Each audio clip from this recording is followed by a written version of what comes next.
Sorry, Judge. Yeah, Is there a time crunch? Can I be heard? I'm ready to go if you guys are. Yeah, so I told Detective Wilkinson, I'm probably butchering his name, Wilkerson, I think, Wilkinson, to come here at 1-ish. He did, and of course now he's come back here at 1:45-ish. Great. And I'm asking if we can take him out of turn.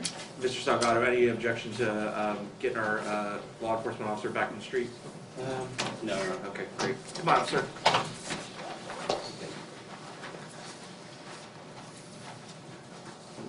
You can have a seat in that black chair, okay?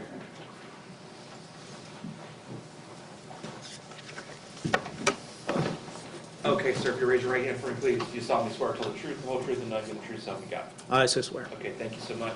I'm assuming you testified before, sir? Yes. Okay, great. So Mr. Wallace is going to have some questions for you first. Mr. Salgado may have some questions for you after that, okay? All right. Sir, go ahead and state your name for the record. Nathan Wilkerson, And where do you work, sir? Seminole County Sheriff's Office, How long have you worked there? 28 years. And what's your current position there? I'm assigned to major crimes, What's your role? a detective. Okay. How long have you been a detective in major crimes? 6 years. Okay. Did there come a point in time in 2024 when you were assigned to a potential criminal complaint made by Victoria Grigetta? Yes. Approximately when was that? March, February. Okay. And do you recall what the allegations were? There's sexual battery. Okay. What, one sexual battery or many? Overruled, you can answer the question. There was one allegation, but as we talked, there were others that came along. Okay. How many times did you meet with Ms. Grigetta? I believe twice. Okay. I might be wrong.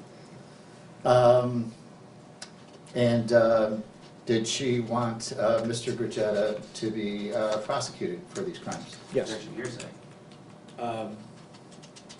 Sustained based on hearsay. You can rephrase your question.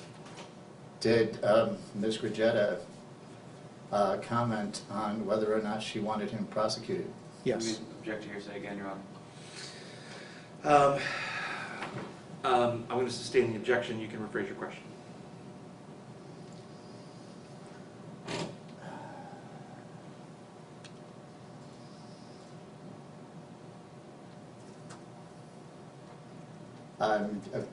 Were you, had these allegations been proven to be true, was he going to be prosecuted? Would you have turned it over to the state's attorney? Yes. Did you ask Ms. Grigetta if that's what she wanted? Yes. What did she say? Objection to hearsay. Response? It's party opponent, what she said. Oh, yeah, overruled. Go ahead. Yes, she wanted to prosecute. Okay.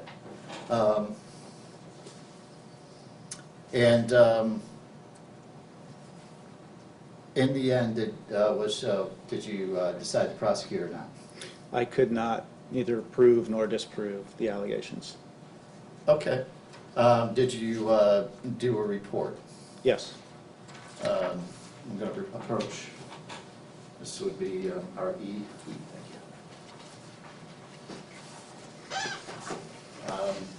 Sirs, some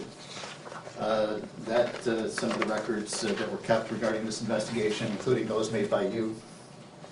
Yes, during the course? this is my report of investigation, yes. Okay. I'd ask to have that placed in evidence. Any objection? No, Your Honor. Okay, that'll come to 7.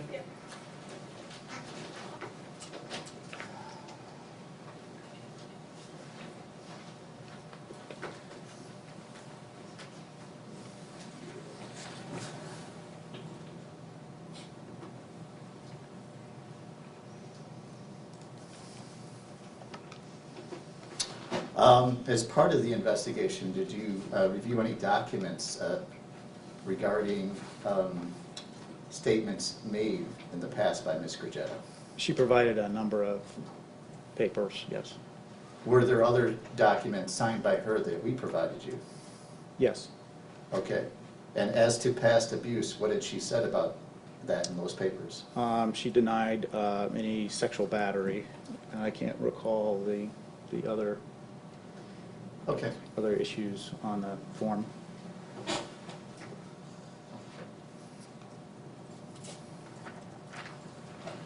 Had she made any kind of admission to the state attorney about the incident in question? Objection, hearsay. One more time with the question, Mr. Wallace? Had she made any kind of admission in the case that she had brought to the state's attorney? I don't. There's a hearsay objection to It's that? hearsay within hearsay, Your Honor. Rephrase your question, Mr. Wallace. Had she made any, one second, Judge. Had she made any kind of admission as to a prior investigation of domestic violence to the state's attorney? No, Your Honor, that's a hearsay within hearsay.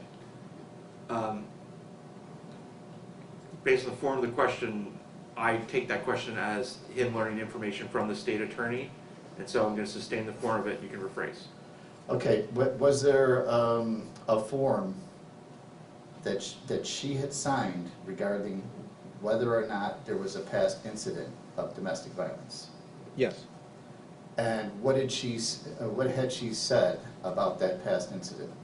No, the form indicated that there was no sexual battery. That's the only issue that I remember on that form at this time.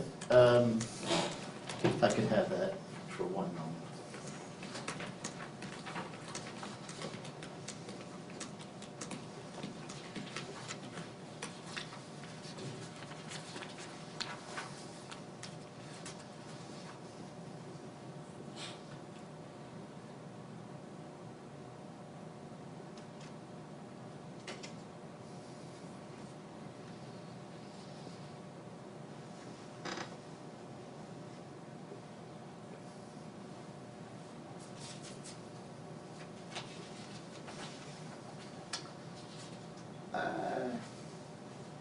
I have nothing further.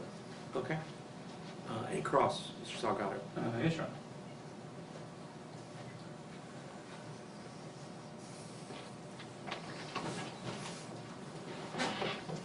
Detective Wilkerson, correct? That's your name? Wilkerson? Yes. Okay, thank you. Seminole County for 6 years, correct? No, yes. Major crimes, yes. Major crimes. Thank you. From the report from Ms. Victoria from February or March of 2024, those were the allegations of sexual battery, correct? Correct. I believe it was, she reported on late February, and I wasn't able to speak with her until first or second week of March. Okay. And you testified that you couldn't prove nor disprove these allegations, correct? Correct. Based on, what did you base it on? It's a lack of physical evidence, and basically it was one word versus the other. Okay. And do you remember when these sexual batteries took place? I believe there was one in 2019, there was an allegation in 18. I don't think there's another, but I think that it was within that time frame. Okay. And you met with her in 2024, correct? Correct. And according to your report, you asked her why there was such a delay in the reporting, correct? Yes, And do you remember her response? I do. What was her response? She cited fear and illness, Okay. diagnosis of cancer. Okay. And fear as in fear of what? Like, did she mention specifically what she feared? Mr. Grajeda. Okay.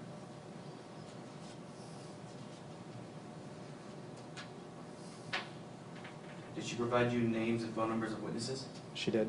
Did you call those people? I did not, Why didn't you call those people? because they wouldn't be an eyewitness. It would only be what she told them, and again, he said, she said. So did she say that they weren't eyewitnesses? I can't imagine them being in the bedroom or the house when this happened. Okay, so you're just assuming that they weren't there? Correct. Okay. So based on that is why you didn't call them? Yes. Okay.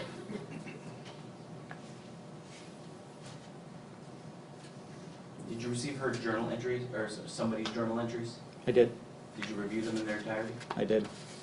And did you see that there was admissions in those journals?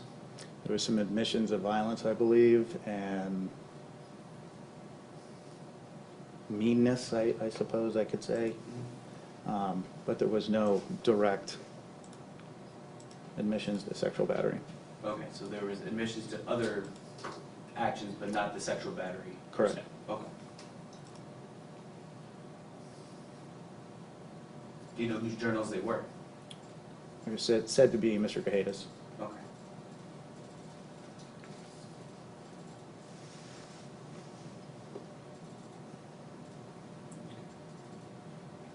I have no further questions, Your Honor. Okay. Anything else for this witness? Very briefly, did Ms. Gurjetta tell you that there were witnesses, eyewitnesses of the sexual batteries? She did not.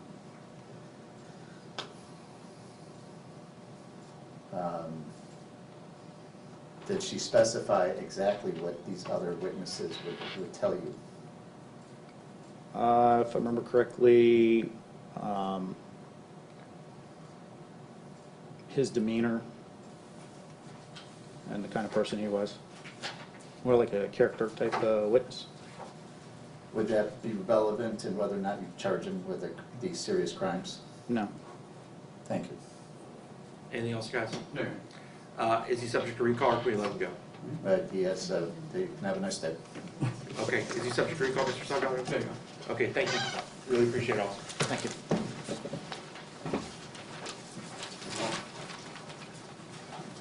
Okay, Mr. Grady, why don't you come on back up?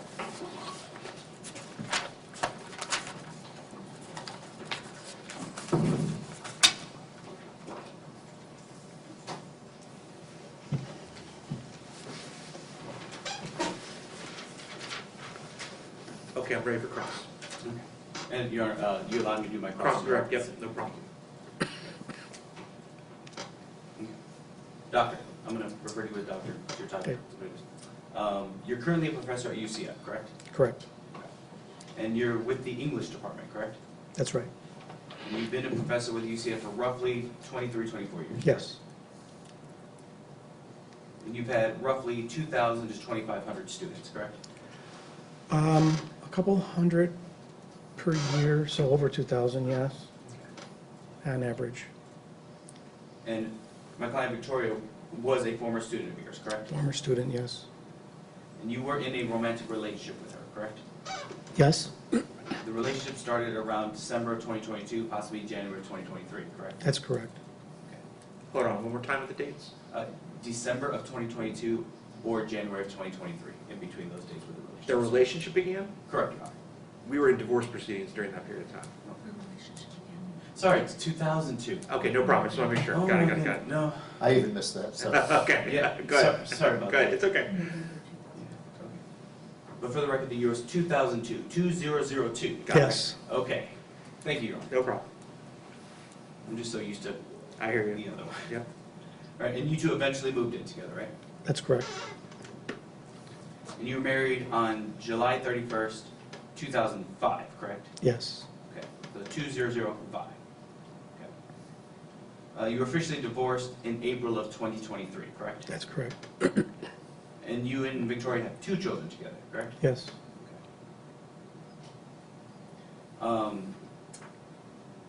You had sex with Victoria in your office, correct? No. Objection, vague as to time frame. I'll sustain as to vague if you want to be more specific. Sure.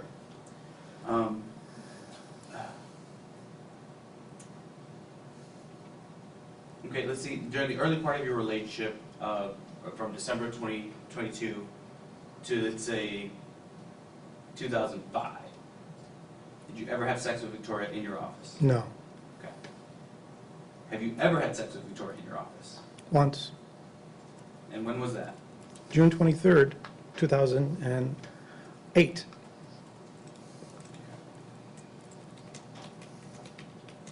And this office was at UCF? Yes,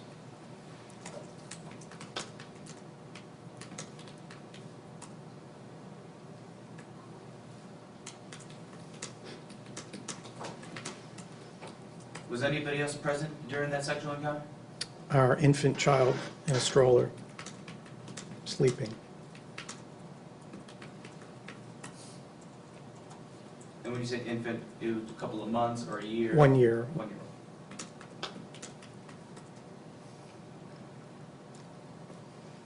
And you filed this petition against stalking against Victoria, correct? That's correct. And you've stated several times that your emotional distress is fear of losing your job, correct? That's true, yes.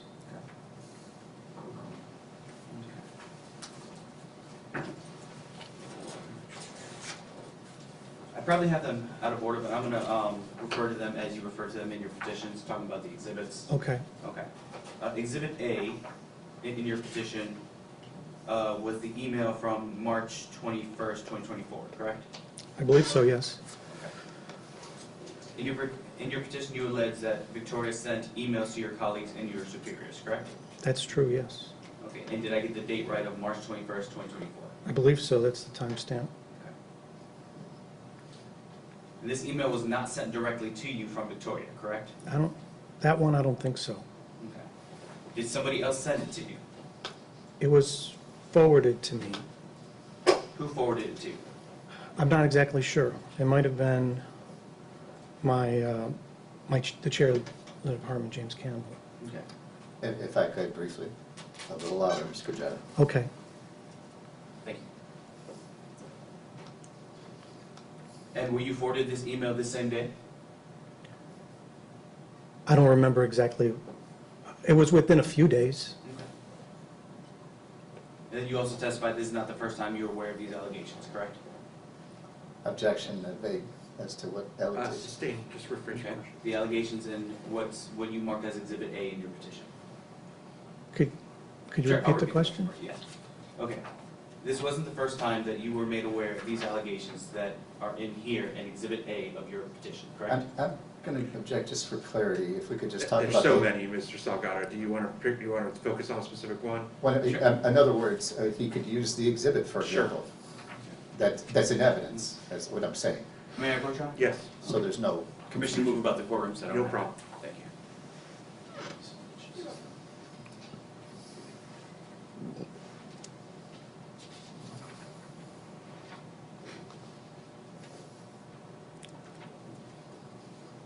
Make sure this is the same one.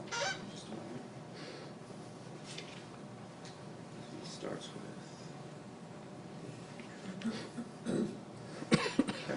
Okay, should be the same. This page. Yes, perfect. Go a second. Okay. All right, so I'm directing your attention to this bottom left-hand corner, it says page 3 of 8. This doesn't have It does pagination. not. Okay. Top of the page, it says, "Good afternoon, comma," and then the next paragraph, "I'm reaching out." Okay.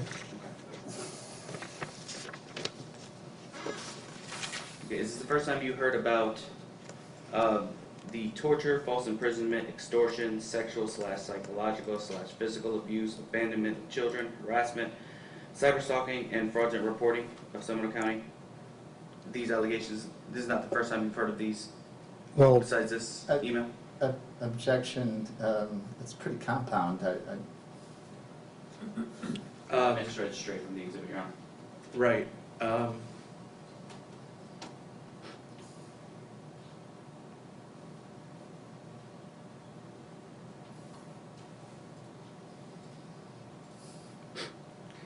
Let's just go one by one. Have you ever heard before Mrs. Grajeda make an allegation that you tortured her? no.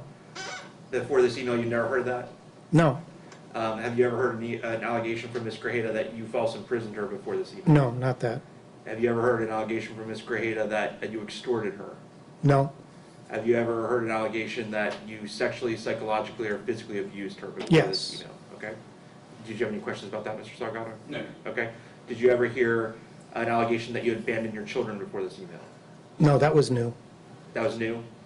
Okay. Have you ever heard an allegation that you were harassing Mrs. Grajeda? Yes, I've heard that before Okay. during the trial. How about cyber stalking her? No, I think that was new. Okay. And then fraudulent reporting to the Seminole County court system. That's all new. Okay. Okay. I think we covered them all. Okay. So that first paragraph, there's that last sentence. Please read that last sentence. I have reason to believe that my life, that one, Yes, sir. and my children's lives are threatened by my bringing this truth to public. Okay. So when you put this in your petition, you knew that she sent this email because her children's lives and her lives were threatened based on this text right here? Objection.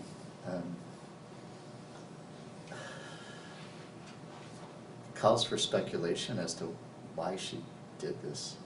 I think it assumes facts, not an evidence. Go ahead and to rephrase your question. Sure. You read this email, correct? Yes, So when you read that sentence, that she was saying that she wrote this because her children's lives are threatened, her and her children's lives were threatened. How'd that make you feel? that's what she's claiming. Okay. So you're saying she's claiming that, so with saying she's claiming that, that means that's how she feels. Apparently. Objection. Sustained as a speculation. Go ahead. Okay.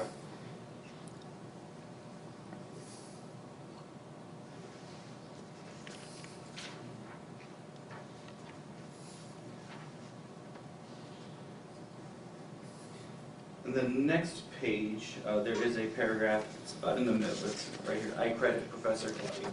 Okay. You want me to read that? No, sir, just want to bring your attention to that for just a moment. In that paragraph, it says, Professor Grajeda raped me and told me I deserved it because I allowed him to spoon me at night. His words were that I shoved, I'm sorry, Yeah. I'm going to Go use this ahead. language, Go Your Honor. ahead.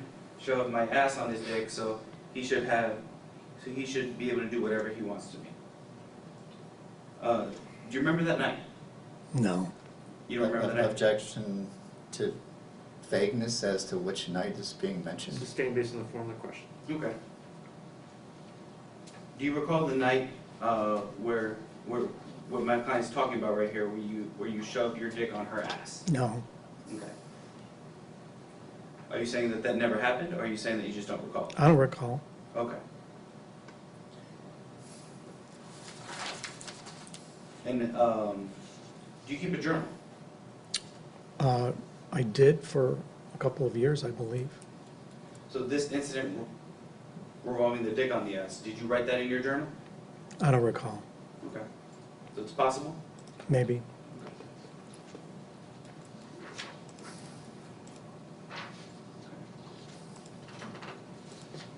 You're saying she sent this email to your superiors at UCF, correct? That's true. Okay. Oh, we can move that back now. Thank you, sir.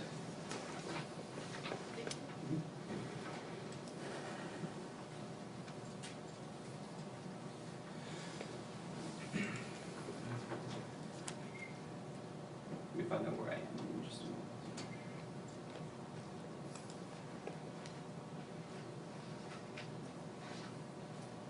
You were that the UCF police investigated this case, correct? That's, yes, correct. Objection, again, which vague form of question as to which case. Sustained, if you want to go ahead and rephrase your question. Sure. The UCF police investigated these allegations that were alleged in Exhibit A, correct? Yeah. Objection, which allegations? It's a All of lot of them. allegations. Well, we know from Ms. Wallace that they didn't investigate all these allegations. Okay, I mean, that was her testimony. There's some specific things that they did not investigate, so just rephrase the form of your question. Right, okay. Do you know which allegations the UCF police investigated? Well, In they- Exhibit A of your petition. They would have investigated whatever happened on campus, Okay. allegedly. And you're still on speaking terms with most of your clients, correct? I'm sorry, not What? clients, colleagues. Not all of them, no. No, not all of them? How many are you not on speaking terms with? Half a dozen or more. Okay.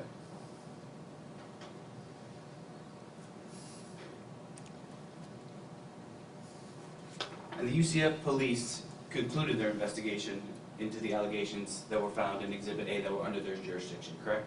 That's correct. And you have not been fired from UCF, correct? Not yet. What do you mean by not yet? I could be investigated forever, the way this has gone. Okay, so you're speculating that something could happen, a new investigation could pop up and then you could be fired then? If she keeps bringing up fake testimony and these false allegations going back 20 years or so, we've been divorced for over 2 years. There's no interaction between us, so Okay. You've cited in your petition many reports, many police reports, many DCF reports. Are any of those still open? not that I know of. Okay. So to your knowledge, all of these investigations have been closed? Objection. It's compound and vague. All investigations? From the context of my questions, Your Honor, do you want me to like cite everything from the beginning for each question? Yeah, the investigations that you've cited in your petition, to your personal knowledge, are all those closed? As far as I know, Your Okay, Honor. good. No, that was my question. Okay.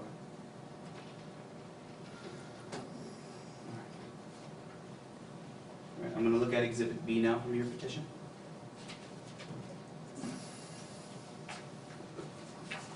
right, might as well just let him see it so that we can dispatch it. Thank you. Here you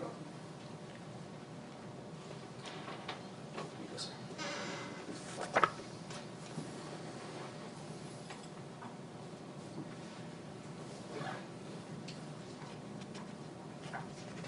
This email was sent August 4th, 2024, correct? There's an August, yes, the original is August 4th.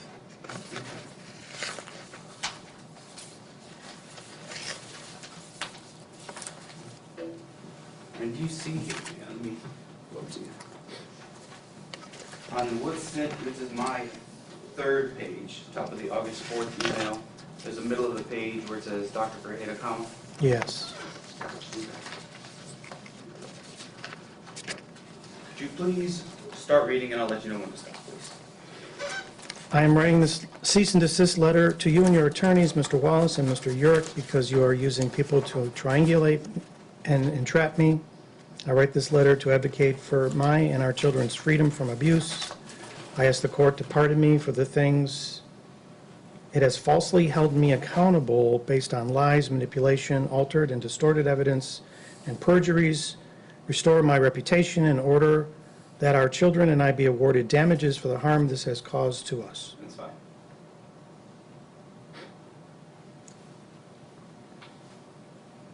And you read this email before today? Yes, How did that part make you feel? I was in shock over that this was never going to end. This email you were copied on, correct? Yes, There were also many people copied on this email, correct? yeah. Some of the same people from the previous email, correct? The March email? Some Exhibit A? of the same people, Okay. And this email was sent to personnel at UCF, correct? yeah, several offices at UCF, colleagues, a number of other people as well. I don't, And do you remember the subject line of this email from August 4th, 2024? yes. Could you tell the board, please? Proof of continued legal abuse and child neglect, remove the gulag on me and 2 children. And for the record, I just want to make clear, he read that. I don't think that's from memory. I just want to clarify. He's reading. It's on the He's reading. top of the, I thought he mentioned memory, and just wanted to be clear. So when you read that title, would you agree that this email likely is about the alleged neglect of your children and abuse of Victoria? Objection, calls for speculation. Repeat the question one more time? Sure. So when you read the title of this email, wouldn't you agree that the subject of this email, the bulk of the email is about the alleged neglect of your children and the abuse to Victoria? well, it starts with proof. Objection. Yeah, again, I'm not sure how that's helpful, guys. Let's move on to something else. Okay. You have a court-ordered parenting plan in place, right? Yes, there's a time sharing schedule that is ordered, correct? Yes, Your time sharing, correct me if I'm wrong, is about 10 days per month with the children, correct? that's true. Okay. During your time sharing, one of your child was injured, correct? Objection, vagueness, Uh, is the date. Yeah, if you want to go ahead and give us, narrow it down for us, please. Sure.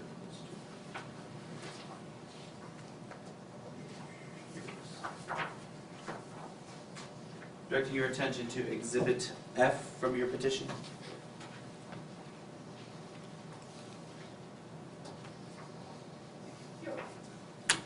Oh, I can take that. Okay.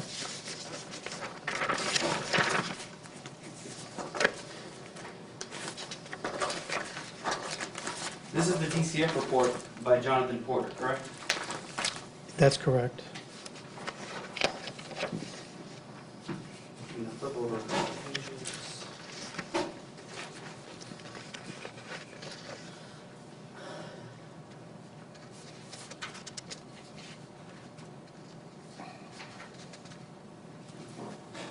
Looking at what says page 104, does your copy say that as well, sir? No. Okay. Just, It it's, starts with this page, cover. so it's the first full page? Okay. Yeah, check the bottom right there. Yes, 104.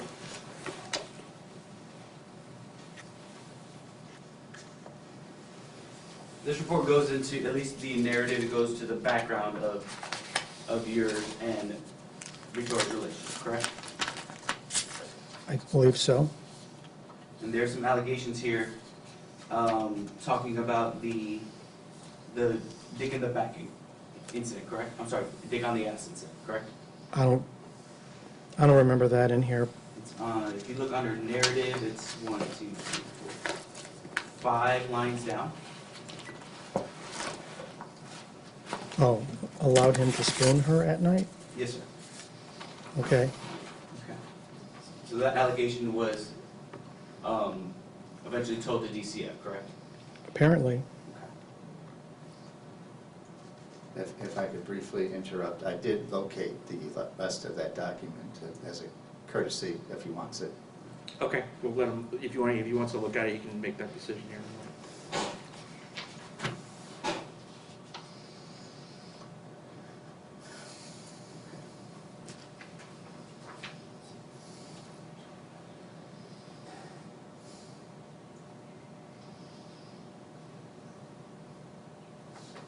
So I'm looking for specifically what I want to ask you about. Give me just a moment.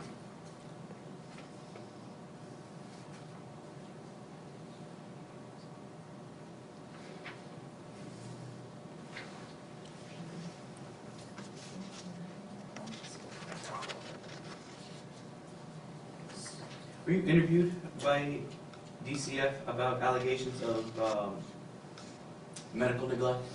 Yes. Objection as to the, can we just say, in this particular instance, there've been other times, and so vague as to date. Okay, I'll sustain, just rephrase your question. Okay.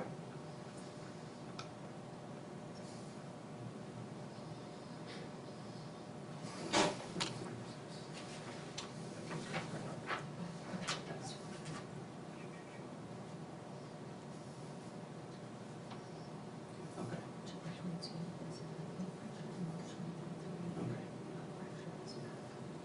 You were exercising time sharing in March of 2023, correct, with Blaze? Objection, vague as to date. July 2023 is what I heard, was that Said right? March, Your Honor. March of 2023. Overruled, you can answer that question. 2023? Yes, sir. The year before? 2 years ago, now. Right. Yes. Okay. And on that date, your son Blaze was injured during a sporting event, correct? Objection, vague and ambiguous as to the word injured. Overruled, you can answer the Assumes that question. fact's not an evidence, sorry, Judge. Overruled, you can answer the question. I don't remember when it happened, but he had been injured, yes, at a sporting event or at the playground at the OGA. Okay. And this was during your time sharing, correct? I believe so. And you took him to Winter Park Hospital, correct? Yes, the ER. Did you take him the same day he was injured? Yes, we were in there for hours. Was he seen by a medical professional? Yes. Were there any tests done on him? Yes. Which tests were done? Oh, either they took x-rays or CAT scans, I don't remember which. We were there for a long time. Okay. Did you have access to those CAT scans or anything like that when you filed your petition? Well, they didn't provide us, or provide me with anything right then and there, but they gave us the results that they were negative.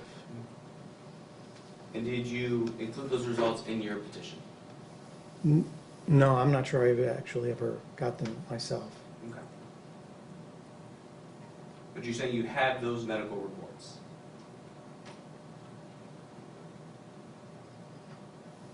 No, I don't think I ever got a report from Winter Park Hospital. Isn't it true that you bribed Blaze with food to leave unevaluated in the hospital? No,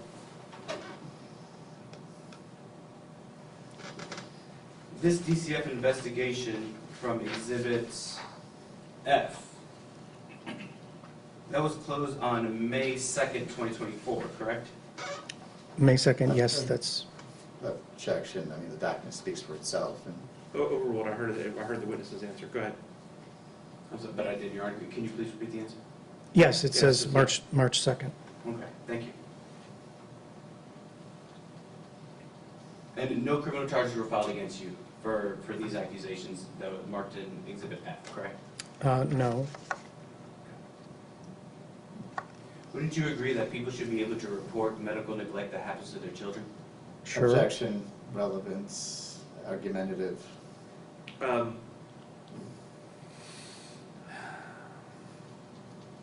I think everyone has a duty to go ahead and report neglect, as we're all mandatory reporters, so I'm just telling you what the law of the state of Florida is, so go ahead, go to your next question. Understood. Would you agree that people have the right to protect their children? Objection, relevance, argumentative.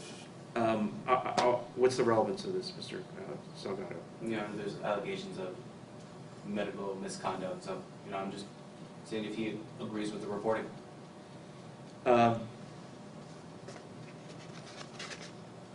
going to overrule the objection, you can answer the question, sir. Yes,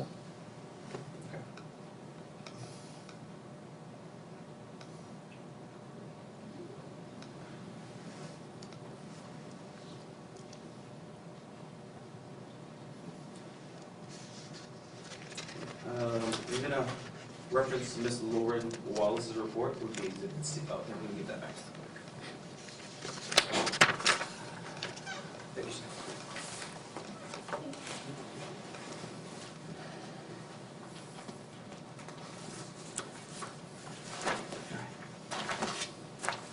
This Exhibit C from your petition, that was the investigation from OIE of UCF, correct? that's correct.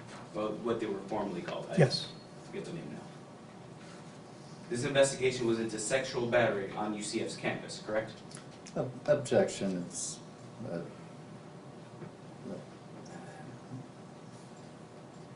mischaracterizes what I mean, the report's in evidence, and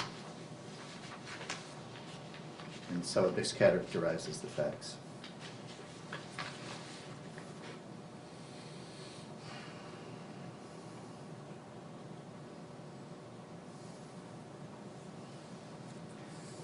On the very first paragraph, it says, on February 1st, 2024, OIE received a voicemail from Academic Program Director Padmini Kumpama, Coopamah, Waldron, Waldron, indicating that complainant, a former UCF student, reported that her faculty research mentor drugged and raped her while she was a student. I don't think it's inaccurate. I'm going to overrule the objection. You can answer the question, sir, which was, you'd agree with me, one of the allegations was that a sexual battery, was that correct? Correct, Your Honor. Okay. one of the allegations, Okay. yes. And this investigation only involved allegations that were done on UCF campus, correct? Objection, form of the question, the document speaks for itself and it's in evidence. Your Honor, I believe I'm allowed to question the witness on his own exhibit.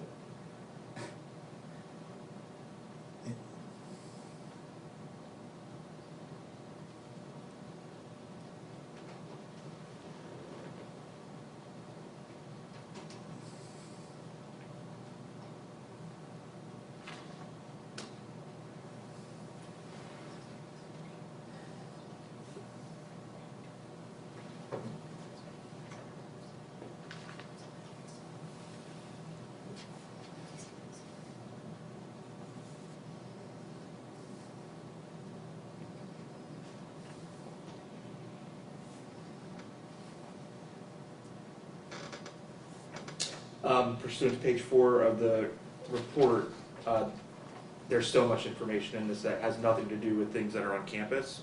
Now, I understand that they did not basically act on those, but they considered them as a part of their investigation, so I'm going to sustain the objection as it does not appropriately reflect the contents of the document. Okay. In this investigation, OIE investigated many allegations of wrongdoings by you, correct? Wrongdoings? Yes, sir. No? I think you're confused with, if he added the word alleged wrongdoings, would you agree that the report was an investigation about alleged wrongdoings by you? Her claims, yes. Okay. And this report was done and closed on August 8th, 2024, correct? I believe so, yes. Okay. And when this report was done, were you still employed at UCF?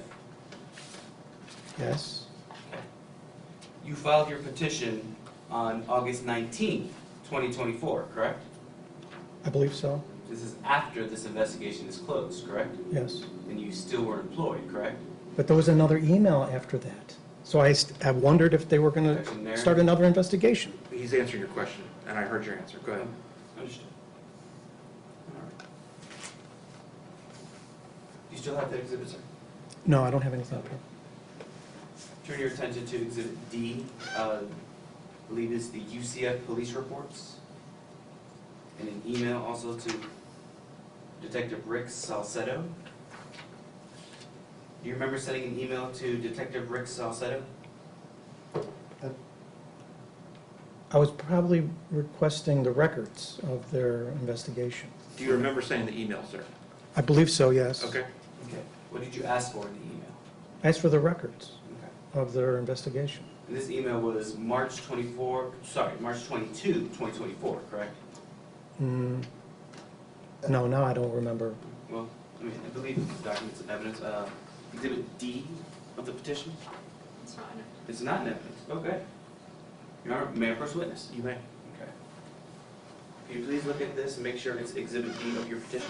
But, Oh, did you want to look at it first? yeah, let him look at it first, and I'll look at it. Sure. Don't- Yes. Okay, okay. Anyways, if I could see it, Mr. Salgado, I'm sorry. Yes, I I think he did. did say something, so. if I would could see it confirm now. this is my email to the detective. I actually thought I did put it in evidence. Oh, no, this is a little different. Okay.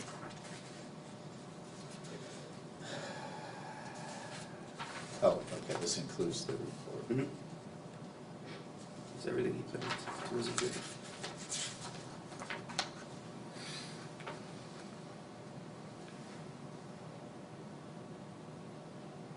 Whose handwriting is this? My handwriting.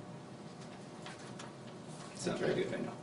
Well, it's better than mine, but my point is, I don't really want him to see the Mm. handwriting and what's on the exhibit. Yeah, I please actually copy. thought the report was put into evidence. This particular exhibit did not come up. I do not have a physical copy of it, though. The only one that I have is marked up by me. Yeah. Do you want me to print a copy? I do. I guess I got You do. distracted. I have, you can, I believe you use this one. I don't think I marked on it. It Again, we're doesn't talking about have- the email, right? The email I of don't March have the email 22nd? part. Yes, Your Honor. Okay. And is it a composite with an email from May 2nd as well? I'm looking at it now. It's everything he listed under Exhibit D. Okay, I'm just gonna print it so there's no question that it's Exhibit D to the petition. Give me 1 second. It's all right. That's good.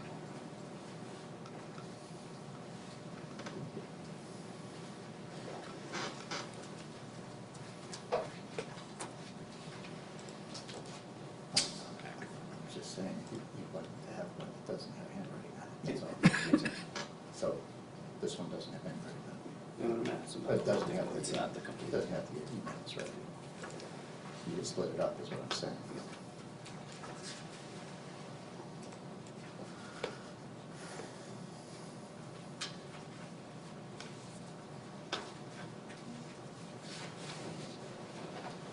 And so no objection to that coming in, Mr. Wallace?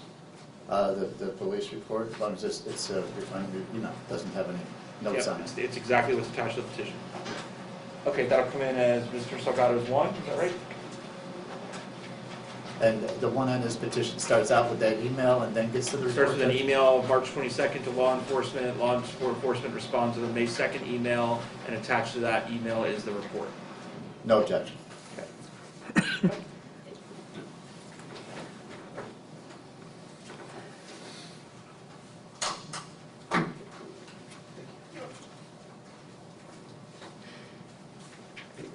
Okay. Oh, did you want to look at it first? I'm good. Okay. All right, so top of the page, I believe at the bottom left it says case 2 out of 3, correct? Yes, This was sent on March 22nd, 2024, correct? yes, Okay, and you were asking for records, you were saying, correct? yes, Okay.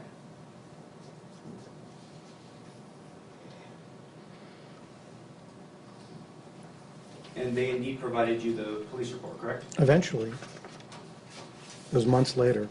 Right. And in this police report by UCF Police, I'm looking at the next page, it says UCF Police Department, page 1 of 2. The report itself, the incident report? Correct. Yeah, Looking for specific. Did you read this entire report? yes,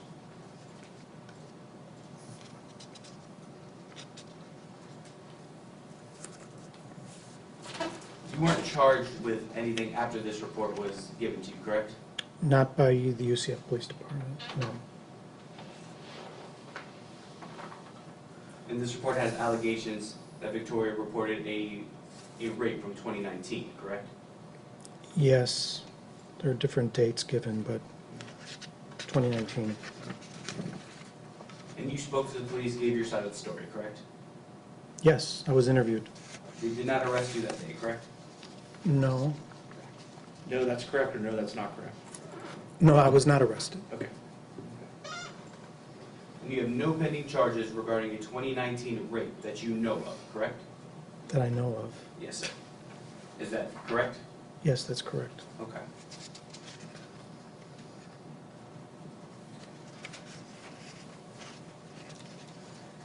And your exhibit, oh, let me get that back to the clerk. Talk about exhibit E now, which is Detective Wilkerson's report.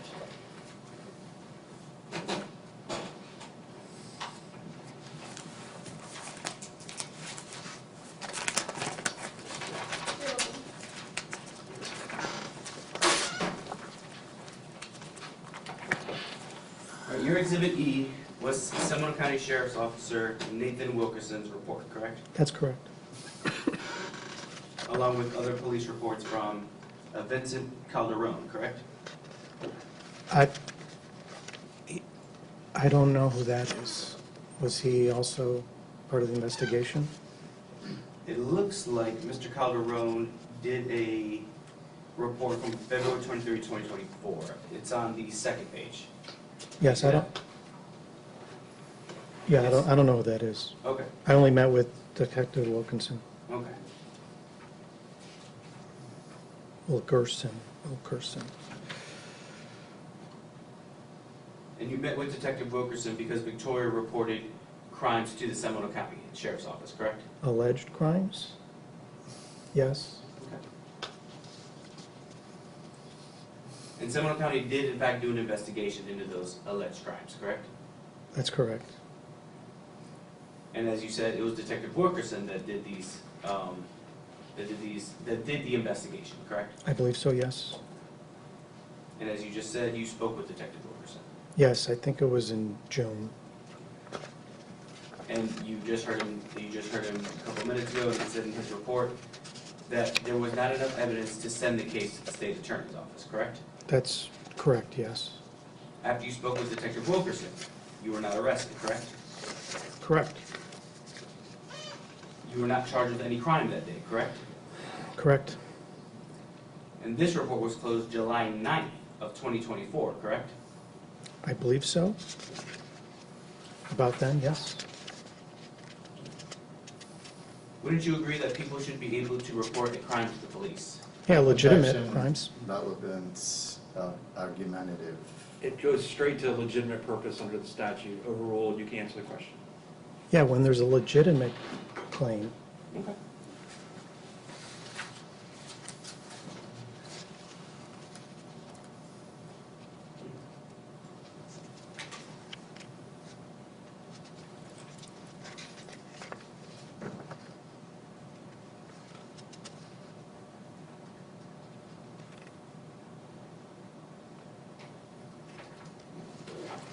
I'm looking at your Exhibit H, email to Dr., I'm gonna remember that name. Gerardo, Thank you, Gerardo.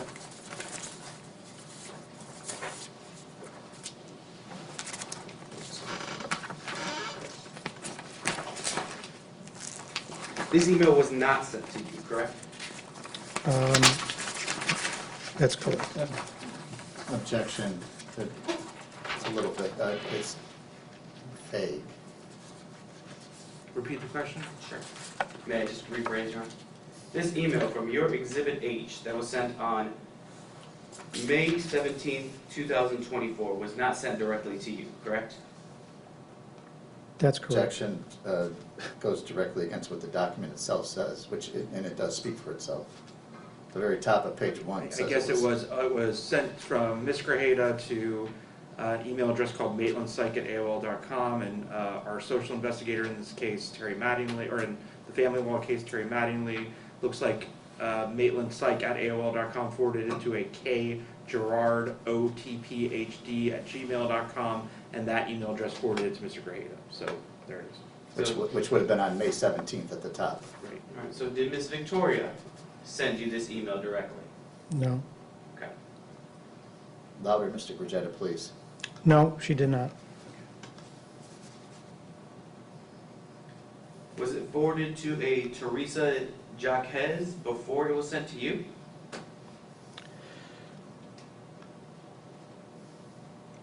It was sent to the same, if you notice, maitlandpsych@aol.com is Teresa Jacques. Okay. Did you read this email? Yes. How did it make you feel? Horrible. Why did it make you feel horrible? Because it's full of lies. And it's the same old stuff. So it's your opinion that everything in this email is a Yes. lie? Okay.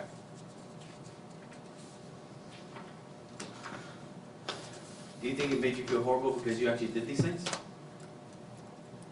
No, I did no such thing. I mean, I was sorry that she came down with cancer.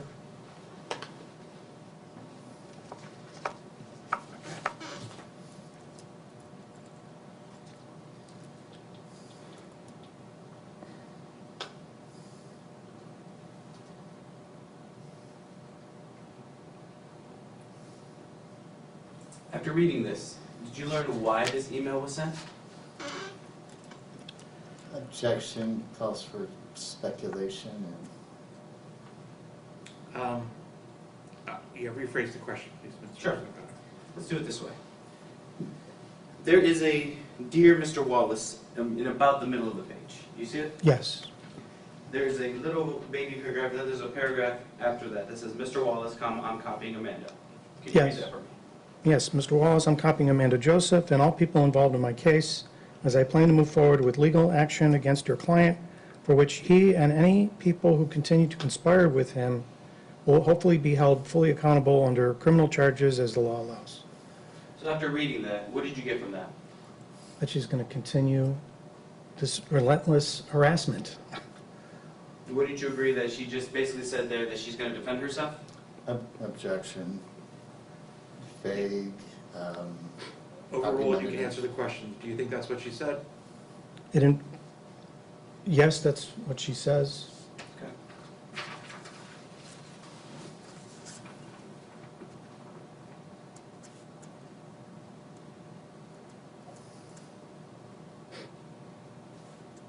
And this email was forwarded to you by your therapist, correct?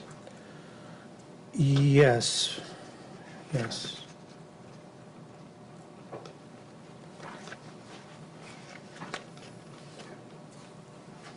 Near Exhibit G, you attached a GoFundMe page, correct? I believe The that's, page will be no basis for my issuance of an injunction. Wonderful. Moving on. Yeah.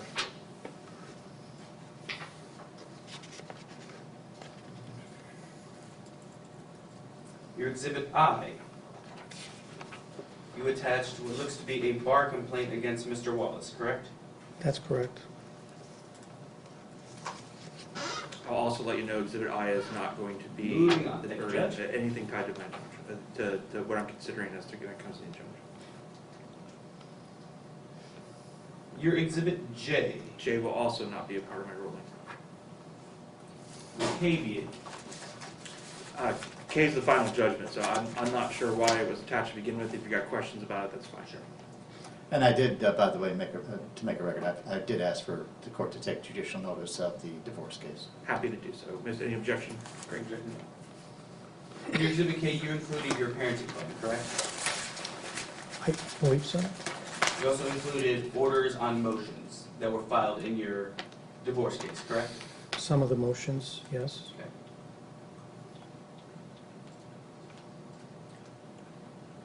Do you allege that these orders and motions in parenting plan are stopping? Objection, vague. I'll sustain as vague. Just rephrase the question. Sure. Why did you include this in your petition? It was evidence of how often she's been in contempt of court over the trial, that she's not respectful of the court and the judge's decisions in the final judgment. I've never been held in contempt of court. I have not, ever violated the custody agreement. She has at least twice. Objection narrative, Your Honor. You asked for- Overruled. You asked some questions. All right. All right. Sorry, continue. That's why I included Okay.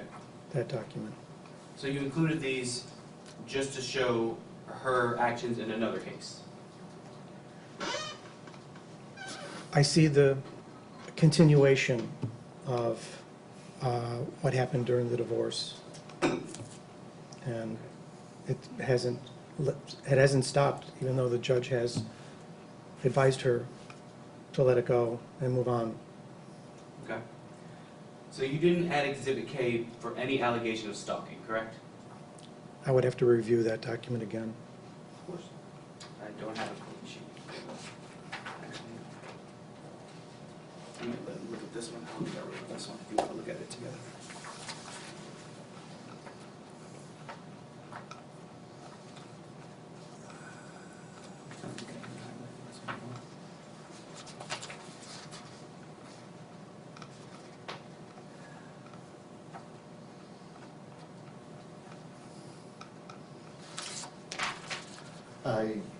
I see it. It's a composite of things from the divorce case, so. It's everything marked as Exhibit K. Okay. The only thing I marked here is final judgment parenting plan. Okay. You okay with that?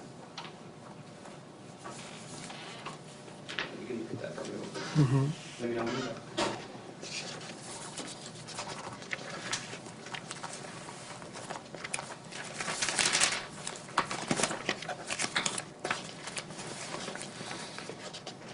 Yes.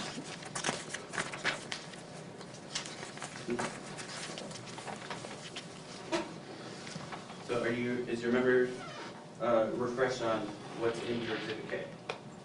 Yes. Okay. So, and I just want to clarify, because it becomes confusing, it's our M or whatever in the, I think, well, it is RK, but RK and what he had on his K and his petition were different things. They're not. It's the same.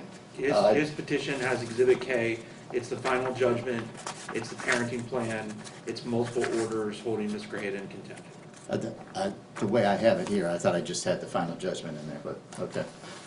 I'm not sure, Mr. Wallace, how you're finding anything on your desk, quite frankly. So anyway, Anyway, go saying ahead, Mr. Salgado. Let's go to the Yes, next that's thing. marked with stickies. Um, But anyway, And post-it notes. Yeah, guys, we are running out of time, and we're finishing this today, so let's go. Okay, one moment, Your Honor. Point well taken, Judge.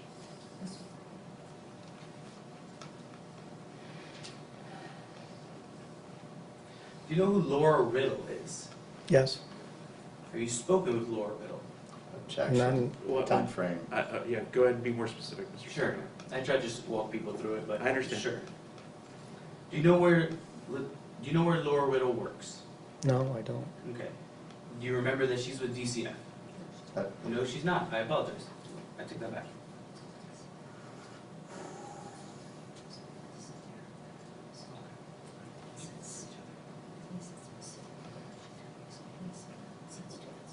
Okay. Okay. All right. So again, you know who Laura Riddle is. You know that Laura Riddle is a marital therapist, correct? Yes? Objection. She's a marital therapist, so I'm going to object to the, He hasn't asked a question related to statements made in counseling yet. Go ahead. You've had conversations with Laura Riddle regarding my client, correct? objection, that privilege. I'm saying You asked him what they were about, though, so I'll sustain the objection on the privilege. it. Okay.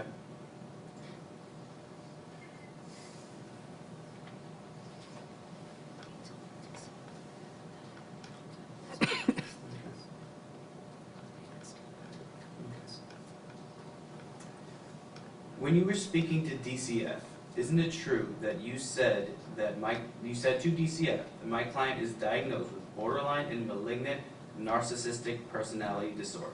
So, objection, vague as to date. I think there's more than one DCF investigation. I'll sustain your objection. Go ahead and rephrase your question. Sure. In March of 2023, when you were speaking with DCF, do you recall that? 2024, Sure, 2024. yes. All right.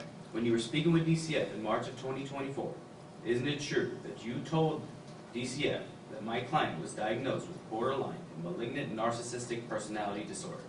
No, I don't remember saying that specifically. Okay.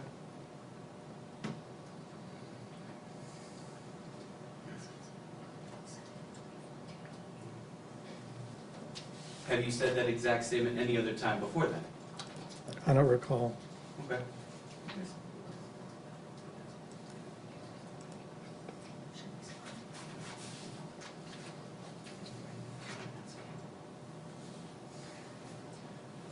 Do you see any mental health therapists now? I see a therapist. Okay, is it specifically for mental health or something different? It's for, Objection, this would go to his privilege. I realize that there could be a basis for it to come in, of course, at the court's discretion. I just wanted to raise that issue. Okay, what's the relevance? Substantial emotional distress. Yeah, okay. So the question was, are you seeing a therapist? Is that right? Correct. And is that that's a yes or no answer? Yes, Yes, I am. okay. Are you seeing that therapist for mental health concerns or for other concerns? for emotional distress from the marriage, Okay. And how long have you been seeing that therapist? about 4 years. Okay. And you still continue to see that therapist? Well, there's ongoing troubles and problems with this, so yes, I continue seeing my therapist. Do you take any medications for mental health? No. Okay.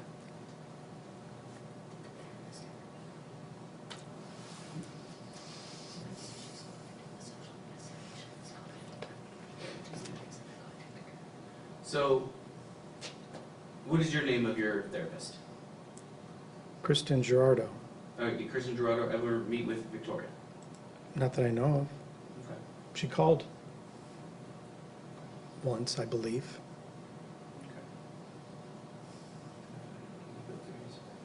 One moment, Your Honor. No problem.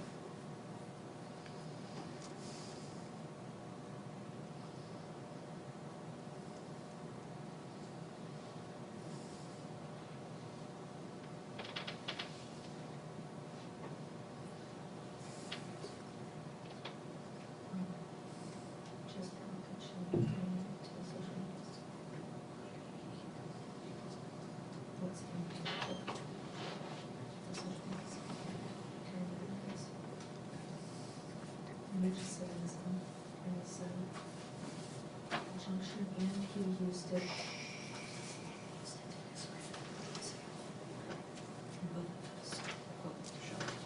One moment, Your Honor, I'm looking for something specific. No problem.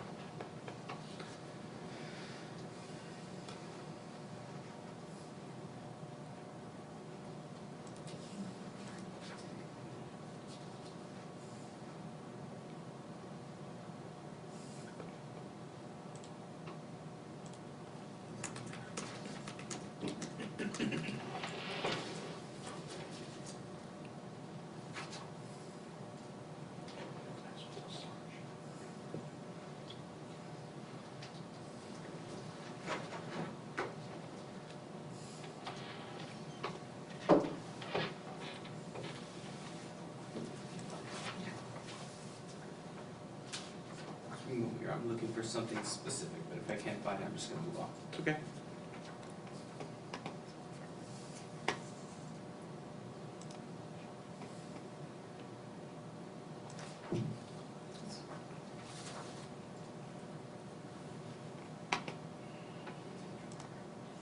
Very many sites show making statements. It's a confidential report, can't provide the court.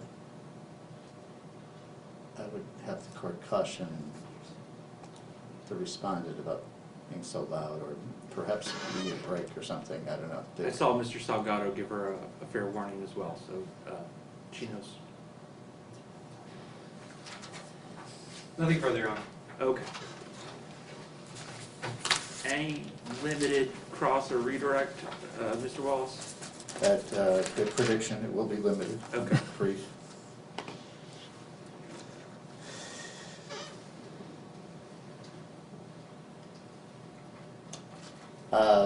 The sexual encounter on June 23rd, 2008. Is there a particular reason you recall that incident? Yes, we believe that that was when we conceived our second child.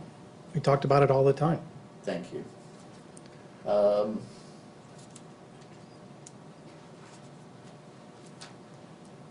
Mr. Salgado tried to limit you to just, you were afraid of losing your job.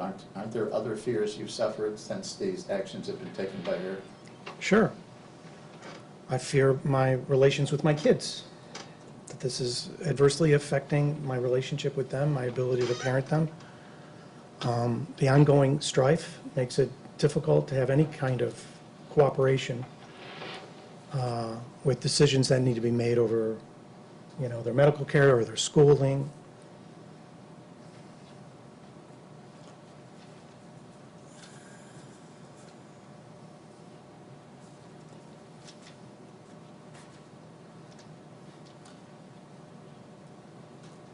You were asked whether the child was injured during your time sharing.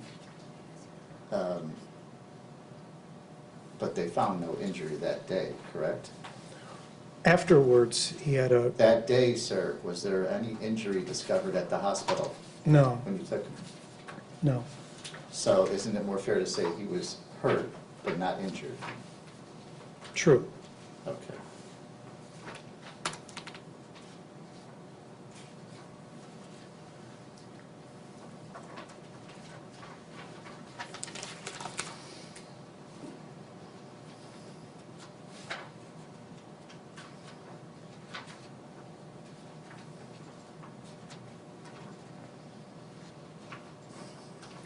As to the final judgment, the sexual abuse was brought up in the divorce by Ms. Grajeda, correct? That's correct. And in the final judgment, the judge had found that there was no substantial competent evidence of sexual abuse That is correct. perpetrated by you on her, correct? That's correct, yes.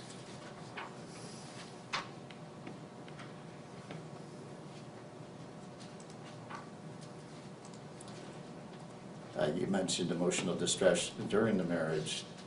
In the 5 years since the divorce case started, are you still suffering emotional distress Yes. based on her actions? Yes. Nothing further, Judge. Okay. Mr. Grady, you can have step down, okay? Thank you, Your Honor. Anybody need a break? Everybody doing okay? Need a break? I Okay. have to use the restroom. No problem. So, thank you. let's see here, it's 3 o'clock right now, we'll be on break till 3:10. Okay. Any other witnesses, Mr. Wallace? I mean, I would call Ms. Grigetta, but anyway, we just have him call her, and then I could be able to do, Cross and direct simultaneously, no problem, okay. Before we take our break, in order to save us some time, Mr. Salgado, I obviously was the judge on their divorce case under the one Yes. judge, one family concept. How much are we going to be getting into the actions that are framed by the petition, of your client's alleged actions during, let's say, the 2024 year is probably the most appropriate year, versus are we going to be getting into things that are much in the past? Meaning, are we going to be hearing about, the allegations as to what happened in 2008? Are we going to be hearing about the allegations as to what happened in 2019? I'm just curious. I don't have any questions regarding, at least for my client, regarding anything that's not in the petition. Also, anything for 2019, I don't believe I have anything here. Because I would be okay with putting on the record that I understand that your client believes that she is and was sexually abused and physically abused by Mr. Grajeda. I understand that wholeheartedly. It's just we're not here to litigate necessarily that issue. We're here to litigate whether the actions of Ms. Grajeda in 2024 qualify under the statute, right? And so I just want to make sure we don't get in the weeds. Understood. Okay. Okay, then let me take your break, let you guys take your break then, and I'll see you at 3:10.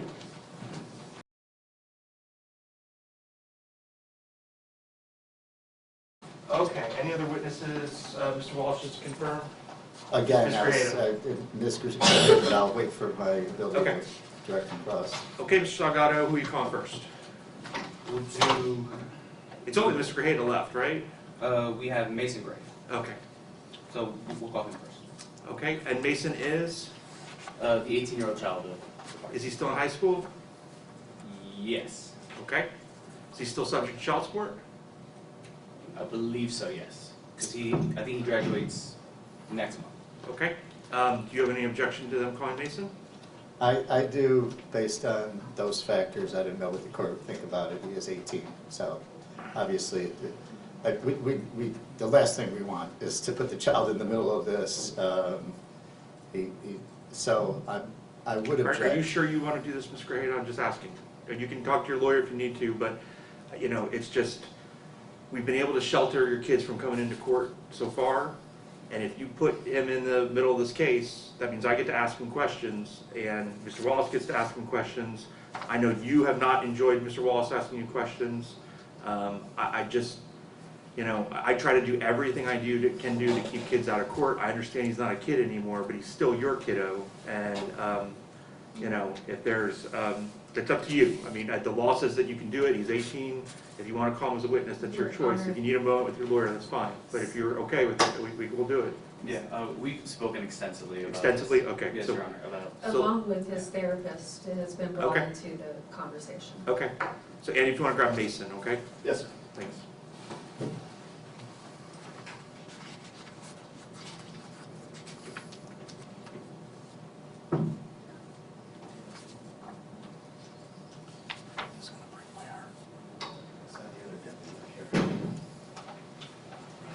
Hey there, Mason. Have a step, be careful when you step up, okay?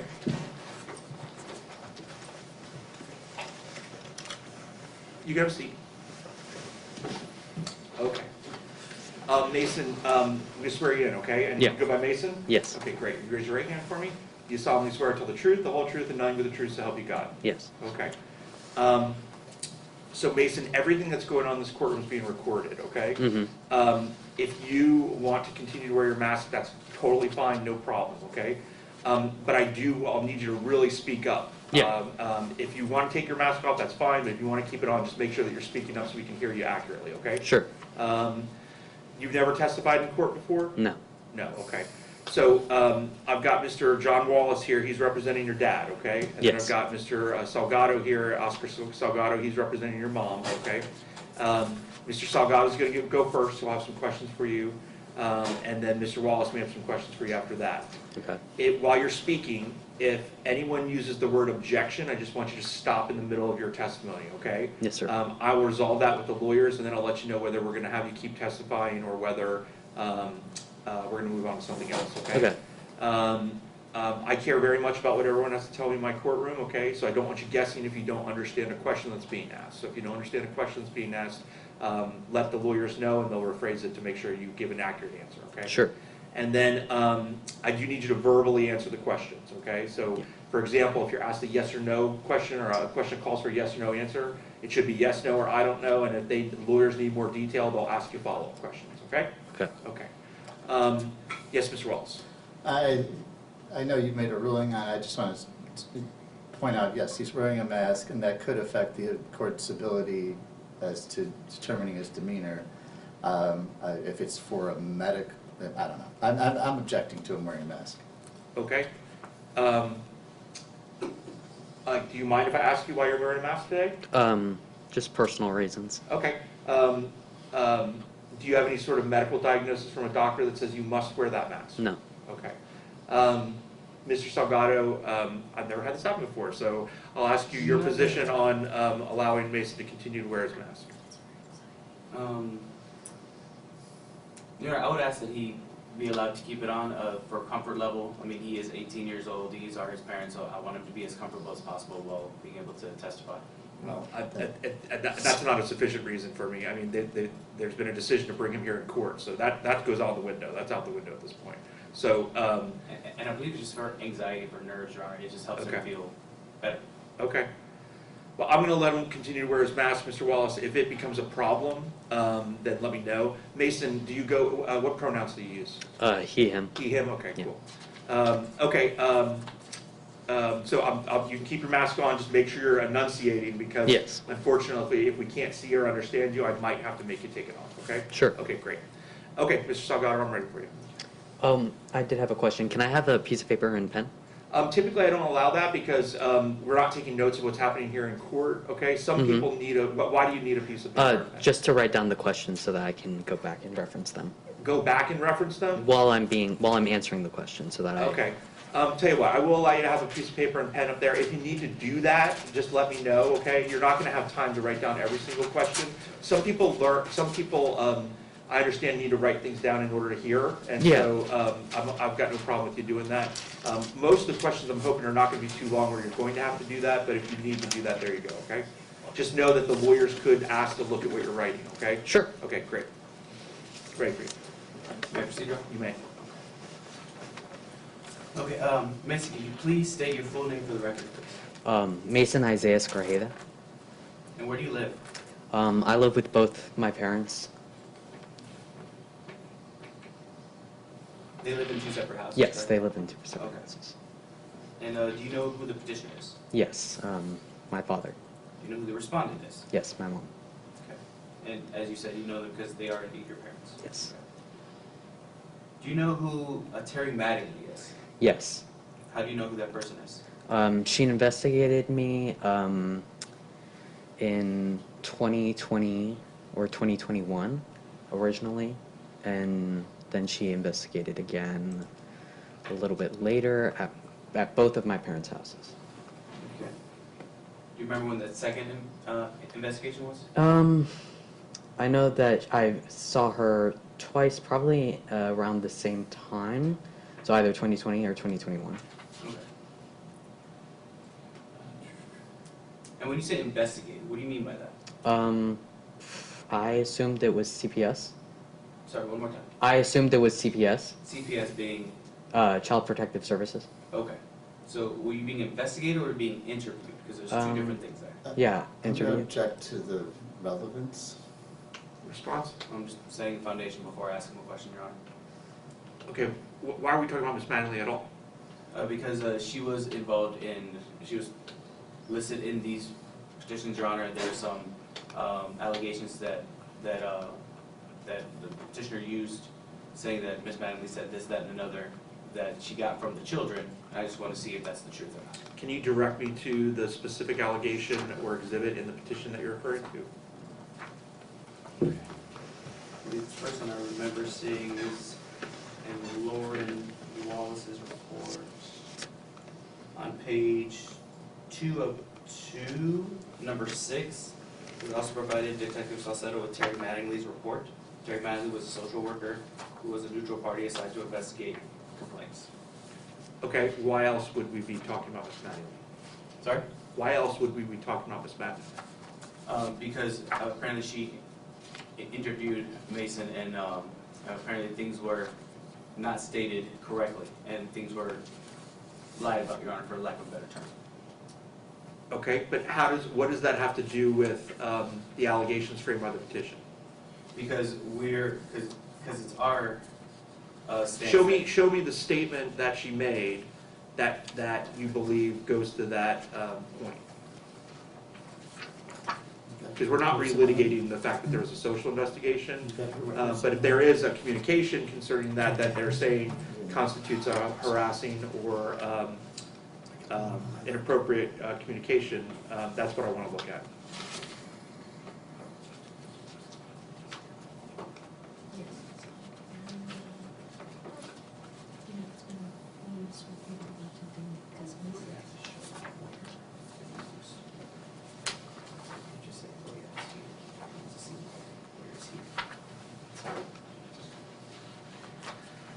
The only thing that I see is contained under Exhibit H, and it is 1, 2, 3, 4, and this is Exhibit H, the petition, fourth page in, the emails that we previously discussed between Mr. Grajeda's counselor and Ms. Grajeda, where she basically sends an email to Terry Mattingly.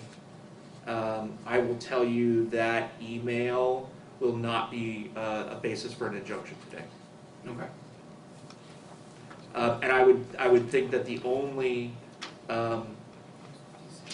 portion of Ms. Mattingly, while Ms. Mattingly's report was provided to Lauren Wallace, there was no part of Ms. Wallace's testimony today that said that Ms. Mattingly's report was specifically why there were no actions taken against Mr. Grajeda. So I'm just wondering, are we just relitigating the social investigation because that ship has sailed?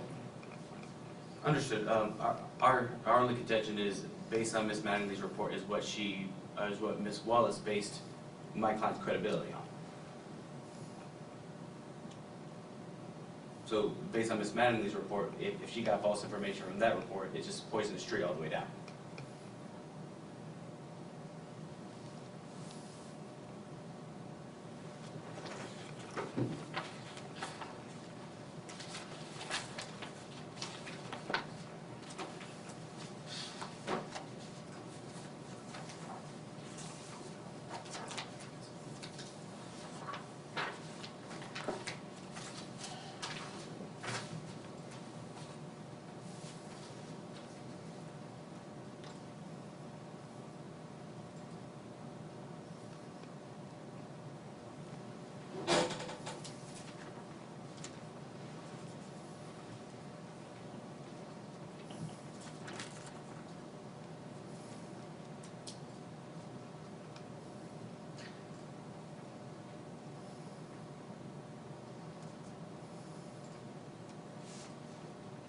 Can you direct me to the part of Ms. Wallace's report where she specifically says that Ms. Mattingly's report was made a part of her credibility findings?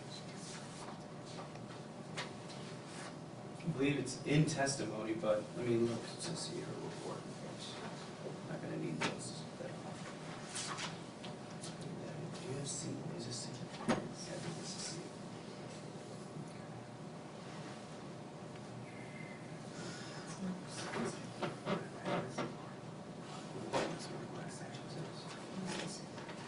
I don't recall, there's just some facts, so I'm not just gonna speak up. I believe we spoke about section 6 of, But that section is a statement that your client was supposed to sign. That's not Ms. Wallace.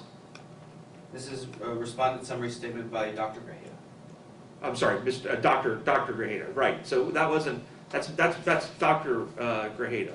And all he's saying is he provided a copy of Ms. Mattingly's report to Detective Salcedo. I'm looking for where Ms. Wallace specifically said definitively Miss Mattingly's report was the reason why she had some credibility issues with your client. I believe she testified to it, Your Honor, where I asked her specifically about Ms. Mattingly. I can't tell if you're looking to me for help, Judge. No, I'm looking for my notes, I'm just looking at my notes. Okay, sorry.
I mean, I'm looking very at the detailed report. I have in my notes that, here's what I'll read verbatim from my notes. That in interviews with Ms. Grajeda, the interviews themselves provided issues related to credibility. And then I put in my notes, see page 8. And page 8 is where the narrative starts as to the specific allegations, and there's specific findings as to credibility there.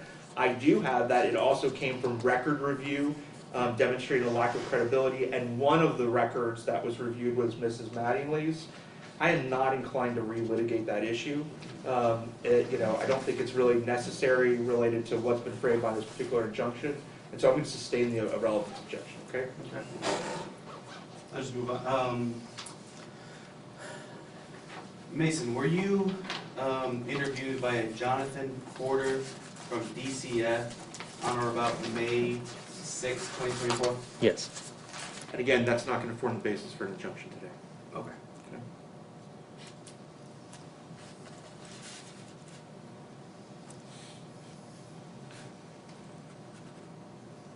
What did you tell to Jonathan? Objection, the court's saying it's not relevant. I might be, I'm not sure what he's going into, so I'll allow it. What did you tell Jonathan? Mason? So we started with, he asked me about the emotional and mental abuse that I had faced throughout my childhood, and when I started bringing it up to him, Objection, not responsive. I'll sustain as the narrative. Go ahead and ask a more specific question. Okay. Were you asked about medical neglect? no, Were you asked about medical abuse? no, Were you asked about... What were you asked about? I was asked about I'm going to object as to hearsay unless it's actually in the report. Response? I believe it's likely in the report about what they spoke about. I'm just asking him, does he recall what they spoke about? That's a different question. That's a yes or no. The question you just asked him were, what questions did DCF ask you? Okay.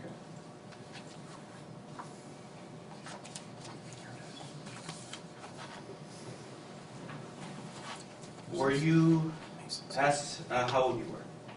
Yes. Were you asked where you went to school? Yes. Were you asked what your favorite subject was? Yes. Objection to the relevance of this. I'm just going through the report, Your Honor. Go ahead.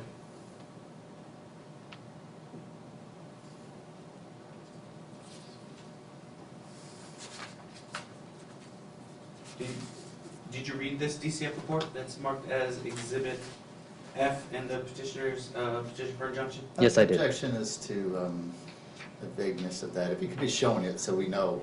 He's been confused by other questions, if he could at least be What was showing the it. question one more time? I simply asked him, did he read Exhibit F from the petition? I don't know how that's vague. How would he know what Exhibit F is? Well, hold on, yeah.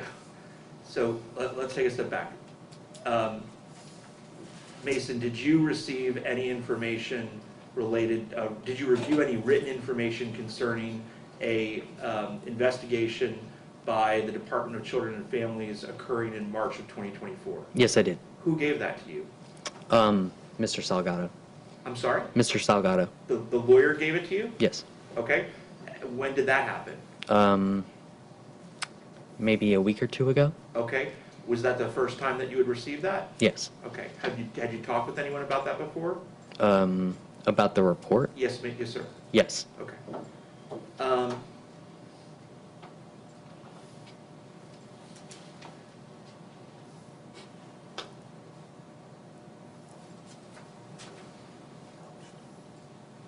Okay, so we know that he's reviewed the report now, Mr. Salgado. What was the other question that you had? Okay, you reviewed the report. Remember speaking to him. Did Mr. Jonathan ask you about mental abuse? No. Did he ask you about emotional abuse? Yes. Okay. What did you say about emotional abuse to Jonathan? I started bringing up things that I have experienced throughout my childhood, and when I did bring it up, he repeatedly told me that I could have just been overreacting, or that it could have been taken as jokes, or that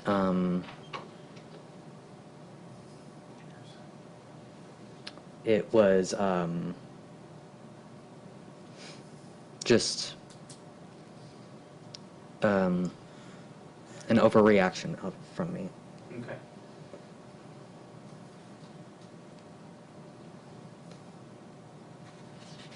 Did he ask you any other questions? Or was that was that the one question in your answer? No, yeah, he asked me about a lot of things concerning the report that was filed.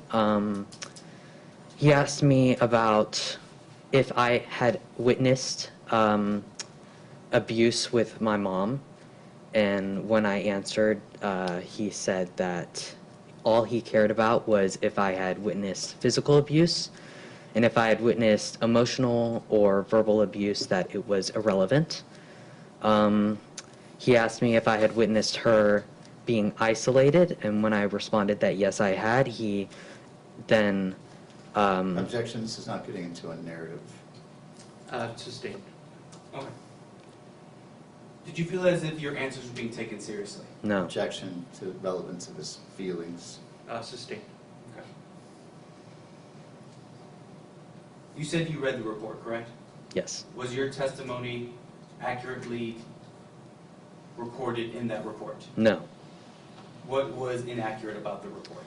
The report was what Mr. Jonathan had repeated back to me throughout the investigation. When I would talk about the abuse and what I had witnessed, Mr. Jonathan continually tried to change my mind about what I was saying and tried to reiterate that things weren't as I was perceiving them, and that they may have been different than from what I have seen, even though I was telling him directly what I had seen.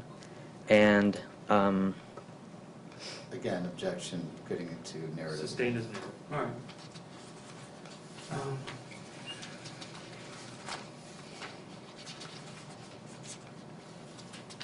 So is your testimony that the DCF report that was provided in this case is not entirely accurate from your point of view? No. Objection, if we could limit it to the portion that he would know about, his discussion with the DCF person, the part that's his statement. Very well. The statements that pertain to you, the sections of this report that pertain to you. Let's not create any confusion. Can you grab the exhibit from the clerk? Yes. Would be Allison. Do we have that in evidence? Great. I'm gonna actually, oh, hold on, I'm gonna turn to the page here to make sure there's no questions. So for our record, I've got petitioner's exhibit 5. Mason, I'm gonna have Mr. Salgado hand this to you, okay? Yes. I'm gonna put a paper clip in one of the pages, and I want you to answer 2 questions after you've reviewed this, okay? My Yes. first question is, did you just review the 2 pages that start with the paper clip, okay? Or did you review everything that's here? If I can get the paper clip to stay put. And then my second question to you is, if it's, for the 2 pages that I paper clipped, is this the section you're saying is inaccurate, or is the entire thing, if you did review the entire thing, inaccurate, okay? Yes. Take a moment, because it's not the shortest document, I don't want you to rush it, okay?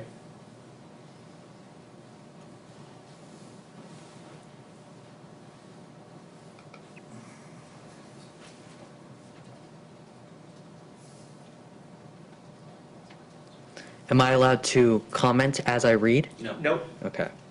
Sorry, Josh. that's okay, no, I appreciate it, you're thinking the same thing. Am I allowed to take notes? Nope. Okay. So what I want you to do is I want you to first just look at all the pages and then the 2 pages. And first, the first question is, did you review that entire document, or did you just review the 2 pages that start with the paper clip?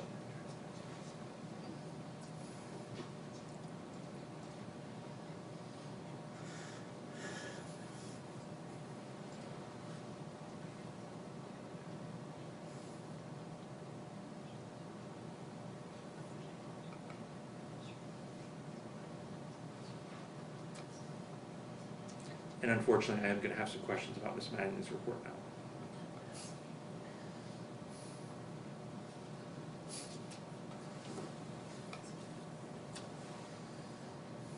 Okay, Mason, did you have an opportunity to look through all the documents? I want you to just focus there, laser focusing here on your testimony.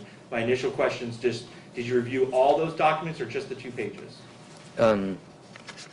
Right now or in the Previously with Mr. Salgado? all of them? All of them, okay. Yes. Now, so since you reviewed all of them, are you saying that it's just those 2 pages where the paperclip starts that you're saying is inaccurate?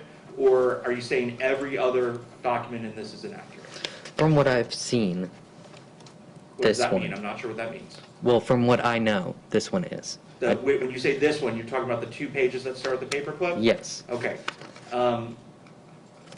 I wouldn't have any relevance to say about the other So parts. you would have no personal knowledge about the other ones, is Yes. that right? Okay, got it. Okay, that answers the question for me. So go ahead then, Mr. Salgado. Okay. Let me get that back.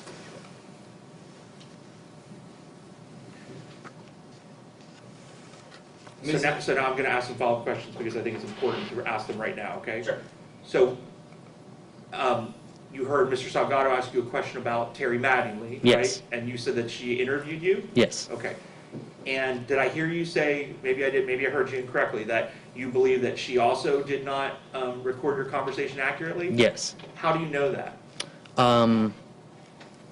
Based off of the events of what has happened in this court, what I've heard from both my I don't dad. understand. So did you review Ms. Mattingly's actual written report? I'm not sure. You're not sure. Why are you not sure about that, since you have a pretty strong feeling that it was inaccurate? Because I don't really remember specifically that one, Okay. but I do remember things being said by both my dad and my mom Okay, about so you this. talked with your mom, you talked to your dad about the social investigation? Yes. Okay, and you talked to your mom about the social investigation? Yes. Okay. Okay, those are the limited questions I had for that. Go ahead, Mr. Salgado. Okay.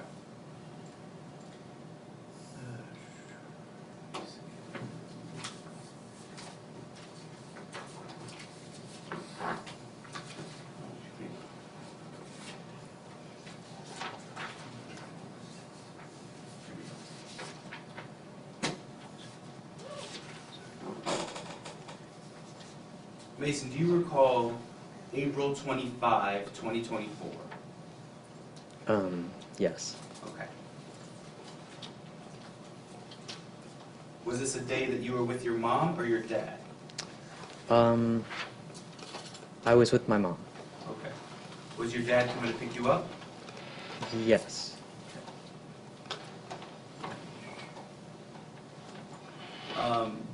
Did the police end up coming to your house that day? Yes. Do you know why the police came to the house that day? Yes. Because, No objection. Hold on. So I heard the answer was yes, he knows. How do you know why the police came that day, Mason?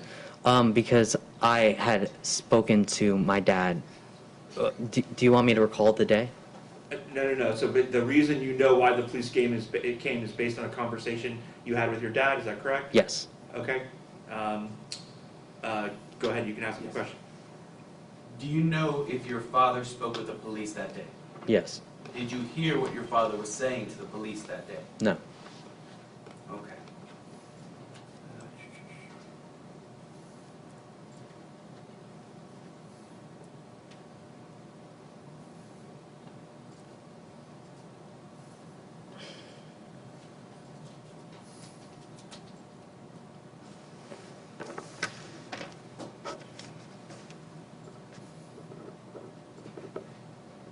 Did you hear any conversations between either one of your parents and the police?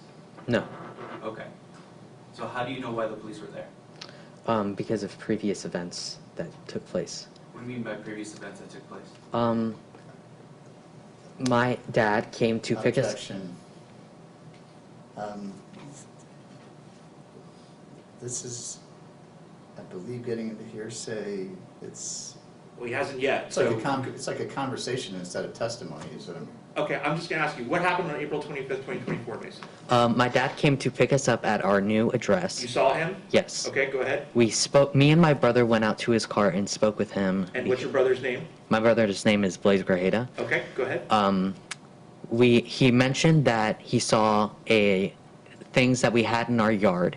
My brother told him that we were having a yard sale. My dad said that some of the things that he saw were his and that he wanted them back. And when my brother mentioned that he could come pick them up at the yard sale, my dad said that that Objection was to the hearsay. I was there. Overruled, it's not going to the truth of the matter circuit. Okay, go ahead. Okay. My dad then said that those were his belongings and that he wasn't going to pay for them to get them back. We went back inside to get our belongings, and that's when my brother told my mom about what he said. My mom was concerned that this was Objection. instinctive. Yep. Speculating as to his Sustained mom's as to statement. that. So what happened after you told your mom what your dad said? She called the police, and we stayed inside while they conversated. Got it, go ahead. Okay. So did your dad ever come inside the house? No, So you overheard nothing what your dad said to the police? no. Okay. How long were the police there? Maybe 20 to 30 minutes. Okay. Was anybody arrested? No. Okay.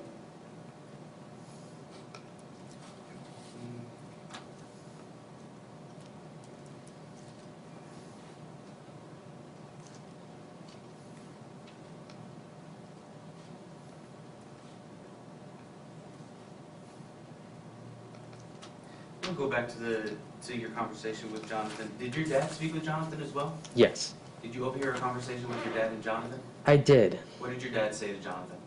My dad, Objection to the relevance of this. We're going back to the DCF report? Correct, Your Honor. Okay, what's the relevance? It's, credibility of statements of opposing party. Again, this DCF report's not gonna be the subject of mine. The DCF report, the injuries, this police report, none of that's gonna be subject to, gonna be Understood. something I base an issuance of an injunction on today. Right, so I'm just looking towards the credibility of the petitioner, Your Honor, if he's willing to say false things to people that he filed a report for, that he's willing to falsify anything else in his petition. Okay, if you're gonna open that door, go ahead. I'll allow for the question. Go ahead, ask the question. Did you overhear what your dad was saying to Jonathan? yes, from my room, I Objection. could. Okay, that was a yes or no question. Let the lawyer ask you another question. Go ahead. what did your dad say to Jonathan? My dad, overheard my dad from my room tell, well, at first I heard him laughing with the DCF investigators, and then I heard them talk about how my mom was crazy, about how she was conducting this torture towards him, or that he was conducting this torture towards her in her statement, and that she was diagnosed with borderline personality disorder and narcissism personality disorder. Do you know if your mom is diagnosed with any of that? No. If you don't know, that's Objection. fine, but, I'm going to sustain that objection. okay. The only way we would know is if someone told. Yeah.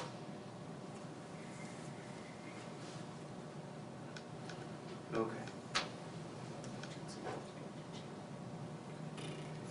You said you overheard something about a torture chamber. Can you explain more what you heard about that? Well, Mr. Jonathan did ask me about that in my statement. He asked me if my mom had been subject to torture, and when I started elaborating on that, he made me clarify that torture is what's in the movies. So there wasn't much I could say about that, seeing how I didn't witness much physical torture that was being described.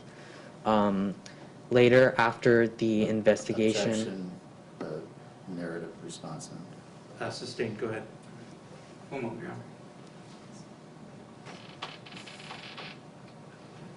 Did you hear your dad joking about that torture chamber? yes, for the rest of the weekend and month ahead, he would joke about this torture chamber and that he kept us in a torture chamber for a while until we directly had to tell him multiple times that we were uncomfortable with this joke.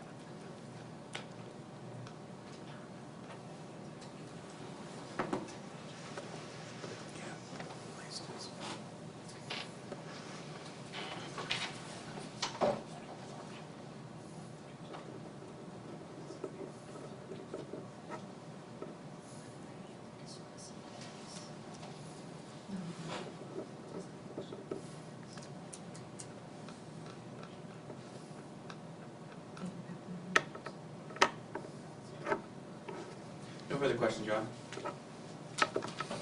Okay, Mr. Wallace, any questions? Should be brief, Judge. Mr. Gucetta.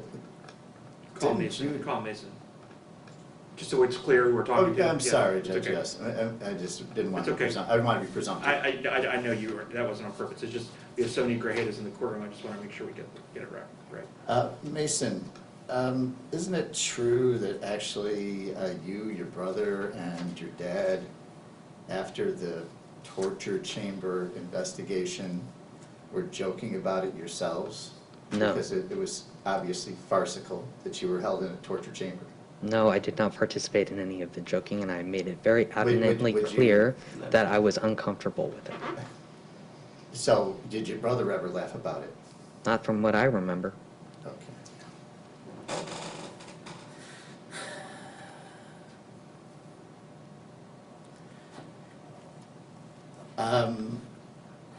Is this, has your mom said that your father kept her in a torture chamber to you and your brother? To No. you? No, Never? no. Fair to say your mom doesn't like your dad, does she? Objection, relevance. Overruled, you can answer the question, Mason. No, my mom does not dislike my father. Okay. She adamantly, So you were aware, after the April 25th incident, your father was no longer allowed at the house, correct? yes, And you were aware that the police were there at that time? yes, The police have been involved in your life a number of times over the last several years, correct? Objection, relevance. Overruled, you can answer the question. yes, they have been involved in my life, all of my life. Fair to say that this has caused you some trauma during your childhood? Yes,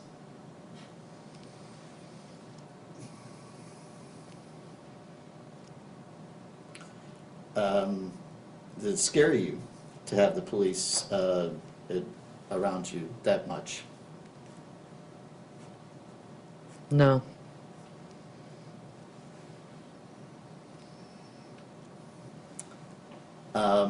Didn't, strike that.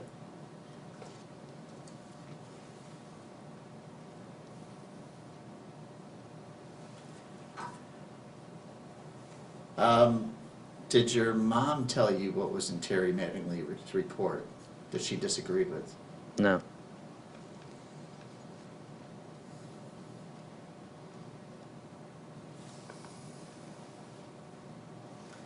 Has your mom told you that your father sexually abused you, her?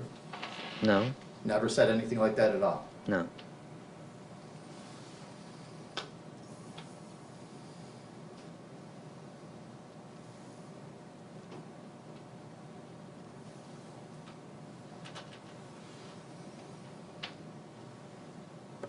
Uh,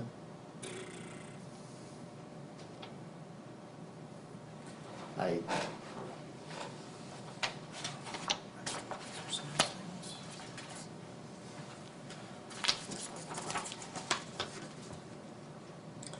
Actually, isn't it true that you told DCF worker Porter that your dad hadn't neglected your medical issues?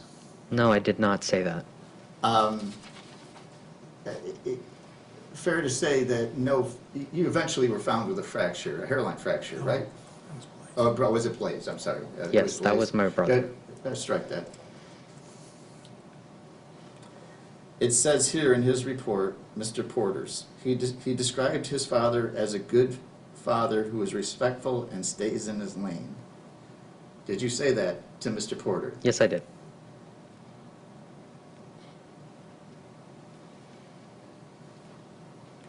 You stated you do not feel in danger with your father, correct?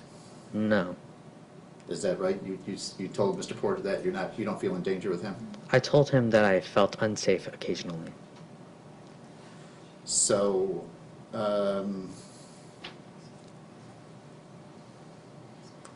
you reported that your father has used a frustrated tone with you once or twice, but he hasn't done it in a long time. Is that accurate to what you said to Mr. Porter? In the case of a year or so, yes. So at the time, that is accurate, what you said to Mr. Porter at that time? Yes, this was about a year ago.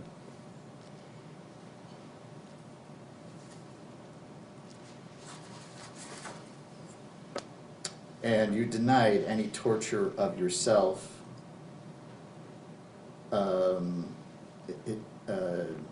Blaze, your brother, or your mother, by your dad? In the sense of movie Yes or torture, no? Did you deny that there was ever any torture from your dad toward you, your brother, or your mother? no. So you would agree with me, you would agree with the statement from Mr. Porter. Mason denied any torture of him, his brother, or mother by his father. No, I do not agree. You don't agree with that statement? No.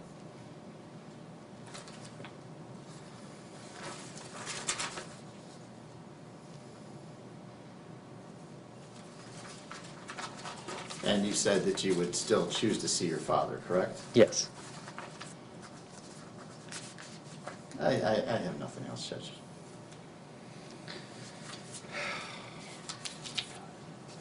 Okay, Mason, unfortunately, I gotta ask you some questions, buddy, okay?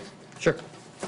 Lawyers, you get to object to my questions, okay? This is just a full reminder, please feel, you're not gonna hurt my feelings if you're gonna object to my questions, okay? Madam Clerk, did exhibit, I'm pretty sure what was attached to the petition as exhibit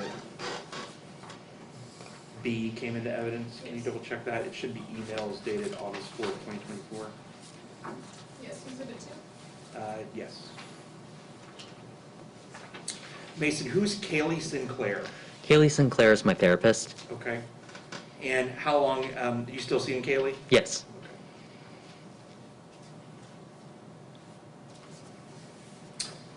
Did you send an email to Ms. Sinclair in March of 2024? Yes, I did. Why did you do that?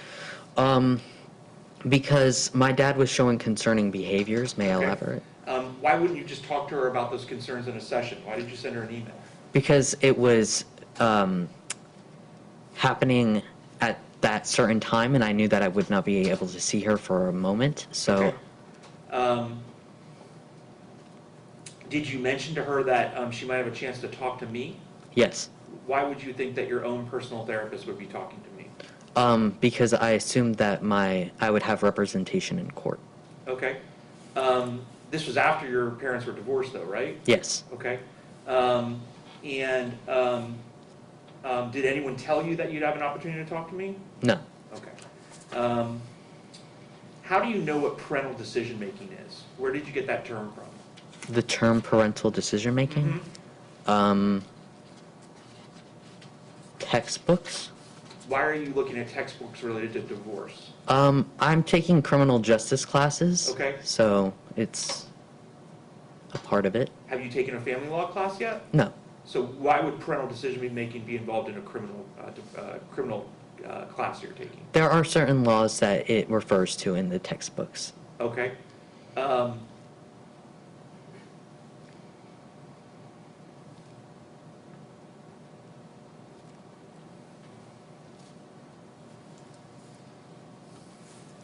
Before sending this email, did you show it to anybody else?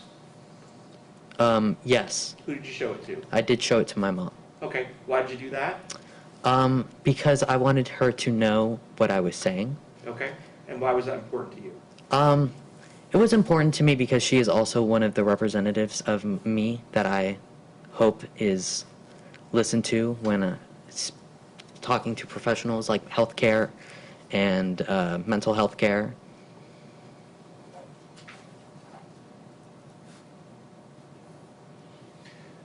You mentioned something about signing insurance checks in your email to Ms. Sinclair.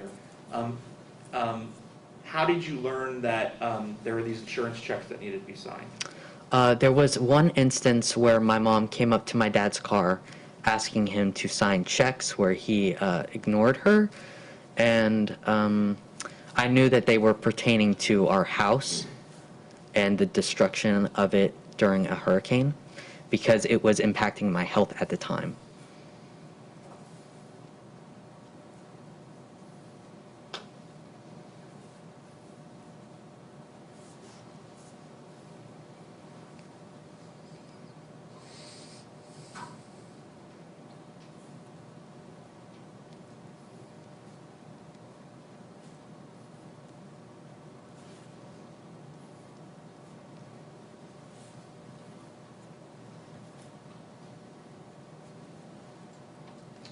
You told your therapist that your mom filed a motion, that your dad filed a motion that your mom was a flight risk. Yes. And that, that he was going to take you guys out of the country. How did you learn about that motion? I overheard her talking to somebody on the phone about it when we were on a train to go to the airport the day of our flight, which was very concerning to both me and my brother who overheard it because we were supposed to be leaving that day for our trip.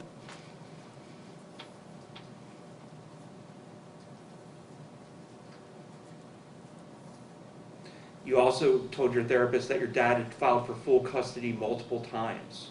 Why did you make that statement? Where did you get that particular knowledge from? I also overheard it over the phone calls.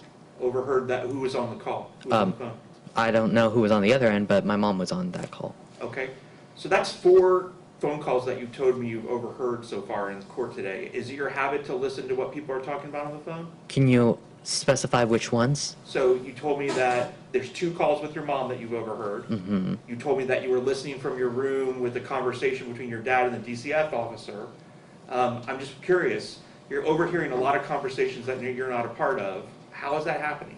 Well, most of the time it's in a very short distance. My room is very close to the dining room, which is where they had the conversation. And when we were in the train, it was a very small train and it was also fairly empty. I could hear her talking. When it's pertaining to things that I find very important to myself and impacts me, I tend to overhear it anyway, whether I like it or not.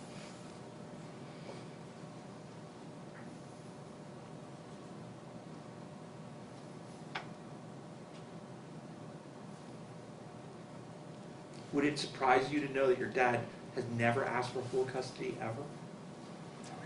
It would surprise me.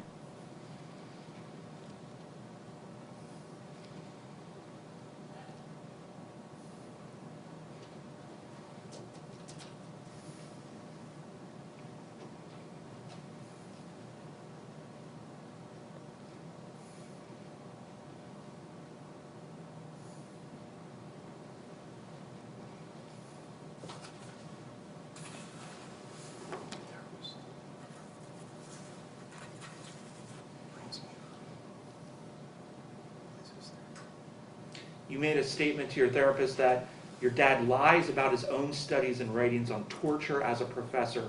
How do you know that your dad has written about those things as a professor? He talks about them. We watch movies on them occasionally together. Okay.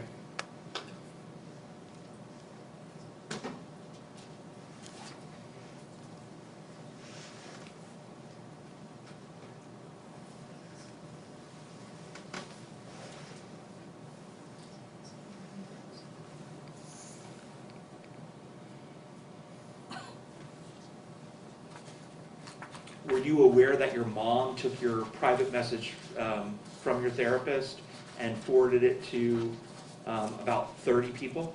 No, I gave her permission for that. So you guys talked about that? Yes. Okay. Who started that conversation? She did. Okay. And describe that conversation for me, please. She asked me if I minded if she shared this for my safety, and I said I don't mind, because I am open about conversations like that, and seeing how I conversated with her about it with my therapist in the room, I felt safe to share that information.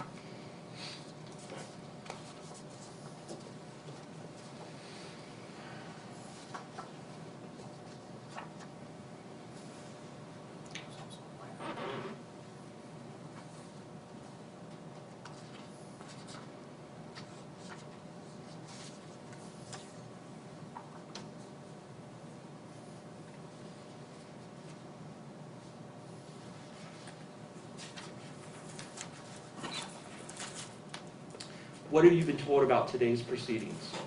Why we're here today? Well, first off, have you talked about why we're here today with anyone? Yes, Who have you talked to about why we're here today? both my dad and my mom. Okay, let's start with your dad. When did you first talk to your dad about why we're here today? And you understand we're here because your dad has filed a stalking injunction against your mom. Yes. Okay, so what have you discussed with your dad related to why we're having this hearing? Last week we discussed how I was being brought into the court, and So was that the first time that he mentioned that there was this special case going on related to this injunction?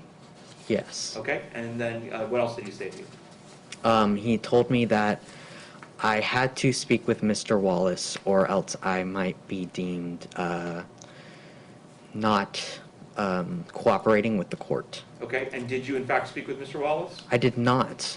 Okay. What else did your dad tell you about this particular case? He told me that Pa, Frank, I don't know his last name, Okay. was going to be testifying, was not going to be testifying despite being on the witness list. I Okay. didn't really know much about this at the time, so I didn't Anything really. else that he told you about this case? No. No? And then you said you talked to your mom? Yes. When's the first time you talked to your mom about this case? Maybe a couple of days prior To what? to me talking to my dad about this case. Okay, and so it would have been recent then? Yes. Okay, and what did you talk about with your mom? Who started the conversation? Well, I had asked her if I could be involved in the next court hearing because I know it affects me and my brother, so I wanted to be participating in it. So you asked to be here today? Yes, I did. Okay. What did you guys discuss? She told me that I can talk to her attorney about what I might say that might be relevant towards the case and what might be pertained to me. Okay, did either your dad or your mom ask you to say anything specifically to me? No, Did your dad or your mom ask you to say anything specifically to the lawyers? no. Outside of the DCF report that you looked at, where you showed any other documents involving this case? Yes, I read the full I skimmed the full document. You scanned the petition that was signed by your dad? Yes. And you scanned all of the attachments? I skimmed it, yes. Okay. And who provided that to you? Mr. Salgado. When I asked to be involved, I Did also. you provide it because you asked to review it, or did he provide it to you without your request? No, I asked.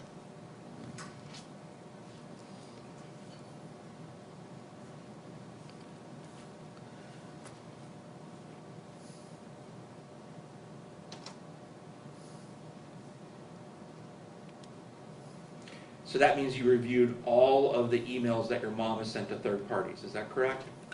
Briefly, yes. Again, I skimmed it in the short amount of time that I met with Mr. Salgado, so.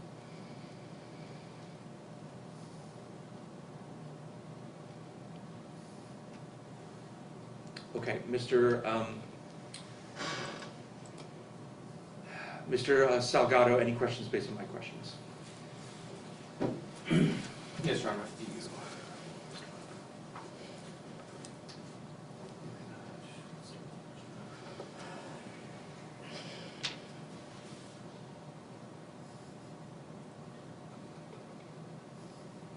Did either one of your parents tell you that your mom, no, I'm sorry, did either one of your parents tell you that you're gonna be with them full-time eventually? Yes, Which parent was that? my dad.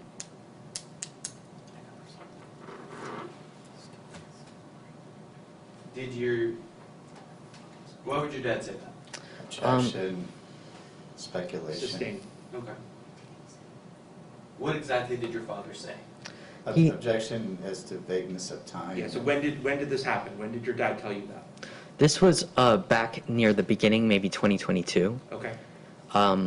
He told us that we were living a life of luxury and that it would soon come to an end, and that we had false ideas about the way life is supposed to be.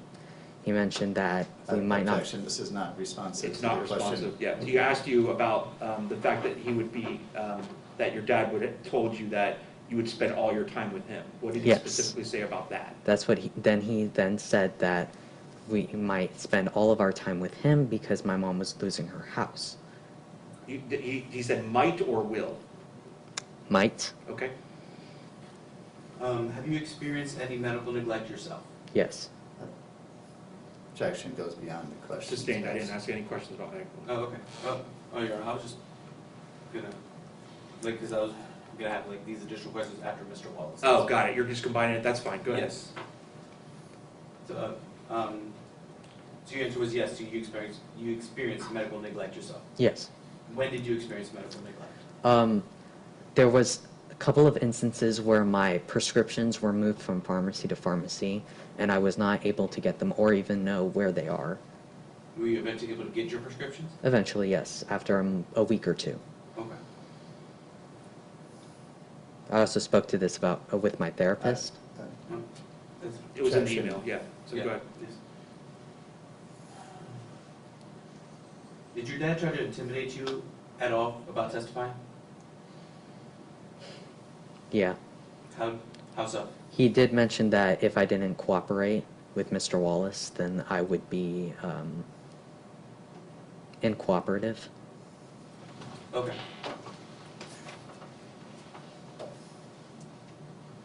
And how did that make you feel? That made me Objection, feel. irrelevance. Sustained. Okay.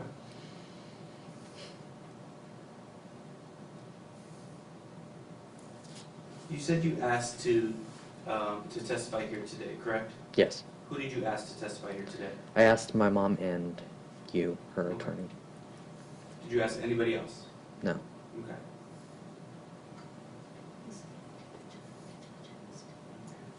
Did you have conversations with Miss Sinclair, correct? That's who do you have any conversation with Miss Sinclair about testifying? Yes. I have been advocating for testifying for multiple years now. For how many years, I'm sorry? Multiple. Okay.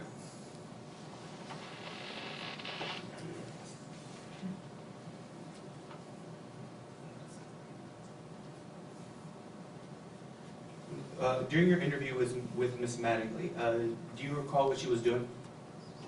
Yes. During the first interview with her, she sat on my bed with her phone in her hand, and she had a conversation with her daughter over the phone for a majority of the time. Do you feel like she was paying attention? No, she was not paying attention. No further questions, Your Honor. Okay, Mr. Wallace?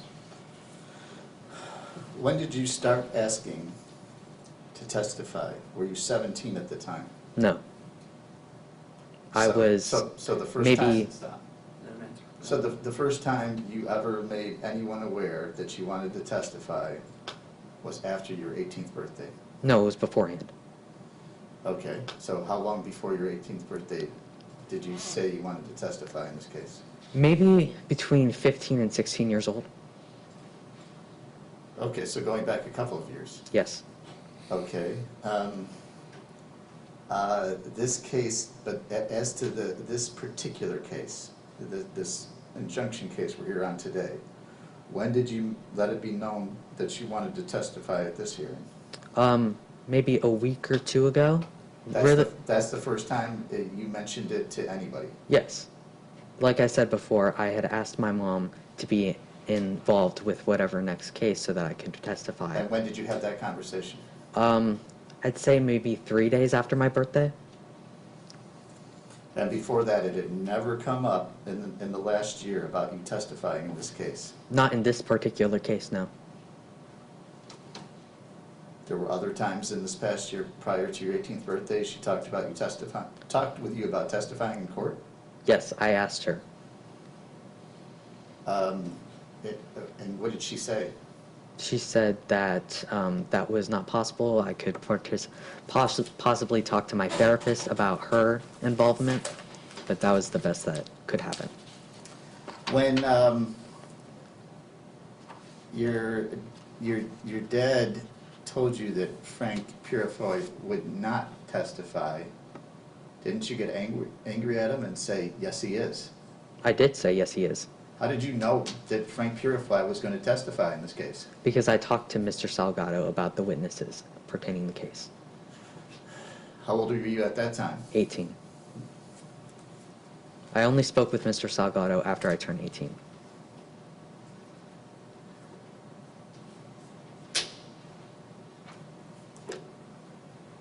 As to the pharmacy, isn't it true that actually it was just a matter of it's your father's insurance and they decided it would switch? No. Objection. Hearsay. It's speculation. It would be based on what either parent told him, or what he overheard. Do you know why? Is that a yes? No, so this happened multiple years prior to the insurance chain or the insurance problems at Walmart. This was How back. many years back is it? This was 2 or 3 years back at CVS when I went to go pick up my prescription. By and yourself? No, with my mom, and they did not have it at the at our prescribed pharmacy. Okay. Who told you your father was neglectful of your medical needs by the pharmacies changing? My mom did not change the pharmacies. How do you know? Did she tell you I didn't change the pharmacies? But yes, she did.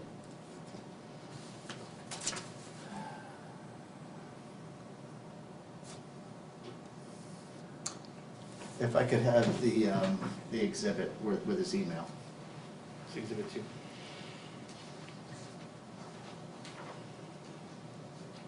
I'm showing you what's been, and Madam Clerk, I realize there's many, it's the one the child. It's part of the composite. It's the second to last page, third to last page, Mr. Walls. Which I think is, but it is a different exhibit from this. I want to say. It's an August 4th, 2024 email from Ms. Grajeda where she forwards a March 27th, 2024 email to, from Mason. It should be Exhibit 2. Let me take a This look. is the one earlier that day, the 4:39. There was one on 8/4 later in the day. Okay. That's it. That's it. This would be Exhibit 3. I'm showing you now, Mason, what's been marked as our Exhibit 3 for in evidence. Do you recognize that as the email you sent to Kaylee Sinclair on March 27th, 2024? Yes. And you would have been 16 at the time, correct? Yes.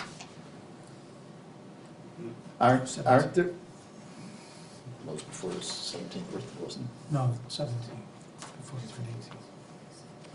What's his birthday? April 7th? March 27th. Is before April 7th, Tony. SDFU. Anyways, on March 27th, 2024, were you still 16? Yes. Thank you.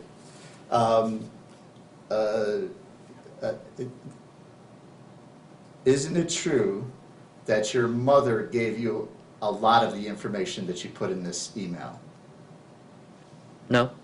Is it true that she edited some of this email, actually wrote some of it? No. So she's not the source for anything in this email whatsoever. Is that your testimony? There are a few things that I overheard, but nothing that she directly told me.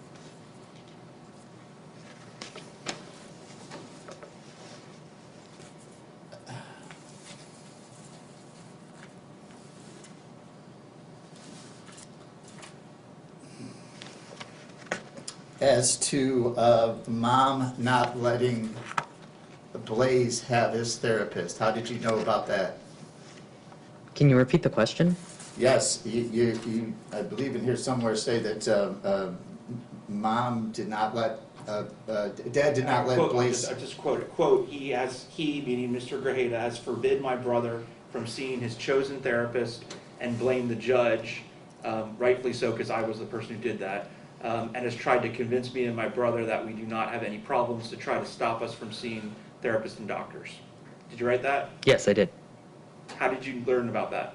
We spoke with my dad about it. My brother learned that he was not seeing this therapist anymore. We talked to my dad about why. He said that what I wrote. Okay, so isn't that the ultimate source of how you learned about it was through your mother, wasn't it? No. So Blaze, what other source would there be of him knowing that he couldn't see this therapist anymore? Unless his mother told him. Objection, speculation. I'll sustain based on the form of the question. You can rephrase it, Mr. You Wall. never once heard your mother say that your father is, to Blaze, that your father is blocking me from allowing you to see Princessa Long. Yes. How often did she say that? Maybe a couple of times. As to the trip overseas to Paris, did your mother make negative comments to the two of you about my client trying to block that? No. Not once, not one negative comment. I overheard it over the phone, but as soon as it was resolved, she tried to put it behind us so that we could focus on our trip. And she never brought it up again. No.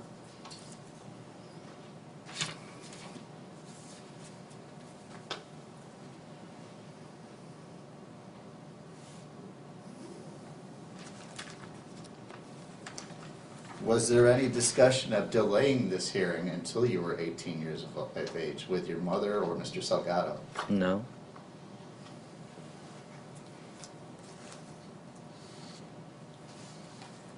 Did you ask your mother about the allegations in your dad's petition for the stalking injunction?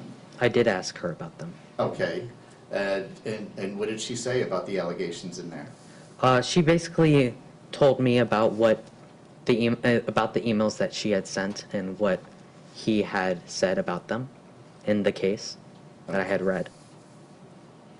Did you question her about all the allegations of your father sexually abusing her? I did not question her.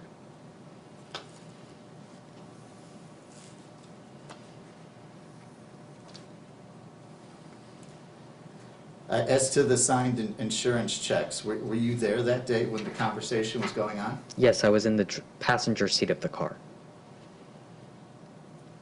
Which day was this? Whatever day he picked us up, Do you recall exactly when this was? This was in 2022.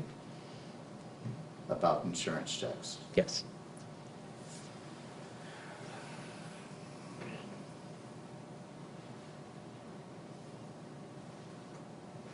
I'm probably just about done, Judge, if I got 1 second.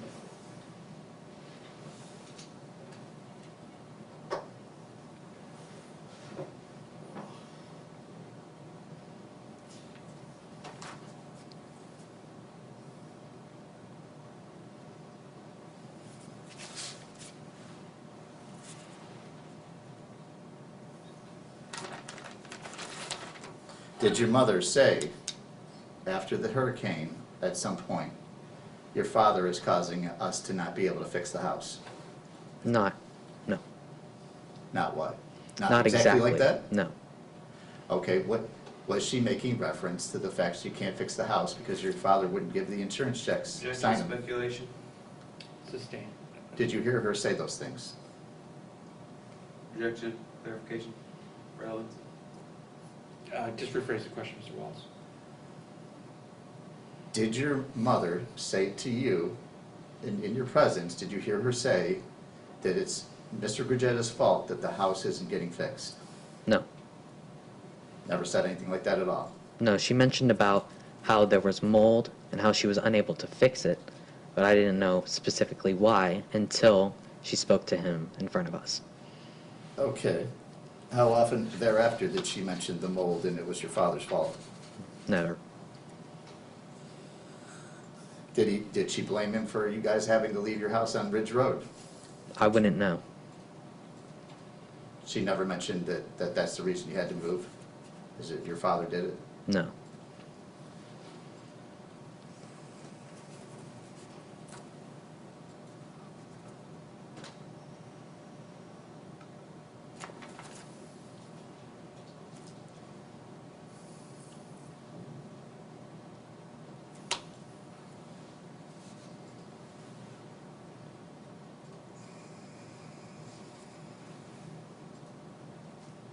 Um,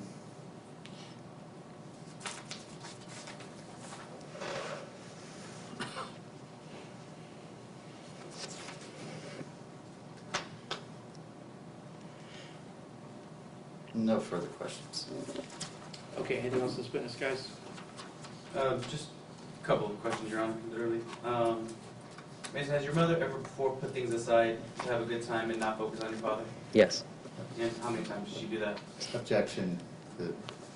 First of all, I actually didn't hear the question, so. So how are you objecting? I'm objecting because I didn't understand the question, the phrase, so the Just form go of ahead the and repeat the question. question, please. Has your mother before put things aside to have a good time and not focus on your father? Yes. Objection, relevance. Sustain. Okay. No further questions, Your Honor.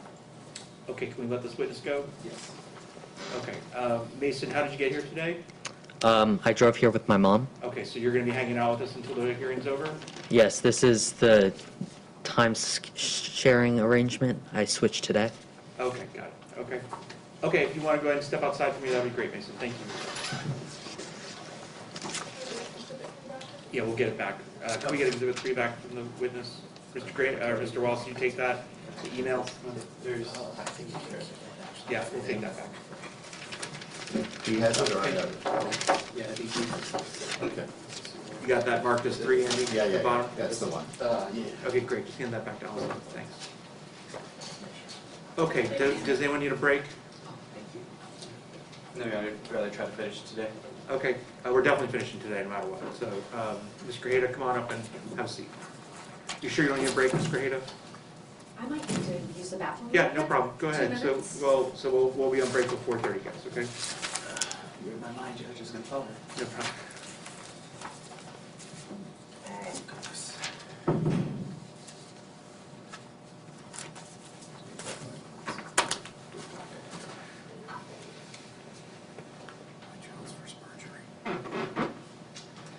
Andy, Paul, can we close these windows, because it's gonna start to get hot. Start to. Sorry. Cooking over here. I can live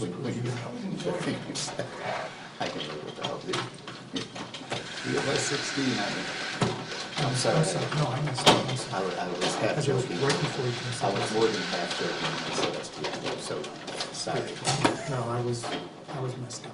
Not as bad as the time once, but I screamed at a client of mine. They just wouldn't stop making comments. Can't see that bird very nice. And then afterwards, I realized, oh, wow. I said, I don't know. I don't wanna be accused of burglary. But, no, that's fine. Second. I'm sorry. Explicitly lied. Oh my God. So disturbing. He's gonna be a piece of work as I So is Is this- Susan's trial still going? Yeah, he's presumably. Oh, Donald. Oh, that's right. It's at least an overnight, Is right? Gerner's going to? I have to contact They don't. Blaze's I think you're friend's right. father where he's, after school. Then Blaze has some event after school. It's like, Was this your weekend or? no, Okay. thank God, because I got great papers and process. After all this. I can't recall the courthouse ever being so busy How am I last gonna week. do with this kid now? Maybe a little extra ice How cream. can you lie on the stand like this? He had a story. He was not there that day. He was just like Because this. I've been here I 50 remember years. this. Which day? The day, to go to the new house, because I didn't even know where it was. She had shared that information. And Blaze had to point out, oh, there's the house. We had to drive up and down the road. Right.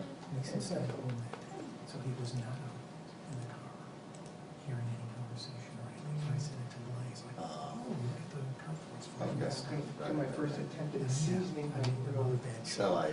Oh, really? missed, I bought a Blackstone tuna last night. Mhm. I was Put it still, together I guess so, he wasn't at, and they'll take What a place part-time. at my- Yeah. he was at a I different bought school. He was a at gifted school. or green something. egg. Well, Blaze was About 3 years ago, 4 years ago. And everyone's like, it's the best, it's the best, it's the best, and it's pretty good. So why But would? everything is very detailed, meaning Blaze like, was at- if you're smoking something, it's a whole deal. I still And love more Mason than got home anything, by himself that day? He didn't my lose. Oh, I see. grandma's got cast iron confused about skillet. that, yeah. It makes the best steaks, honestly. Minor Yeah. compared You to just some do a stuff little that- sear or a reverse sear, it's perfect. Yeah, so I went all out, I bought all Yeah. the tell the temperature of the Mm. grill, Yeah. you know, I was able to agree that it Is that a pellet or is it a flat top? flat. I'm doing it more because the power goes out, CVS cook closed, eggs, that's why. Right. everything, Right, right, you know, right. pancakes, steaks. Our People love them, man. Facts, not the interpretation But of. I learned a lot about And he still the believes. different oils and what you can So, do. just made Just several have conferences. avocado is really good. Really?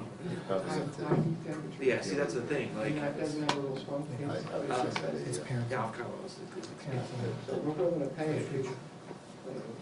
But it is the high heat tolerance is key, right? Yeah, Because you don't want smoke, you know, the So smoke then, the rest of us. Bird and olive oil's the worst. is great, I want you to come on up and have a seat in that chair, okay? Yes, you are. Orders. Thank you.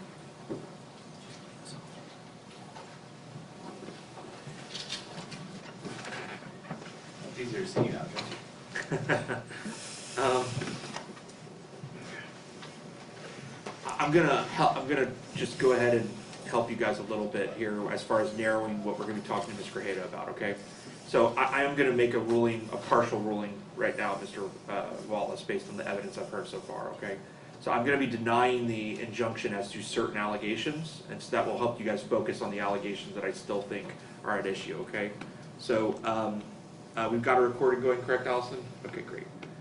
Okay, so as far as the items that would potentially form the basis of conduct that could be considered under the injunction statute, there are several allegations that I'm telling you right now that they're not going to be support the issuance of an injunction. Okay, so I'm going to start with.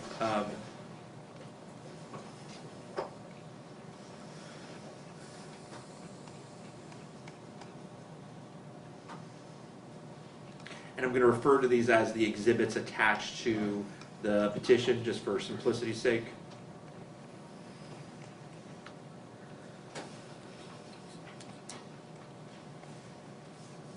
Okay, any allegation related to the alleged actions of Ms. Grajeda as set forth in, sorry, I'm just scrolling.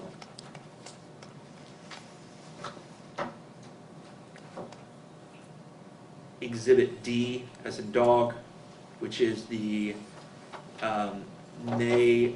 March 22nd request from, or I'm sorry, the March 2024 request from Mr. Grajeda for police reports made by Ms. Grajeda, and the actual police report made by Ms. Grajeda on February 1st, 2024 shall not be the basis for an injunction. I will give you the legal reason why as a part of my overall ruling at the end.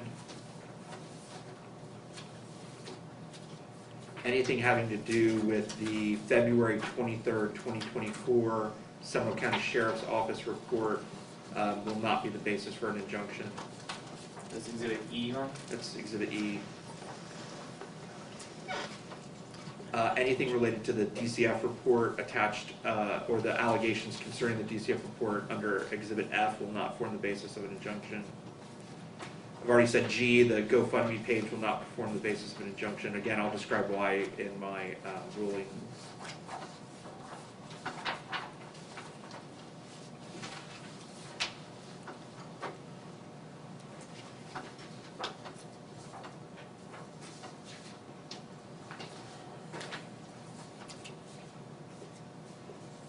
Anything related to Exhibit I, which concerns communications between Ms. Grajeda and Mr. Wallace related to an alleged bar complaint that she's made against him. Anything having to do with the Winter Park Police report for an incident that occurred on April 25th, 2024 will not be the basis for an injunction. And then anything else that's not, that I haven't talked about, may potentially form the basis for an injunction today, okay? Did you previously say K as well, Your Honor? K has to do with the final judgment. I'm not so sure that there was a specific allegation as to K. There might be some questions related to some of my rulings in that, and whether there was compliance with those rulings or not. That might come up, but I'm not sure that K had a very specific allegation other than showing that Ms. Grajeda has been found to be in contempt of court previously in the companion family law case.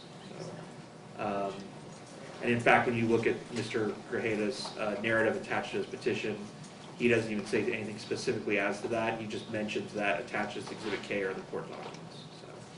If you recall, Judge, we brought up the final judgment partially as to your finding that there was no competent evidence of Sexual abuse, yeah, I got that. So I'm not saying that may not be a basis for my ruling, because we probably will talk about the factual findings in that.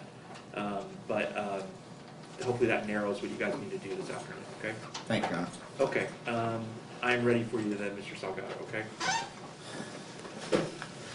Ms. Grajeda, can you just state your full name for the record, please? Victoria Michelle Grajeda, Where do you live? 535 Buckminster Circle, Orlando, Florida 32803. Do you know the respondent in this case? Yes, I do. How do you know him? He is the father of my children, and my ex-husband, and my former professor Do you know where he works? at UCF. Direct your attention to Exhibit A from the petition. Do you remember the day of March 21st, 2024? Yes, Do you remember sending an email to UCF? yes. Who at UCF did you send this email to? I sent the email to my mentors, my program directors. Objection, non-responsive. She's saying who she sent it to. Yeah, I mean, I'll let her finish answering the question. I mean, that we're talking about what was attached to the petition as Exhibit A, correct? Correct. I mean, the document speaks for itself. I see exactly who the email was sent to. If you want to show her a copy of the document and see if there's anyone else, but I have everyone that's here. If you want to describe for me who those people are, I'd be happy to hear it. No, there's no need for that. Did you include Dr. Grajeda in the email? I did not. Can you briefly describe the contents of your email? Briefly. Would you mind if I look at a Yes, please. copy while I'm... Of course. That would be Exhibit A. I mean, the court has fully reviewed Exhibit A, and I'm happy for you to ask any specific questions about what she said, Mr. Salgado. I don't need her to generally describe it. It's already been published to the court. Understood. In that case, Ms. Grajeda, why did you send this email?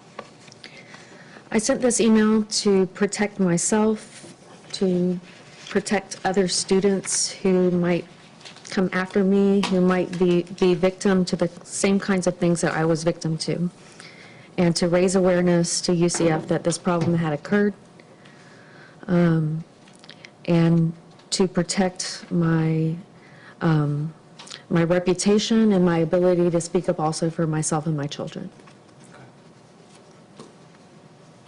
Ma'am. Everything that you wrote in this email, are these true? Yes. You sent another email in August of 2024, correct? Yes. Okay. Who did you send this email to? If you don't mind, I would look at that email as well, but I believe I sent that as a cease and desist to, again, my program directors, my mentors, people I knew had received information that was not true about my mental health. And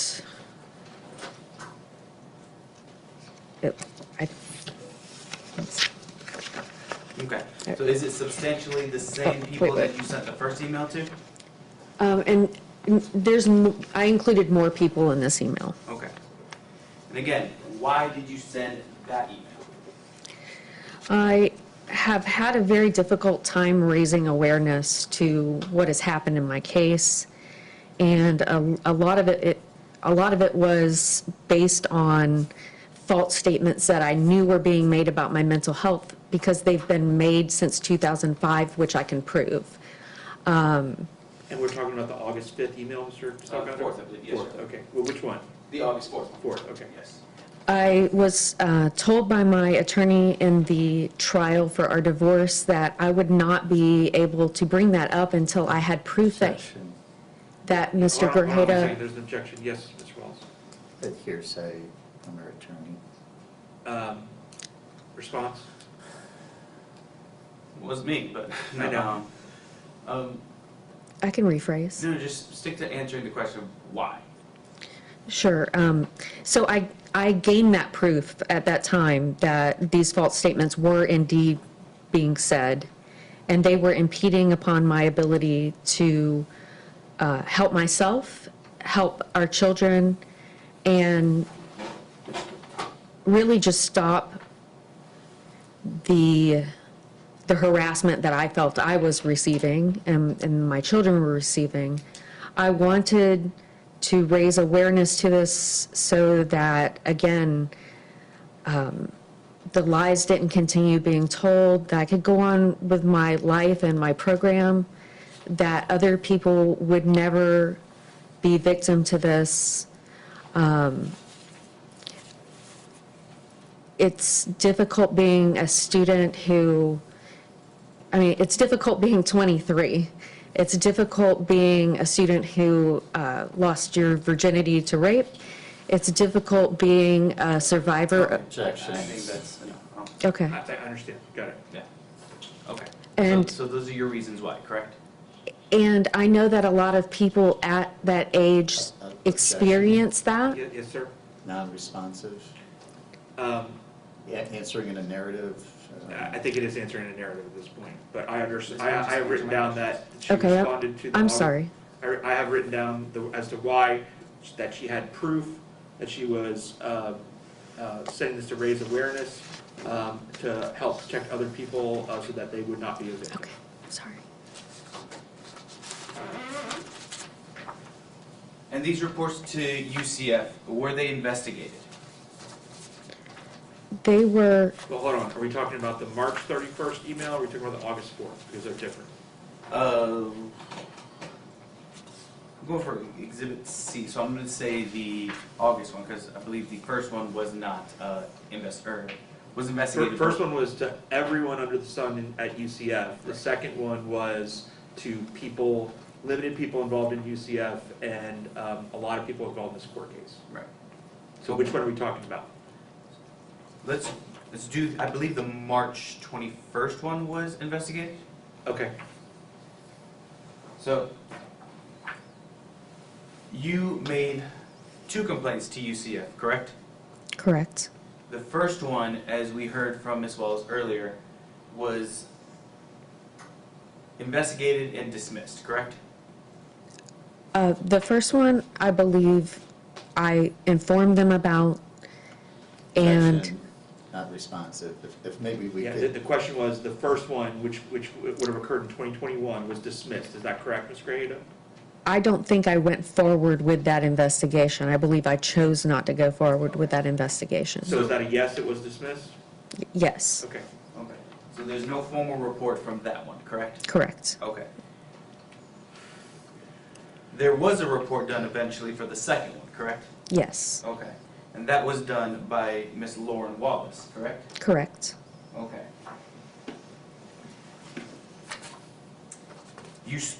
Did you speak to Ms. Wallace? Yes, I did. When did you speak to Ms. Wallace? I believe we had 2 meetings. They were in 2024. Did you explain to Ms. Wallace why you made these reports? Yes, I did. About how long were these meetings with Ms. Wallace? About an hour, hour and a half each. Did you bring any proof of these allegations? Yes, I did. What proof did you bring?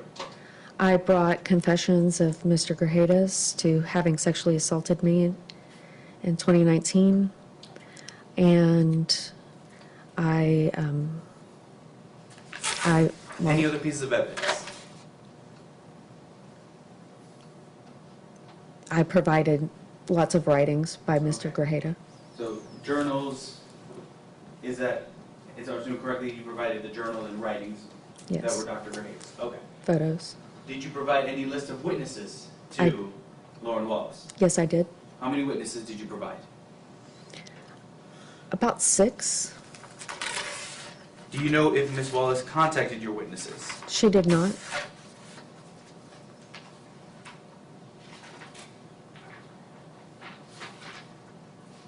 Do you know what Ms. Wallace reviewed in her report? Yes, I know what she reviewed. Okay. At the end of her report, did she agree with you that these things happened? No? No. Okay. Did you fully cooperate with Ms. Wallace? Yes, I did. Why did you do that? Because I wanted to do my part in reporting something that was very concerning to me that was continuing to happen. And by that, I don't mean the sexual assault. I mean the other part about lying. Well, what do you mean the other part about lying? The part about misconstruing my mental health. Okay. Do you feel Ms. Wallace did a thorough investigation of this case? No. What do you base that on? She didn't call any of my witnesses, and they were professional witnesses, not just people that were described earlier. Okay. In Exhibit H, there was an email to Dr. I forgot the name. Gerardo? Gerardo, thank you. I can't say that name today. You remember sending an email to Dr. Gerardo? I did. Is that email?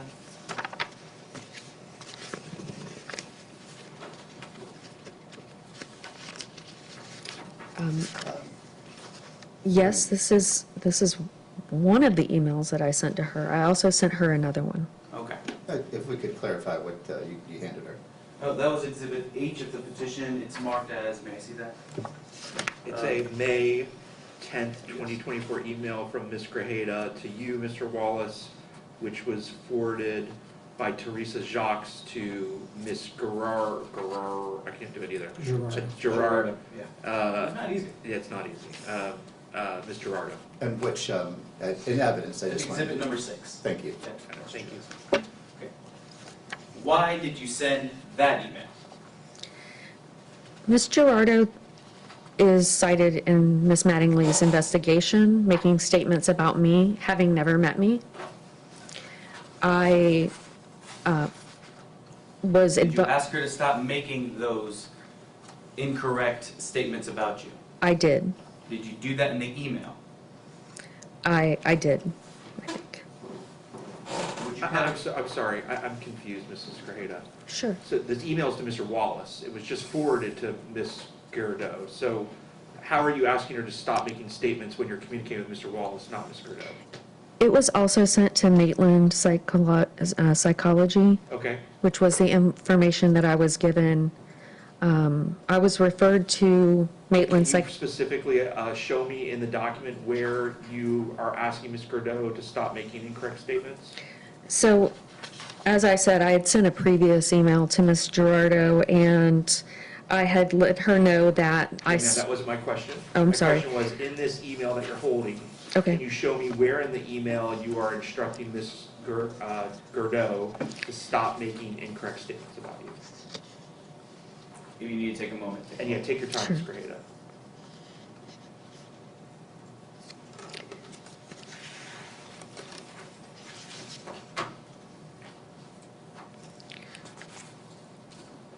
One of the first places where I believe I began doing this is when I mention in paragraph 5 that, Does that start with you have gone above and beyond? yes, Okay. along with Ms. Mattingly and Dr. Gerardo, So that is the paragraph you believe where you're asking her to stop making incorrect statements?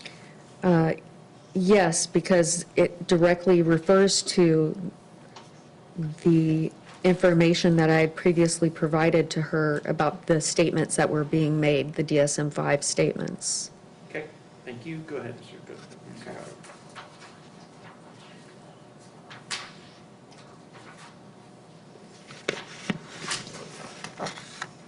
And what was your purpose in that email?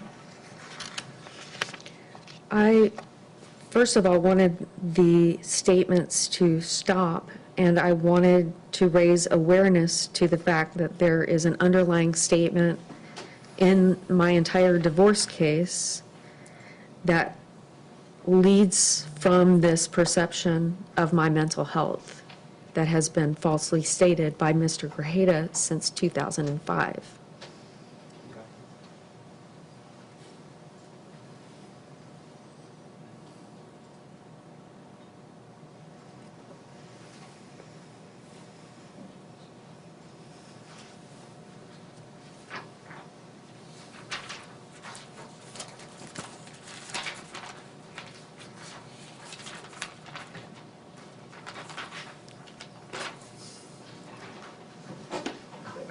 Sure. Just going through now, Your Honor, to see what else that you already discussed.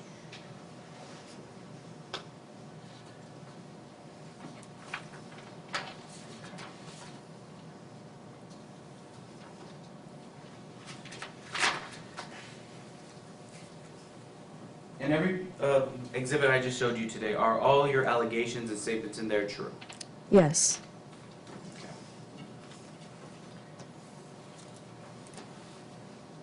Is your sole purpose for sending those emails to protect you or others? Yes, that's my sole purpose. I asked an or question, sorry. Oh, my sole purpose is to protect others. Did you testify to Ms. Wallace that you did not want Mr. Grajeda to lose his job? Yes, Objection, vague as to time period. Which Yeah, you want to go investigation? ahead and Sure. clarify that? In Exhibit C that was of the petition, Ms. Wallace's report that is dated, well, that was completed August 8th, 2024. And that investigative report, during that time that you had a conversation with her, did you tell Ms. Wallace that you did not want Mr. Grajeda, Dr. Grajeda to lose his job? Objection, again, vague as to the date of that actual statement. It encompasses multiple reports. I'm just gonna ask the question a different way. Did you tell someone at UCF that you didn't want Mr. Grajeda to lose his job? Yes. Okay, and when was that statement made? I've made that statement every time I've ever given any kind of testimony or made any kind of reports, because I don't want him to lose his job. Okay, so you made that statement in 2021, Yes, okay? And then you made that statement in 2024, yes. okay? So my follow-up question that I'm just asking while we're still talking about it is, so then what did you want to happen then, outside of just raising awareness, as you previously said?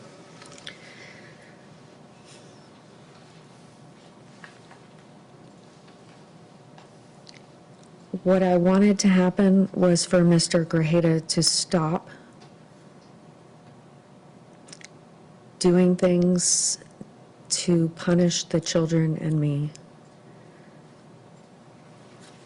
for... So when you responded to your lawyer's question about why you sent the March 2024 email, here's what you told him.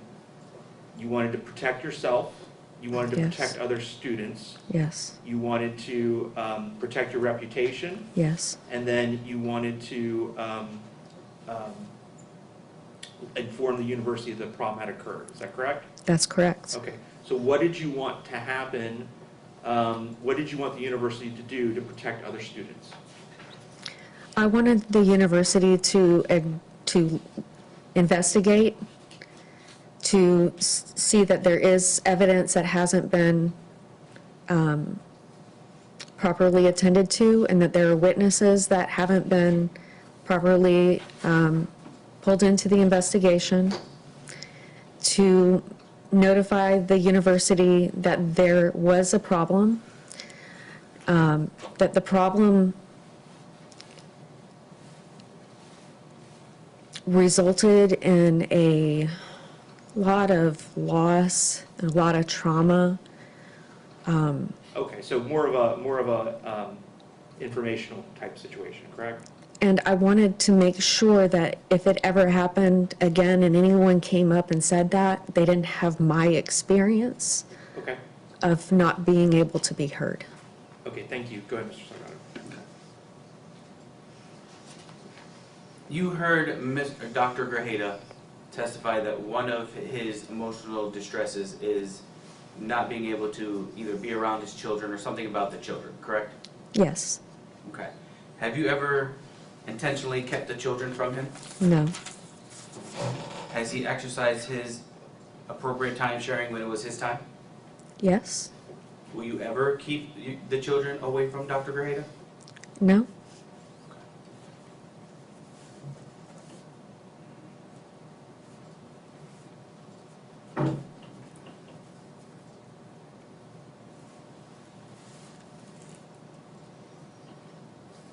No further questions, Your Honor. Okay, Mr. Wallace. Yeah, as to intentionally keeping the children from him, you actually, at the start of the divorce case, kept the children from him for months, didn't you? no, You constantly let him have the children during the start of the divorce case. There was never a period you kept the children from him. I did not keep the children from him. Was he able to see his kids, ma'am? Yes, You've been found in contempt regarding keeping the children from him and alienating the children from him, haven't you? I was found in contempt. Twice regarding the children. Have you been found in contempt twice regarding keeping the children from him? I was found in contempt. And one of those was actually this, after this trip to Paris, where you told, after the trip to Paris, you were not going to let him see the kids because DCF said they didn't have to go. That is not true. Okay, but during that period, he was not able to see his children during that period, after he came back from Paris. His children Yes told, or no? Was he able to see his children for Yes. the week or so after? yes, he was. Weren't you found in contempt for keeping Yes, I kids was. from him? Yes, I was.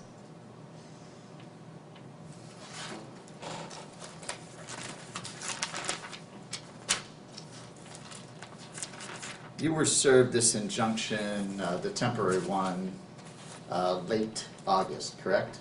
Yes.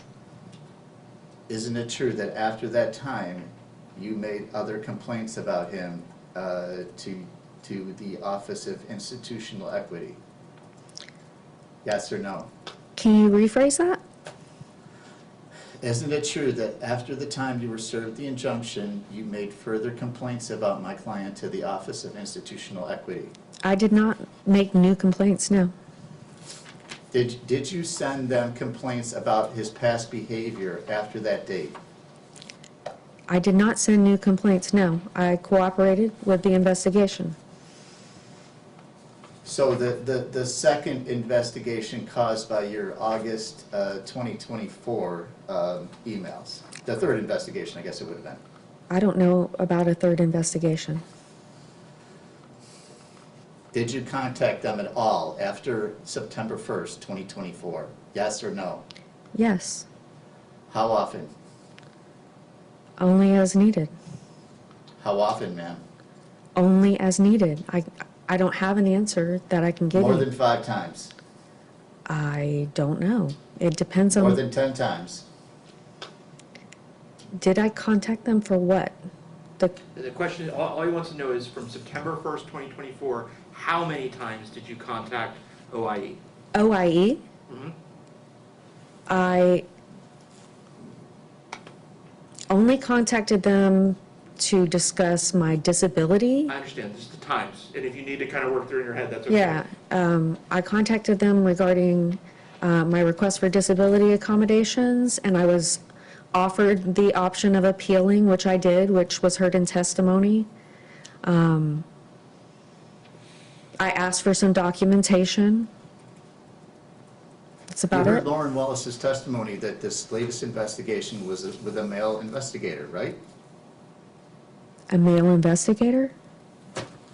Is there some other investigator besides Lauren Wallace you've dealt with since August 30th, 2024, at the Office of Institutional Equity, or whatever it's called today? I dealt with a male member of UCF regarding my disability rights. You heard her testimony about you've now been trespassed from UCF. That's true. When did that happen? August August what? What day? 8th? I don't know. That's just a guess. What were you doing that day that you got trespassed from UCF? I was at home. Yep, you mean you got a letter in the mail? No, I had police show up at the door. Okay, and what was the allegation as to why you were being trespassed? And I'm objecting because this is outside the four corners of this petition, Your Honor. We're talking about testimony from another witness. That this is not in his petition. This trespass from August 8th. Response, Mr. Wallace? We just learned of it today ourselves, and so yeah, he wouldn't have known about it when he did his petition.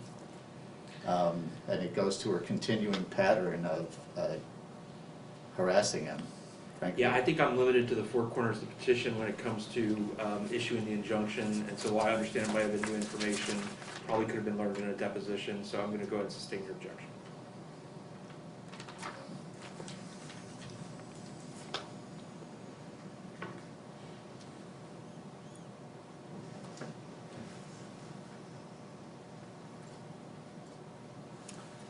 You state that you sent the March 21st email to some of your mentors at UCF, correct?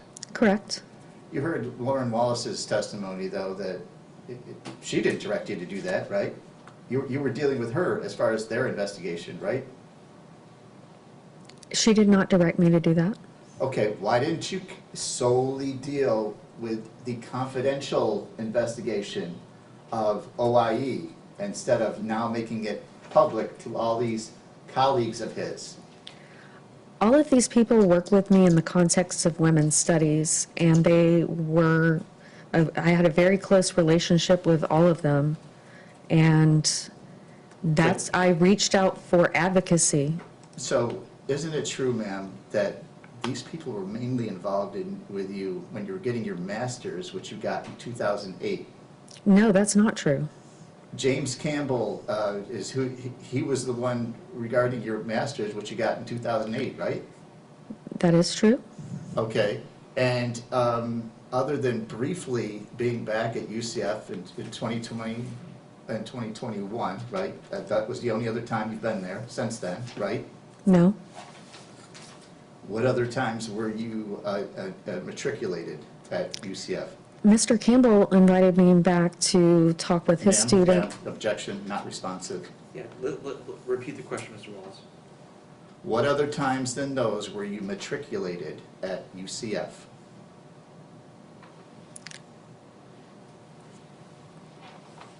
I was going to school there from 1999 to 2008, and then again from 2020 to 2022-ish.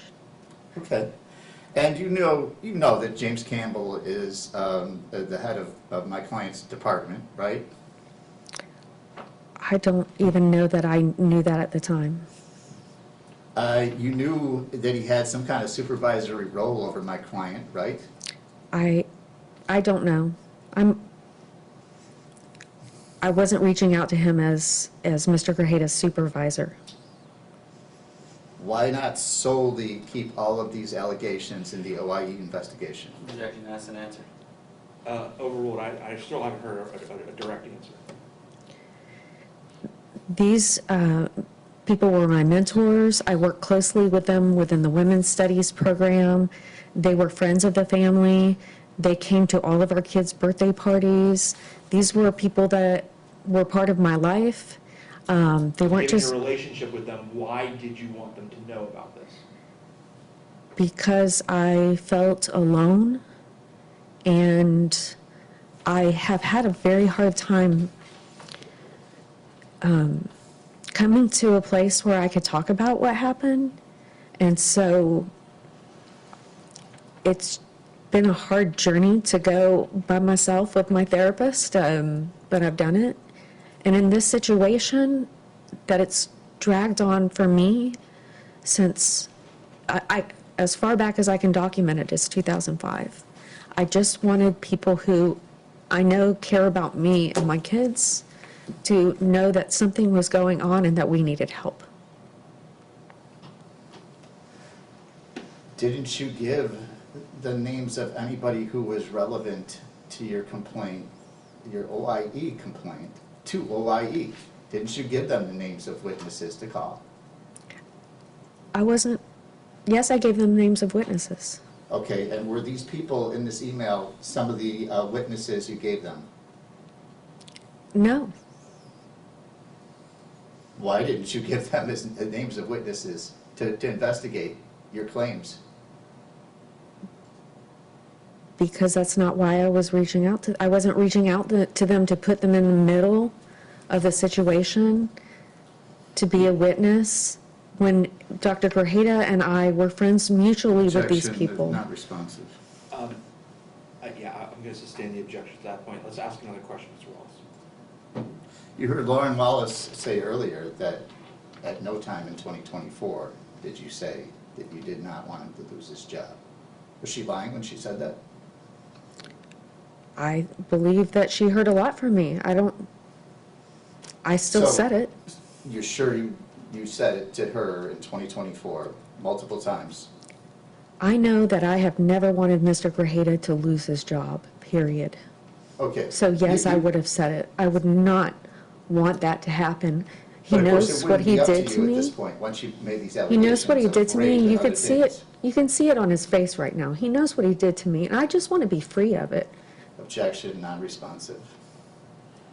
I forget what the question was at this point. I'm sorry. Just answer his questions.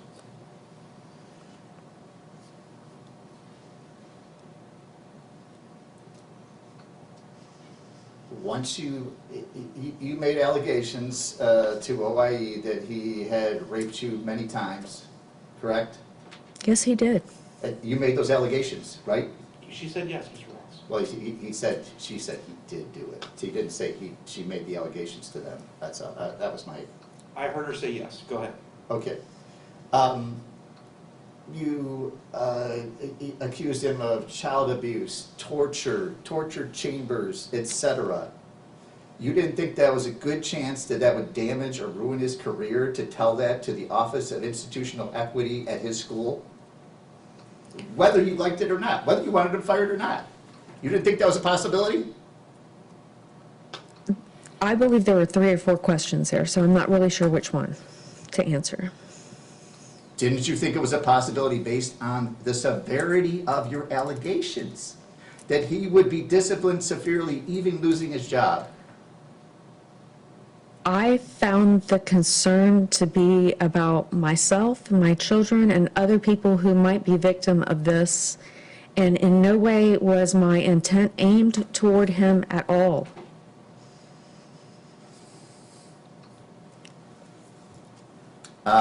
These things, these things happened. They were severe. That's why I reported them. It wasn't, I didn't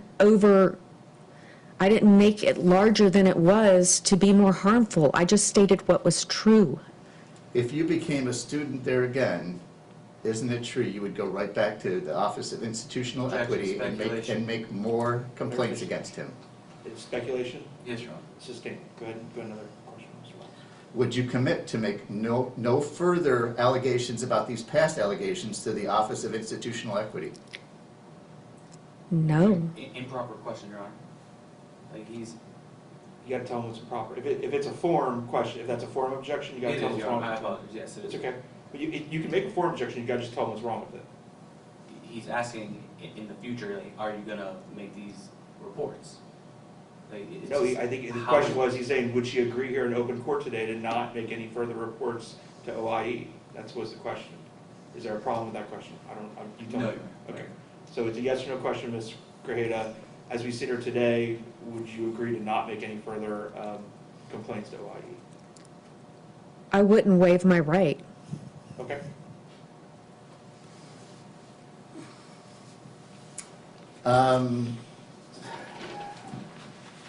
If I could have the 2 August 4th emails.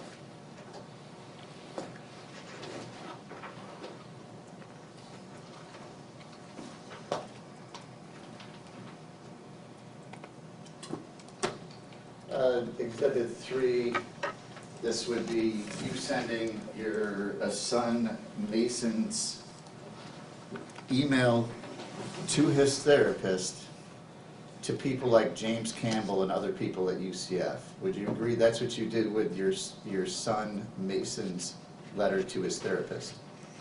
Yes? And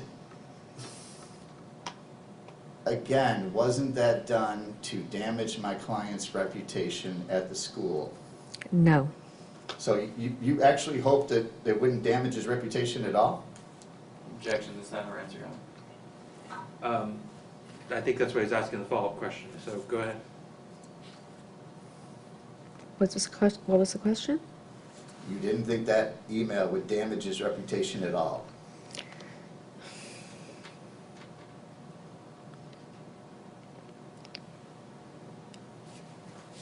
I'm not sure how to answer that question, because I didn't think about,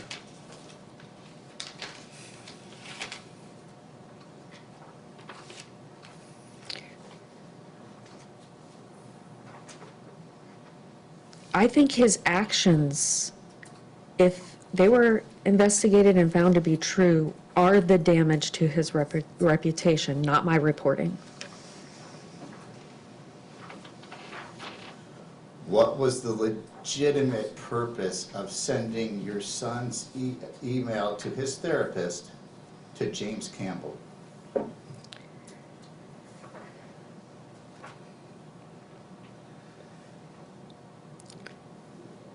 To be believed. To advocate for my children. And to protect other students from ever having to go through what I went through. Which could happen if UCF, one of the ways they could protect their students would be to fire my client, correct? If that was based on what they found to be his actions, You'd be fine with that, correct? No, I wouldn't like that.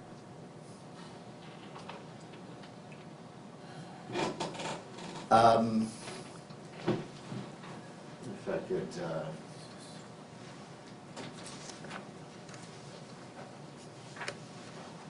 the other, August 4th, no. August 5th? Okay, right. Showing you Exhibit 2, Did you mean I'm sorry, the August 5th emails, I don't believe, are Ms. Grajeda. There's an email from Ms. Grajeda. There's another August 4th from Ms. Grajeda to the kind of the same players, and it's directed to Dr. Grajeda. Is that the one you wanted? so yes, the confusion is that Mr. Campbell, our cover is August 5th, but he's sending it to other people. I got it, okay. And the second page is the next. I understand, got it. Okay, I'm showing you Exhibit 2. Can you state what you called that August 4th email? Proof of continued legal abuse and child neglect removed the gulag on me and 2 children. Okay, and you sent that to various people at UCF as well, right? Yes.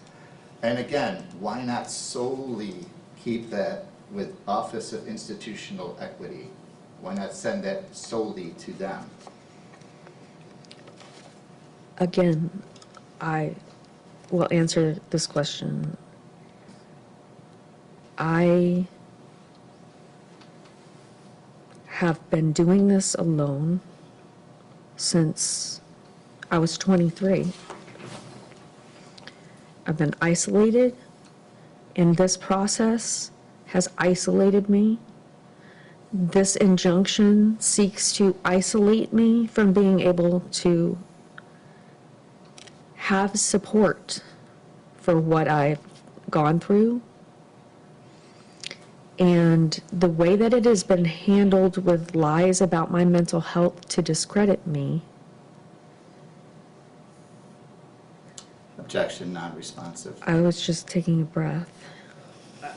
If that's your answer, that's your answer, Mr. Wallace. It is what it is. Some of- You know that. Some of Kristen- these people, Let him answer the question. okay, I'm sorry. You know that Kristen Gerardo was a therapist of my clients, correct? Yes or no, ma'am? Yes, I do. Okay. And isn't it true that you complained to the people who licensed her about her ethical behavior, correct?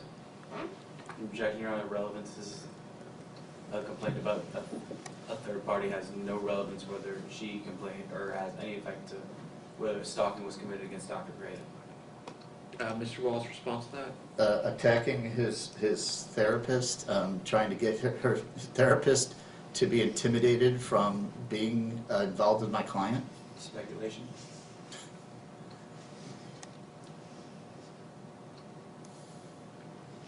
So the statute has a 2-part test when it looks at either harassment or cyber stalking. It has to cause substantial emotional distress to the person, but it also has to serve no legitimate purpose. I think there's a chance it could fall under the no legitimate purpose part of the test, so I'm going to overrule the objection, and you can answer the question, Ms. Grajeda. Would you repeat the question, please? Didn't you complain to the state licensing agency that oversees Dr. Gerardo about her ethical behavior? Did I submit a complaint? Yes. Yes, I submitted a complaint. And what did you put in the complaint? I said that Mrs. Gerardo had been cited in the social investigation report making statements about me, that she had never met me, and that I believe that is against the rules of her license to make statements about someone that she has never met as if they're true, and that she knows them. And I provided them Dr. Marowitz and Laura Riddle's information where they can confirm that they encouraged me to submit this report. because they could also confirm that what Objection, she said wasn't true. non-responsive. Overruled, I heard her answer.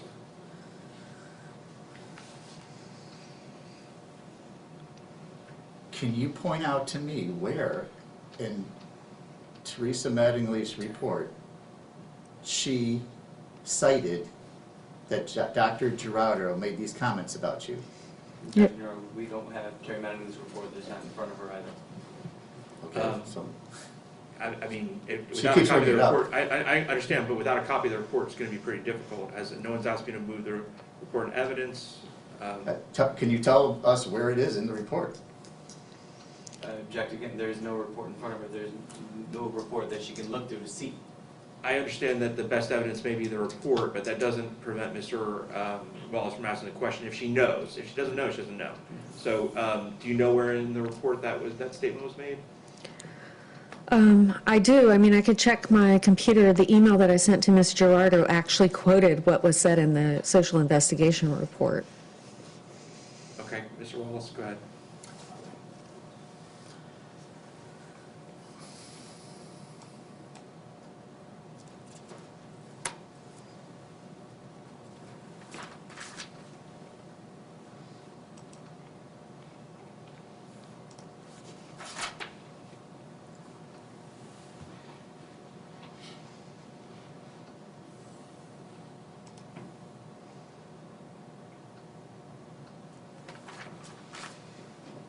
One moment, Your Honor. No problem.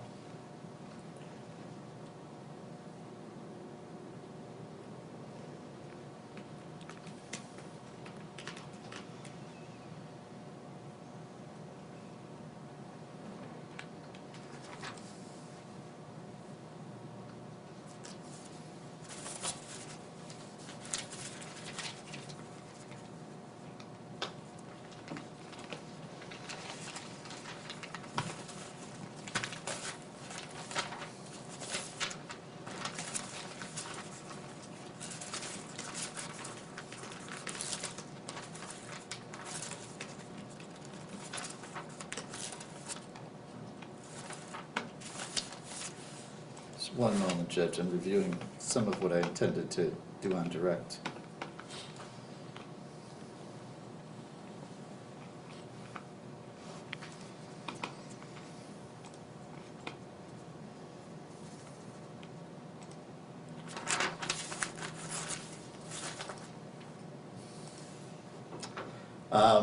You heard the testimony of Lauren Wallace about the different stories you gave regarding your hand going through or your arm going through the glass sliding door. You heard her testimony? Yes. Okay, would you agree that you've given 3 different stories about that to them? I don't believe there's 3, no. I believe that was 2. Okay, well, one of them was that you actually harmed yourself. That was the first thing you sent to them, that you were so angry you smashed through the glass door yourself. I don't recall that. I think the report speaks for itself here, Your Honor.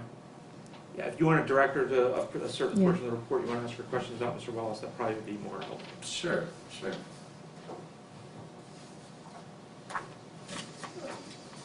This would be Exhibit 1.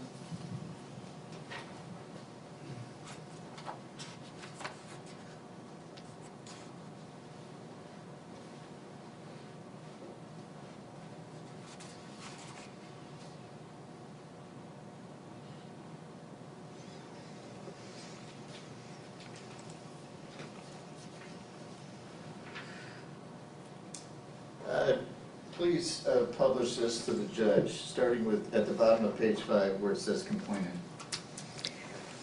Complainant made other inconsistent statements regarding allegations outside of OIE's jurisdiction. For example, during her February 11, 2022 OIE interview, complainant said that in May of 2019, respondent screamed at me so loudly that I couldn't hear myself yell back. I banged on the door to get him to stop, and my arm went through the sliding glass door. Does that refresh your recollection about what you told OIE back in 2022? It does refresh my recollection. Okay, and so, and then go on to the next word in the next part of the paragraph. In her addendum to her April 1st, 2024 OIE interview, complainant wrote that about the same incident, but reported that respondents beat me up and pushed me into a sliding glass door, leaving me permanently scarred. And then the next part. In her July 1st, 2024 OIE interview, complainant's description of that same incident evolved again as she asserted that the respondent attempted to murder her when he threw her through the sliding glass door at home in 2019. The record supports that the complainant's description changed and worsened each time she spoke to OIE. Fair to say that from the first report you made to the second report, you changed it quite a bit, didn't you? I did. And actually, in the trial, didn't you tell Judge Brzezinski in the trial that one of the abuse incidents was him throwing you through that glass door? I did. Wasn't that a lie? Which part?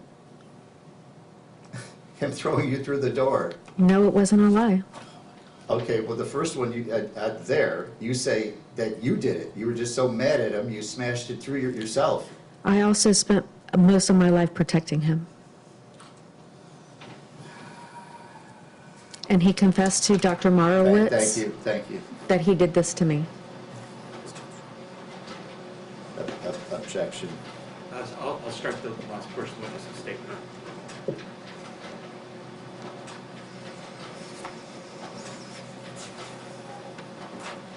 Just about done, Judge.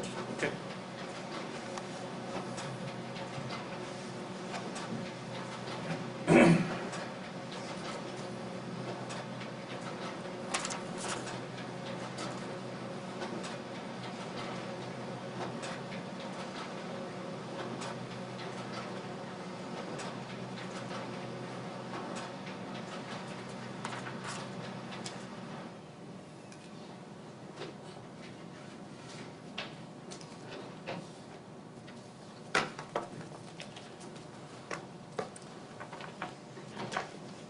And as part of your complaints to OIE, on February 1st, 2024, you called Program Director Waldron stating that a UCF professor drugged and raped you while you were a student. Who was, Did you tell this person that? I'm not sure who Waldron is. Did you tell somebody at UCF that day? I talked to Victim Services. Okay. You heard Lauren Wallace say this person wasn't affiliated with them. Was she lying? I don't know who this person is, so I can't answer your question.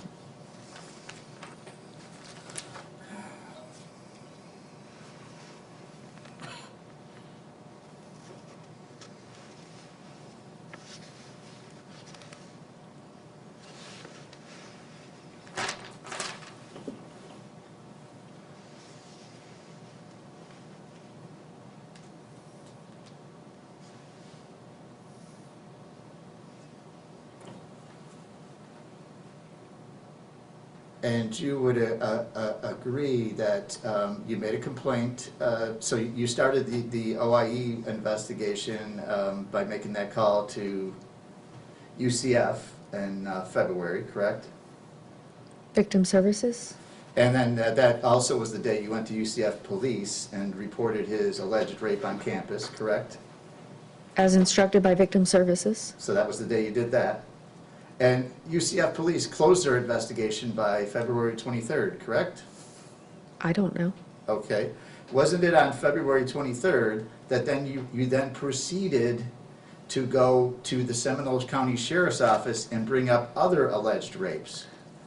I was told to.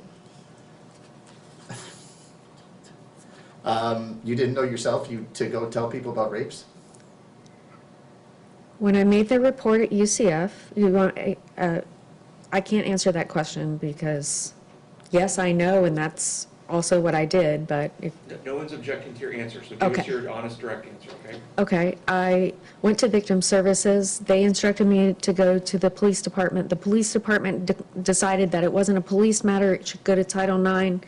That's what I did, but I was also instructed to go to Seminole County because I had written confessions of Dr. Grajeda's of raping me in June of 2019, when I said no, before, during, and after, blaming me for it, and also while I was Objection. unconscious. At this And- point, it is unresponsive, so,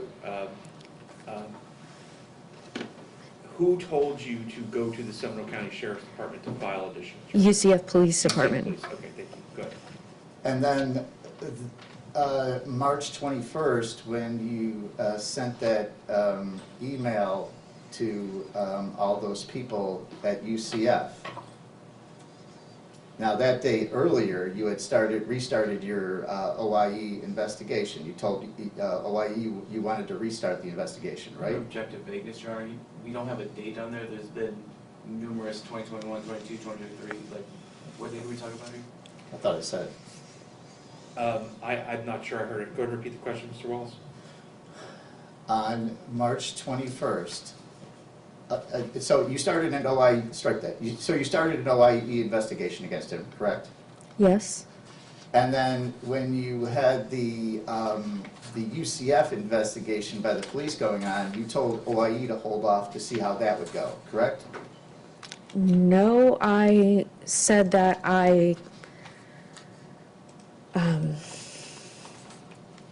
I said I didn't have enough bandwidth to do both at the same time. Okay, and then on March 21st, 2024, you told OIE to start up the investigation again, correct? When the police instructed me to, That Yes it was or a- no, ma'am? Was I that don't the know day? if it was that date.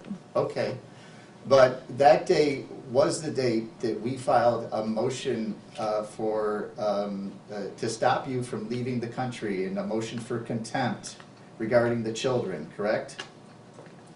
I don't know the date. And then it was after that time, that's when you sent those emails, when you saw the motion we filed on March 21st in the divorce case. Was it after that time? I would need to see the dates. I am not sure.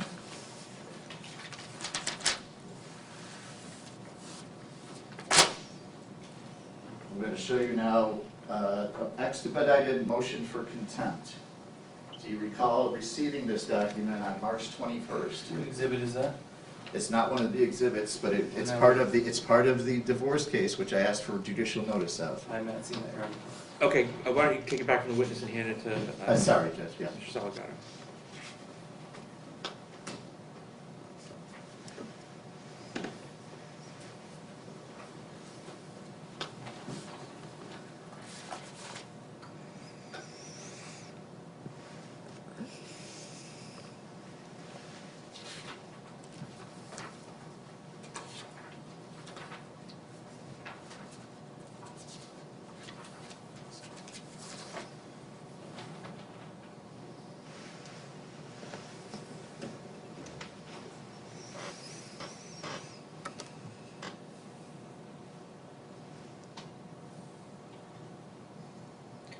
My understanding, Mr. Wallace, is the purpose of showing her the motion is simply to note the dates, what the correlation between the date of the filing and the date of what was going on with OIE.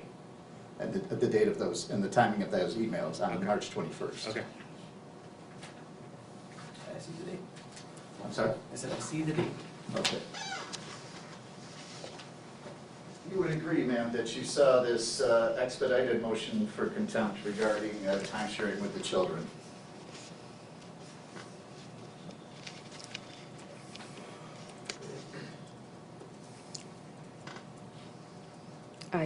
I know that I did see this. I don't know when I saw it. Okay, isn't it true that it was after that that you sent that email to all the people at UCF on March 21st, 2024? I don't know. Can I see the other email? Sure, sure.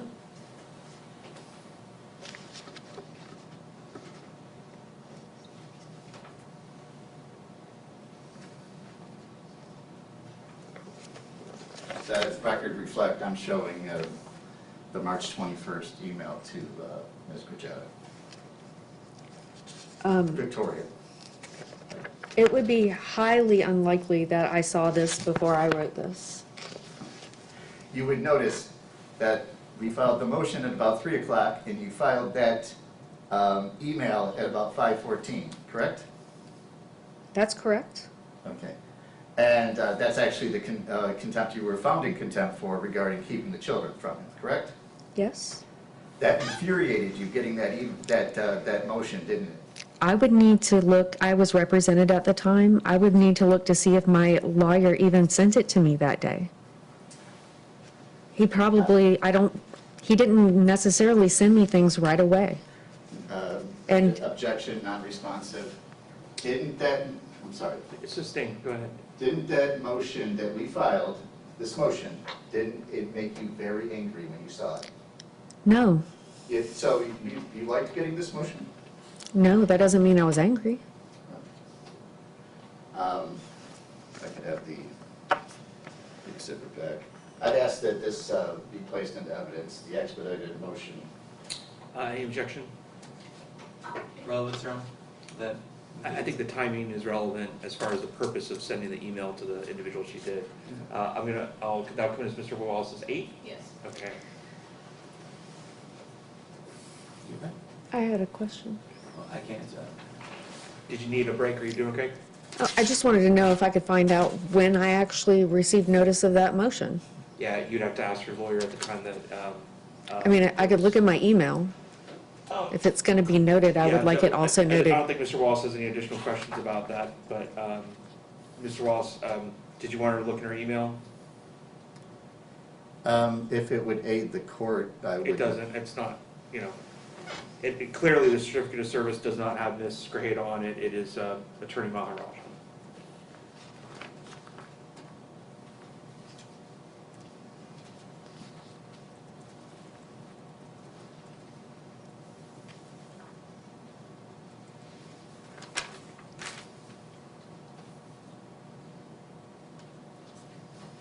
Just about wrapped up, Judge. Okay.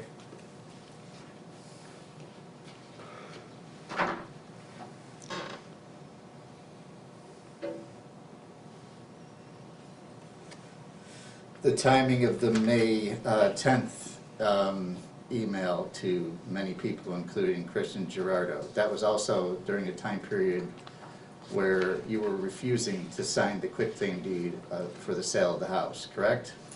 Objection to relevance, Your Honor, has nothing to do with whether the petitioner's being stalked or not.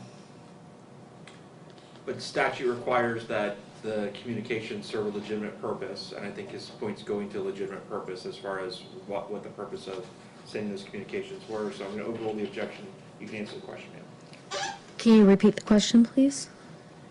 The, at the time you sent that email on May 10th, that was a time period where you were refusing to sign the quitclaim deed to finalize the sale of the marital residence. I'm not sure about the dates.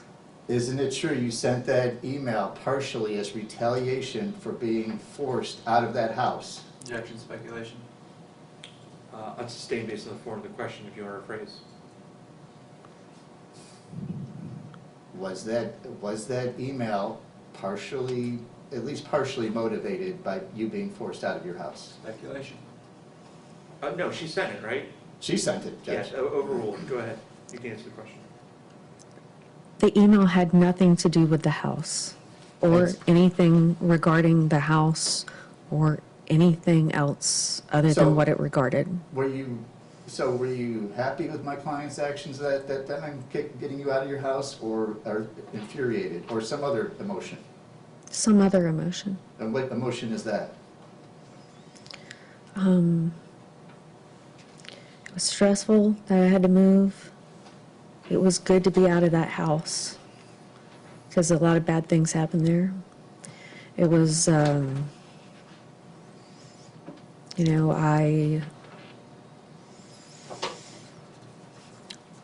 would have liked more of an opportunity to clarify the things that happened, but I accepted that they happened.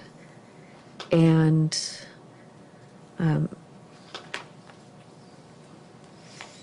I moved on.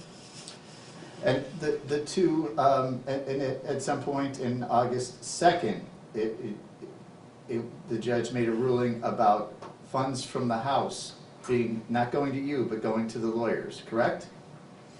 And I was totally okay with that when we went to court. I had Weren't nothing. weren't the August 4th emails in retaliation for Mr. Grijata and I seeking the money to all No, come to us? no. You were happy about us seeking that?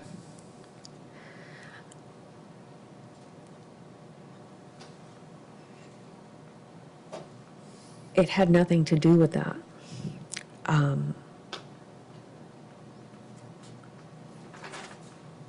I was more concerned with. Thank you. Objection, anything further? Just go ahead and let Mr. Wallace ask you another question.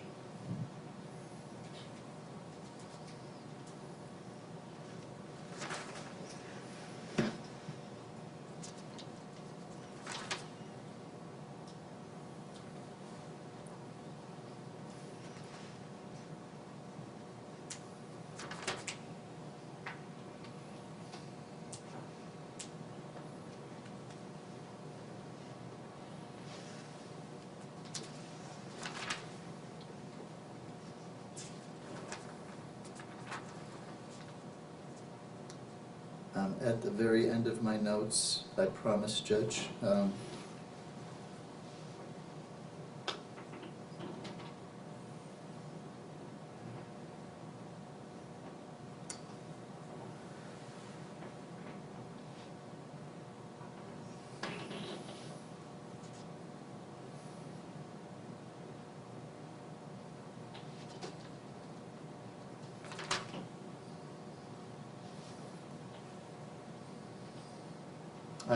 that's all I have, Judge. Okay, Mr. Graham, are you doing okay? Do you need a break? I'm doing okay, Okay. thank you for asking. Briefly, Your Okay, Honor. go ahead. Unfortunately, guys, I'm gonna have a bunch of questions, so Okay. we'll get through it, but they're important questions, so go ahead. Understood. When Mr. Wallace asked you if you would agree not to make any reports to OIE, were you referring to any reports to OIE regarding things that already happened, things you've already reported to OIE? No, Okay. So if anything new happens, that something like, if God forbid, something happened where Dr. Grijata was the responsible party, and he still worked at UCF, would you report that? yes, Okay, and that's a new allegation, nothing that's already been reported. Okay. You also testified about the sliding glass door. You said that you changed the story to protect him, is that right? yes. What do you mean by protect him? As I've said many times, I don't want Dr. Grajeda to lose his job. It wouldn't be helpful to him or me or our children or anything else. I wanted him to stop making statements about me while I was in the PhD program. I contacted OIE to talk. Non-responsive. Okay, I'm sorry. Go ahead, yeah, I heard that, so go ahead. Okay, Go ahead. from the March 21 email, sorry, the March 21 filing of the motion for contempt, you said you were represented by counsel, correct? I was. And you were not CC'd or on that email, correct? I wasn't. Do you get the services from the e-portal? Like, do you get the service emails? Not when I have an attorney. Okay. That's the Okay. Allison, can I have all the exhibits that are coming out? I have.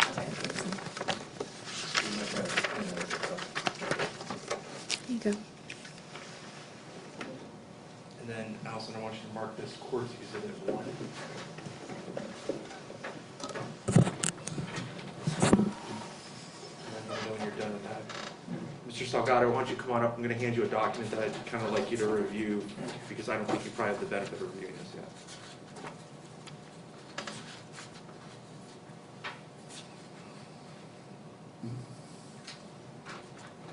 Thank you. Okay, so let the record reflect, I've marked as Court's Exhibit 1, a copy of the social investigation that Terry Mattingly performed in case number 2020 DR 1856.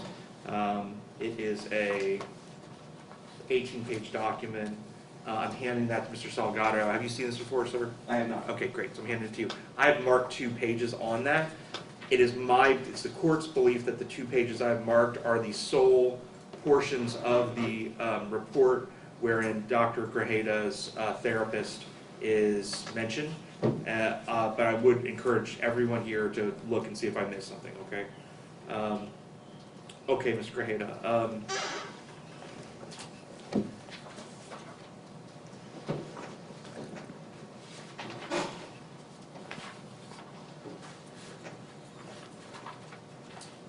Okay, we start with what's been marked as Petitioner's Exhibit 4. This is the March 21st, 2024 email. Ms. Grajeda, your email address is victoriagrajeda@me.com, is that correct? Yes, Your Honor. Okay, and you do not dispute that you sent this email that's come into evidence as Petitioner's Exhibit 4? I don't dispute that. Okay. So we've talked about James Campbell, and he is the head of Dr. Grajeda's department. Is that correct? I think so. Okay. At the time you sent it, did you think so? No. Okay. So why did you include James Campbell, or who was he at the time that you sent it to you? James Campbell was my thesis chair and had spent many, many years at our house celebrating our children's birthdays. They had been basically part of our family. Okay. So you're a thesis chair. And then you sent that email to a Mel Stanfill, spelled MELSTANFILL. Who was Mr. Stanfill to you? Mel was my advisor for the Text and Technology PhD program. And what period of time, and I'm just talking years, would you have worked with Mr. Stanhill? 2021 and 2022. Okay. How about Mr. Campbell? What period of time were you working with Mr. Campbell? I worked with Mr. Campbell from 1999 to 2008. We had like a colleague relationship after that.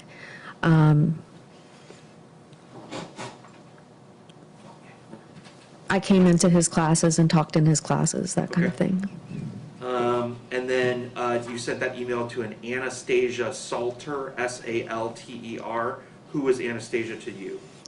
She's the head advisor for the TNT program, the same, You said TNT, yeah, Text and Technology. Text and Technology, okay. She and Mel work together. Okay. And then how about Cecilia Mullanes? Cecilia Milanes, I had a student relationship with her. I worked with her as part of the Women's Studies program. I served as her editor for the Latino Caucus newsletter as a graduate student. And what period of time did you interact with Ms. Mullanes? So that would have been 2004 to 2008, and then Ms. Milanes was very close with me during the birth of my children, and again, was very much like family. Her youngest child came over for our child's parties, and Okay, how about Terry, Terry Thaxton, THAXTON? Terry Thaxton, when I was working with the Women's Studies program, was the head of the Women's Studies program. She also writes extensively on abuse that she suffered at the hands of her husband, and she was both a mentor to me and an ally. And what period of time did you work with her? So I worked with her as a student from 2004 to 2008. And then I worked with her as a colleague, organizing literary readings. I run that at Valencia.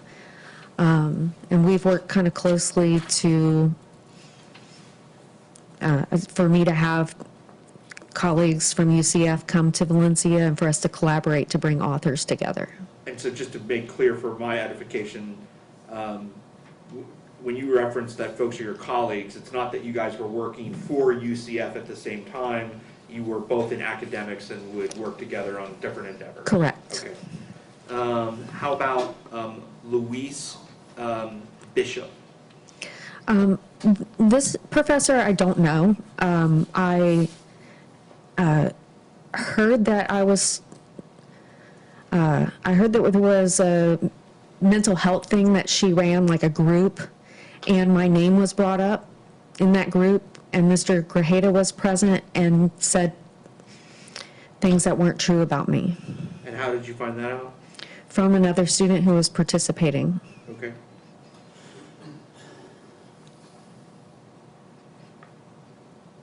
And that was, I think, 2020. Okay. How about Claudia Shippert?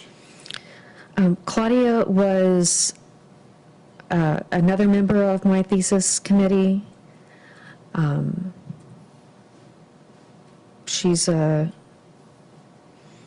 I worked with her from probably 2004, 2005 to 2008. We've talked, she had her breast removed, and she and I have had conversations about Mason and, just talking through that process and How about Mason Cash? he was my professor at the time when I had to drop out because the issues that I brought to Title IX in 2022 weren't going to be resolved, they weren't going to be handled, and I just felt it was too much to handle with all the stuff that was going on between that, the false statements, and the cancer. He and I had a conversation after I told him I was going to withdraw from the class about why I withdrew from the class, and we had discussed that at that point. Okay. And then, what period of time did you interact with Mr. Mason or Mr. Cash at UCF? So I knew Mr. Cash as a friend long before that. I think dating back to probably 2011 through mutual friends. And then I was in the Cognitive Science Certificate Program alongside the PhD.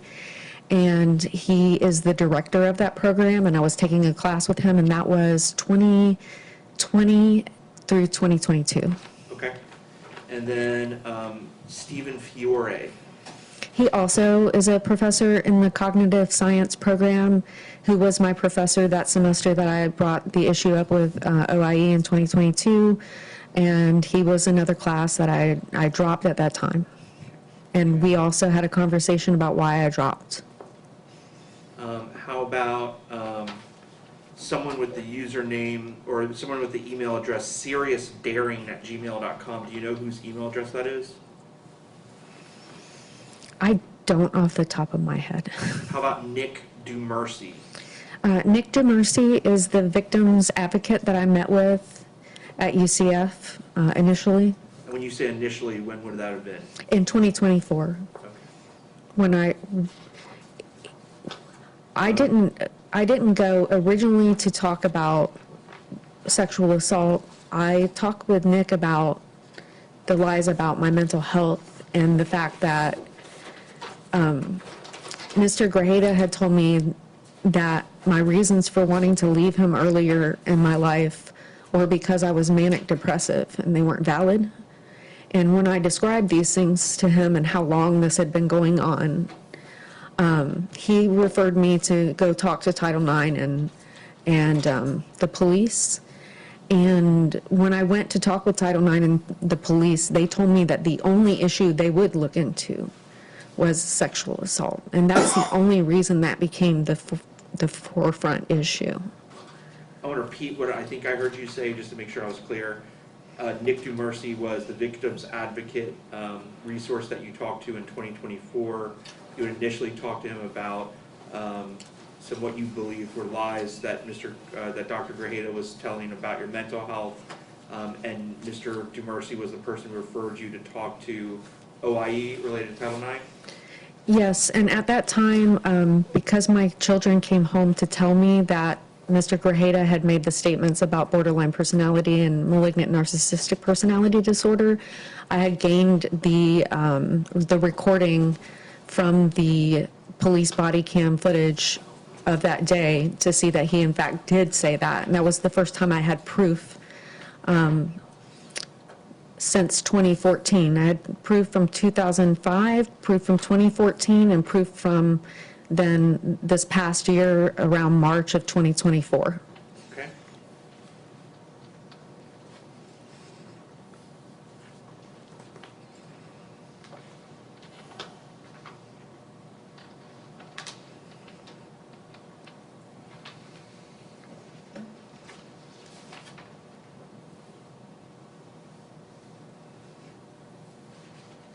Okay, I'm now moving Ms. Grajeda to the email that was sent on August 4th, 2024 at 4:39 PM.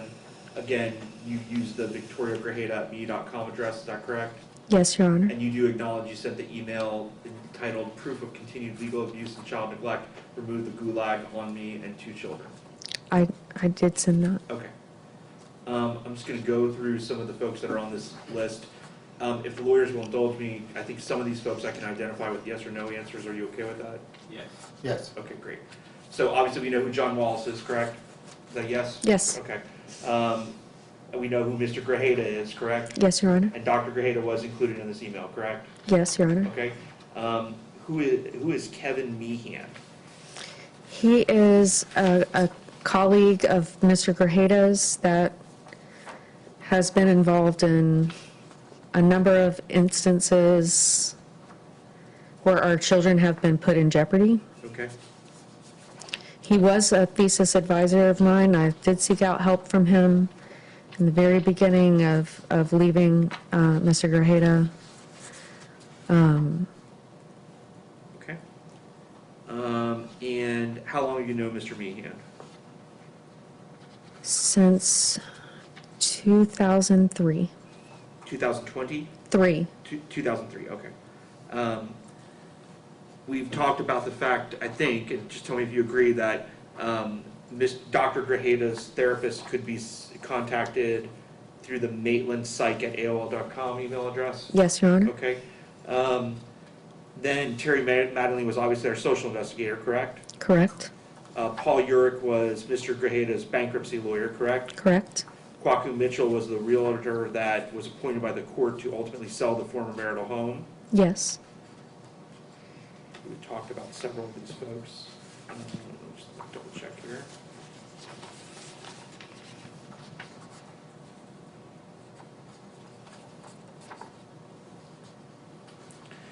Kaylee Sinclair is, we talked about James Campbell now multiple times. Kaylee Sinclair is Mason's therapist, correct? Correct. We've talked to Roberta Marowitz, who provided you and Dr. Grajeda marital counseling, correct? Yes, Your Honor. I believe that Princess Long was Blaze's therapist, is that correct? Correct. Ernie Riley provided therapy to the children at some point in time, is that correct? Yes.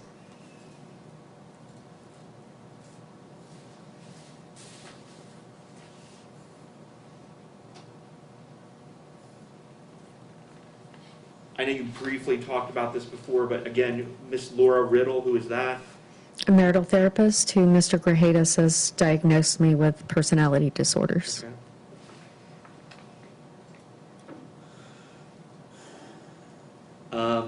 Who is Chrissy Kolaya, K-O-L-A-Y-A? She is another colleague of mine who works closely with Terry Thaxton and I to bring authors. And is she employed at UCF? Yes. And how long have you known her? I've known her since 2020. Okay. How about Brian Lushier? Brian is a friend of mine. And he works at UCF as well? No, he doesn't. Okay. how long have you been friends with Mr. Lashier? Since I was 16. Okay. Who is Jennifer Andrews Douglas? She's also a friend. I didn't hear that, Judge, I'm sorry. A friend. Okay. And how long have you known Miss Andrews Douglas? Since I was 19.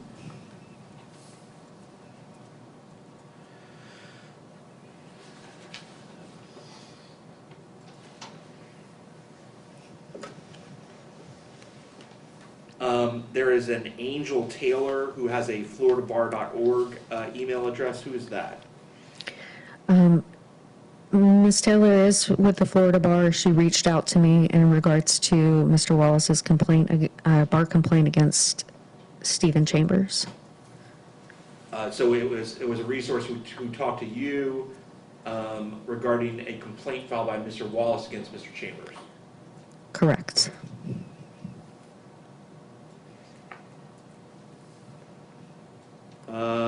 Casey O'Brien.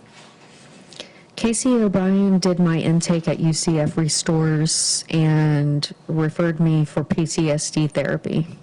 I'm sorry, one more time as to after you said, or before you said that she referred to you for PTSD therapy. Who is she again? She is an intake therapist at UCF Restores, Okay. which is a federal program for any member of the community to receive PTSD treatment. Okay.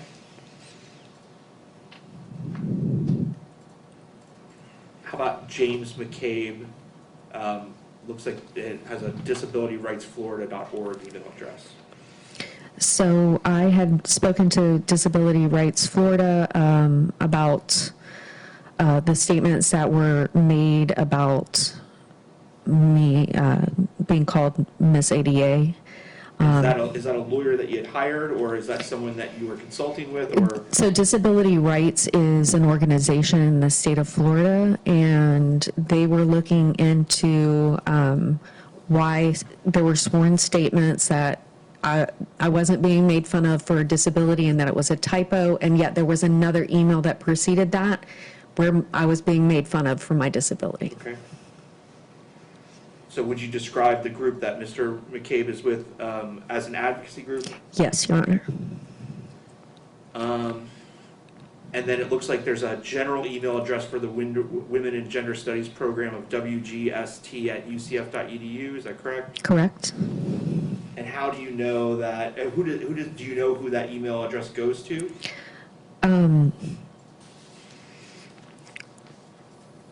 Give me just a second. Sometimes I have a brain lapse when it comes to names. That's okay. And I don't even need individual names. Does it go to any professor who teaches a class that's affiliated with the Women in Gender Studies program? Yes, it does. Okay. At one time, were you receiving emails tied to that address during your time at UCF? I wasn't receiving emails at that address, Okay. no. It wasn't, I don't believe it existed when I was. Okay. Who's Donna King? Donna King is the founder of Victim Safe Harbor. She and she's an attorney. She and Dayton King, who is also listed in there, were helping me to deal with what she calls and has published a book on called Legal Terrorism. And I'm familiar with Mr. King. Okay. And then obviously Shannon Carson was your lawyer at some point in time. Yes, for Your Honor. these proceedings, correct? Correct.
gonna read a portion of Exhibit 2 to you, Ms. Grajeda. You can tell me if you think I got any of it wrong, and I'm happy to hand it back to you, okay? Okay. So this is on page, second to last page of the email. It starts with the paragraph, okay, it's about two-thirds down the page, okay? It says, okay, if I wouldn't agree to hide your abuse and actions, you are going to do all these things to me, and you have. Okay, if I still won't agree, you'll have me thrown in jail. Where is the concern for our children? I'm damned if I speak up and damned if I don't, but our children are watching, and to me, that's really the most important thing to consider. I have to find the courage to say this is not okay, and they have to see me find that courage so that they too can find that courage. If I have to go to jail for standing up to this type of terrorization and abuse, I have to go to jail. I want our kids to know that it's important to fight for your civil and human rights so that they never end up in 20 years of abuse the way I have, trying to negotiate their fate by giving up their rights. Do you believe I read that accurately? Yes, Your Honor. Okay.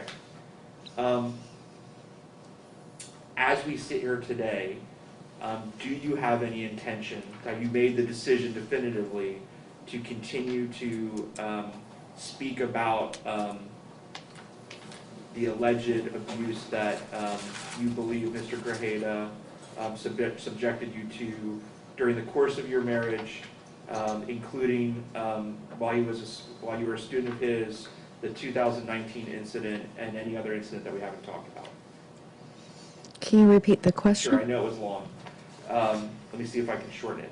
As we sit here today, have you made up your mind as to what, this is a yes or no question. Have you made up your mind as to whether you are intending to continue to discuss with third parties, not tied to OIE, anything related to the beliefs that you have that Mr. Grajeda abused you?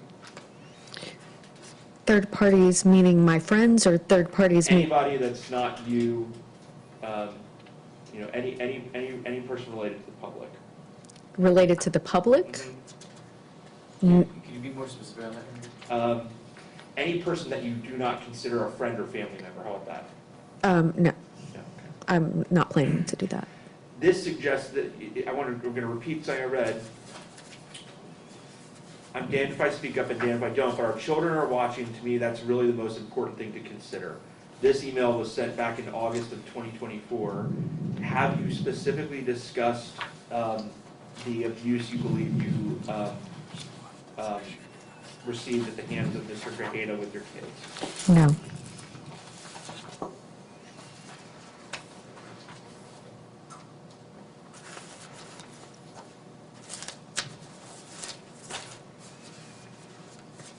Okay, turning then to the email that's come into evidence as Exhibit 3. It is dated August 4th, 2024 at 6:37 p.m. Again, just going through the folks that we haven't already talked about that are on this email.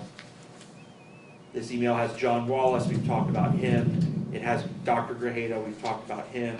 It has Kevin Meehan, we've talked about him. If you believe that I say that we've talked about someone, Ms. Grajeda, that we actually haven't, just stop me, okay? Okay, Your Honor. It includes the maitlandpsych@aol.com email address. It includes Terry Madley, Paul Urich, and Kwaku Mitchell.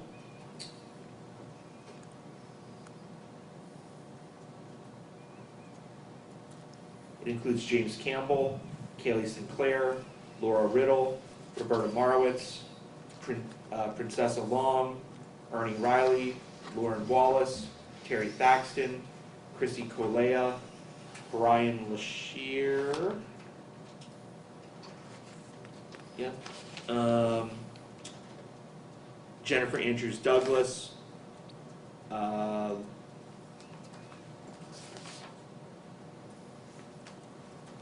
I think this is a new name. Louise Kane.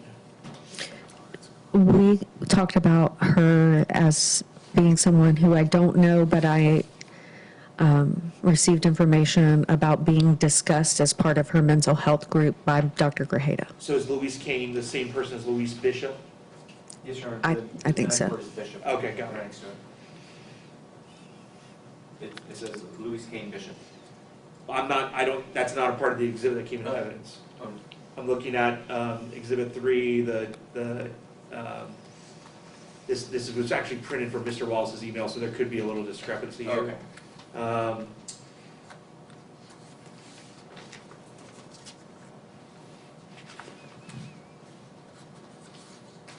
We talked about Angel Taylor. We talked about James McCabe. We talked about Casey O'Brien. We talked about the Women's Study email address. We talked about Claudia Shippert. We talked about Cecilia Maines.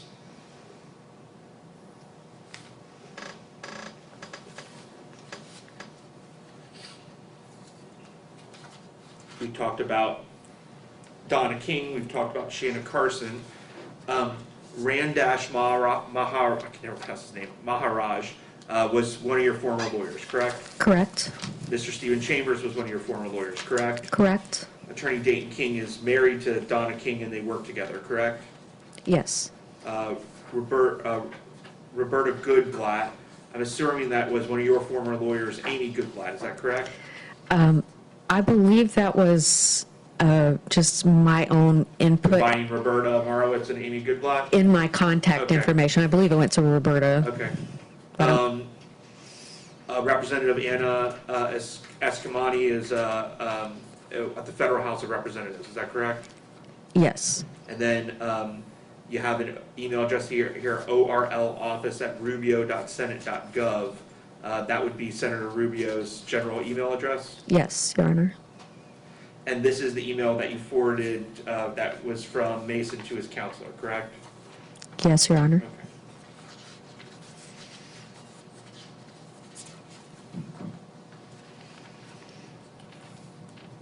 I would like to state that I also talked with Ms. Sinclair before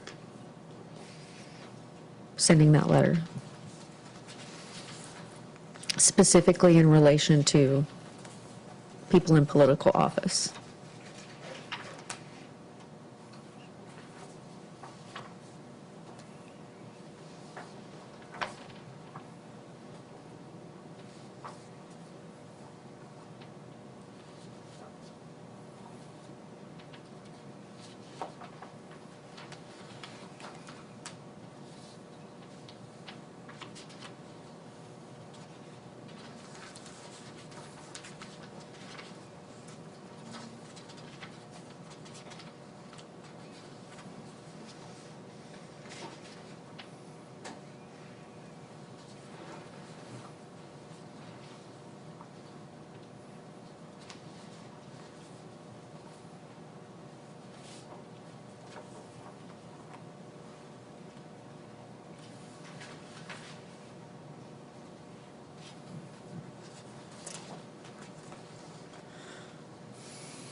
In this email, I'm going to read a portion from the last page, guys. It's labeled page 6 at the bottom.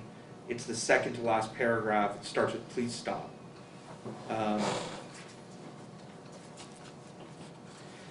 You say, Ms. Grajeda, to Dr. Grajeda, "Please stop and leave me alone." My question for you is, what do you want him to stop doing? I want him to stop lying about me and the kids, to manipulate us and to punish us.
were you present in, so first off, you heard Mason's testimony today, correct?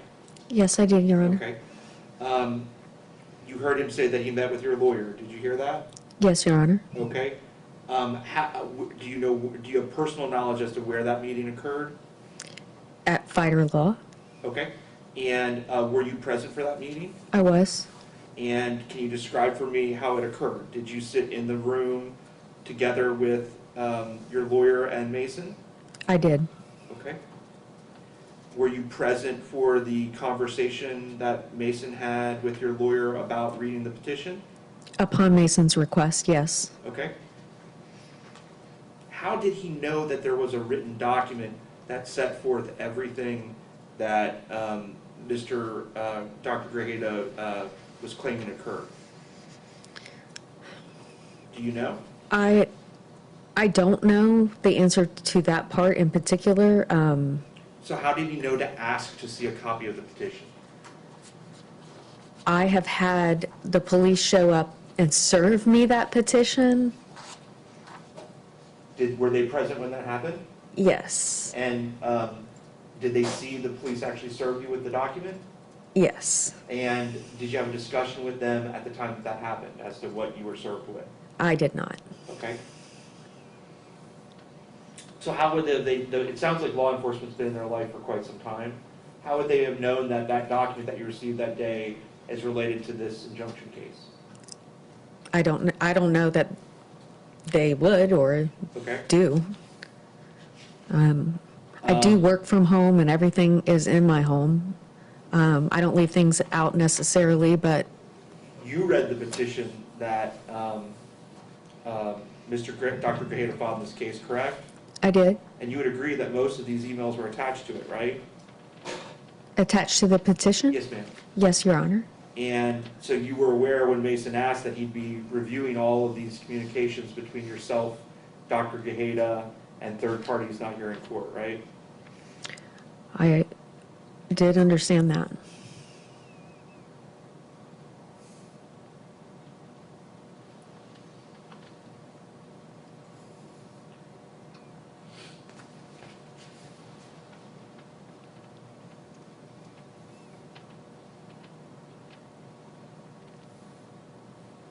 Do you agree with Mason that the first time that he had learned about the allegations that you've made that Dr. Grajeda has abused you was after reading the petition? About my allegations or about the abuse itself? Same thing. Mr. Grajeda used to tell them he was sorry for abusing me and that he would stop. Okay. Let's talk specifically about the sexual abuse that you claim occurred. Had Mr. Grajeda ever told Mason that he was sorry for sexually abusing you? No, but he did tell Mason about having sexual addictions. Okay.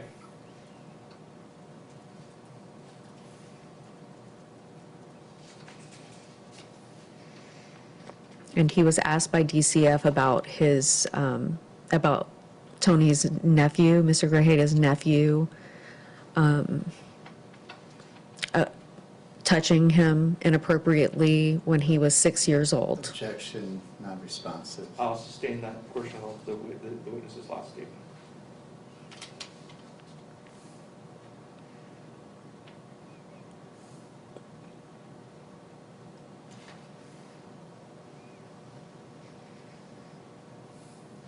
Okay, Attorney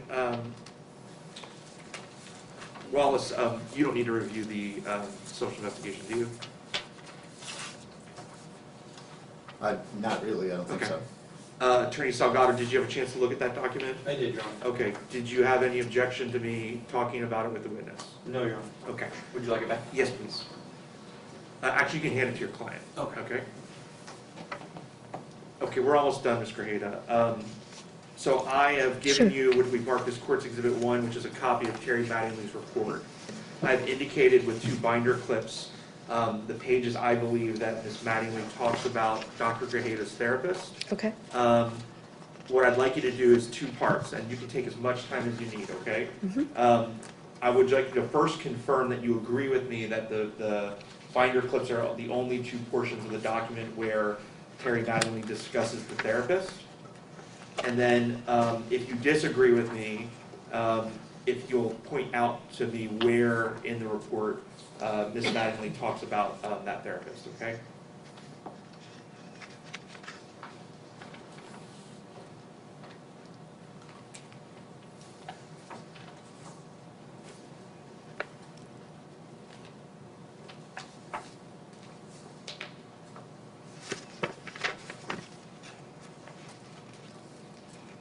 I have seen this report quite a bit. Okay, so it, again, I take as much time as you need. Do you agree with me that the parts that I binder clipped are the only two portions of the report where Ms. Mattingly talks about Dr. Grajeda's therapist?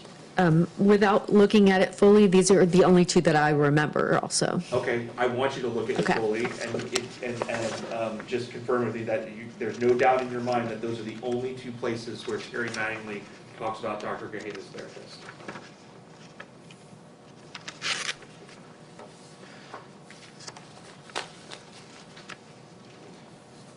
I guess I should correct myself. There is a portion right at the beginning of the report where she just identifies who she is and how she's related to you. But there's the only two portions, both binder clipped, are where she actually takes testimony from or interviews the therapist.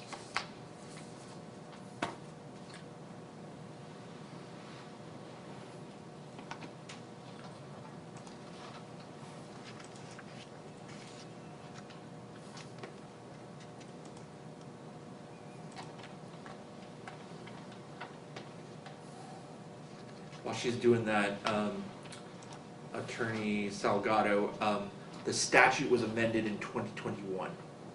We were talking about that earlier about the Yes. cyber stalking. Yes, sir.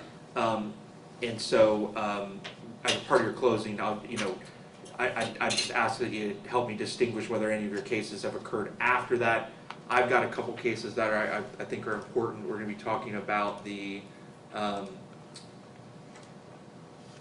actually going to literally read word for word for both of you. The Cash versus Gagnon case, I don't know if you're familiar with that. It's a 4th District Court of Appeal case from 2020. So it's before the statute was amended. I think this case is probably the best case in the state of Florida, which talks about what a trial judge must do with a stalking injunction, and then I'll talk about how the statute modifies that.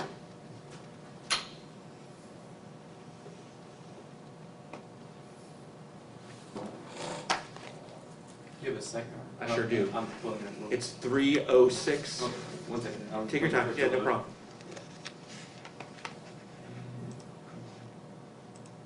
306. Southern 3rd, 106. I see. Yes. And then if you want to write down one more that we're going to talk about. Actually, maybe two more. We're going to talk about Decker, D-E-C-K-E-R. It's a second DCA case from 2021. The site for that is 317 Southern 3rd, 301.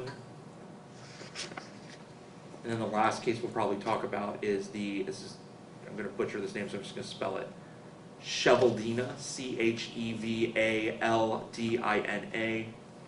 It's a case out of our 3rd DCA. And it is 133 Southern 3rd, 1086. And it's a 2014 case. You said 106? 133 Southern 3rd, 1086. 106, thank you.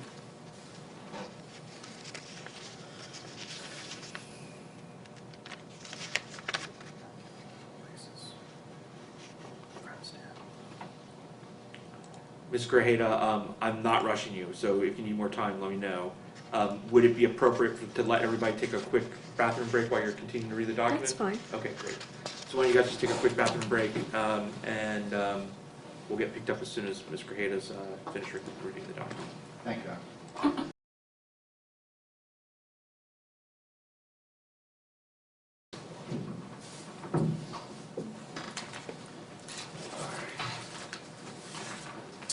Grady, y'all done, or do you need more time? I'm all done here. Okay. So, do you agree with me that the two bookmarked areas of the report are the only portions of Ms. Madden's report where it's referenced his therapist? I agree. Okay. And would you agree with me that nowhere in that document does the therapist make any sort of mental health diagnosis as to you? I don't see that now. You agree with me? That's I agree correct? with you, yes. Okay, guys, that was all the questions I had. I'll start with, you're a lawyer, so Attorney Salgado, any questions for him? From your question, no, Your Honor. Mr. Wallace?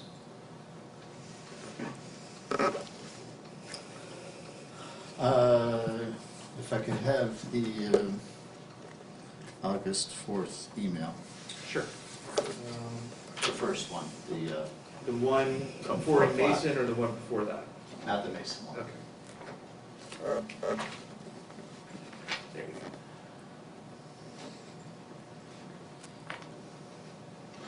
I'm showing you our Exhibit 2, and I would direct you, Ms. Gajetta,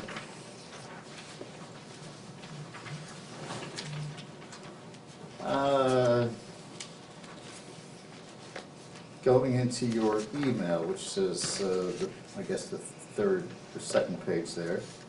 You see your email? I do. Okay. Now, counting 1, 2, 3, 4, 5 pages in, first full part paragraph, you're going to stop.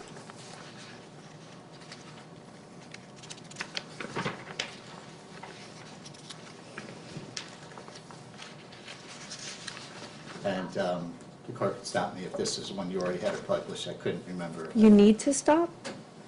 You're going to stop harassing.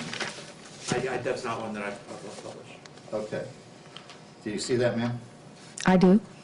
Please read those first two sentences. You're going to stop harassing and antagonizing us. Others who don't know but are important to me and our children will be told.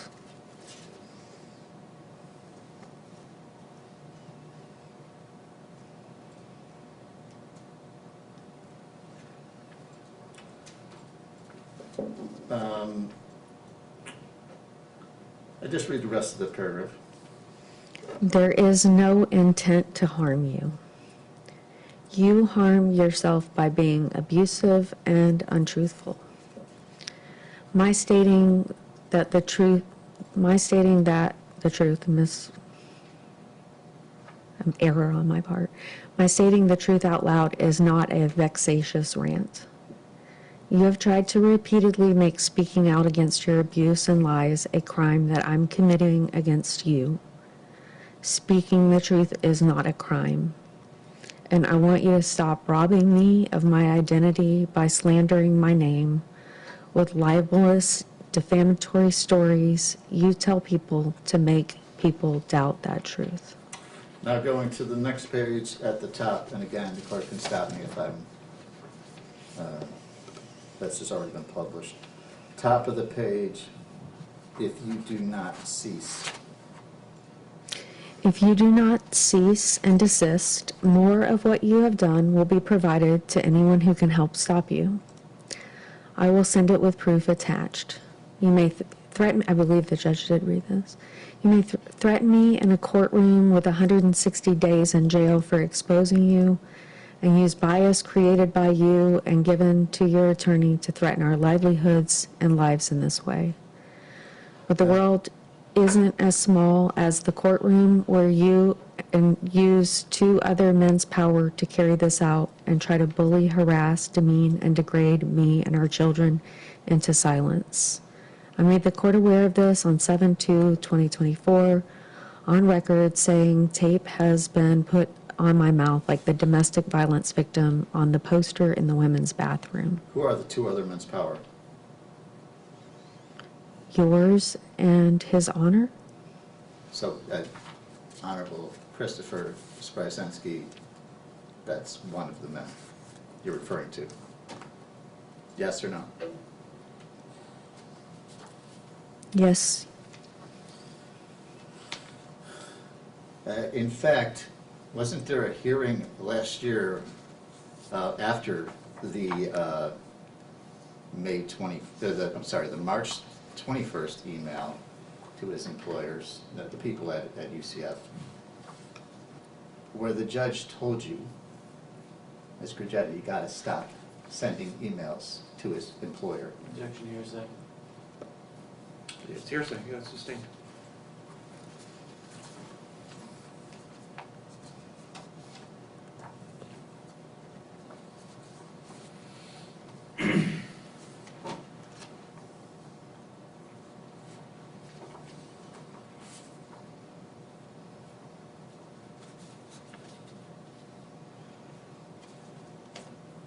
And then going to the end of the email.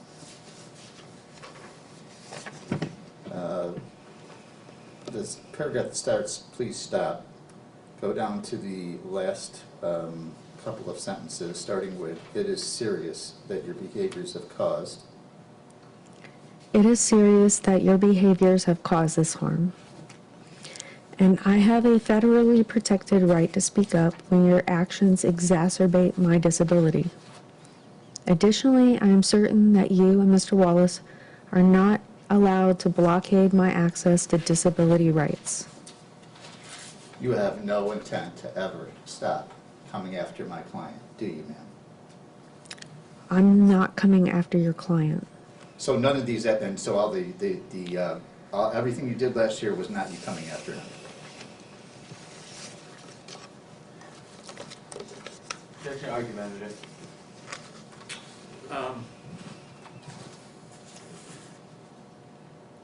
Sustained. I've heard that line of questioning quite a few times already so far.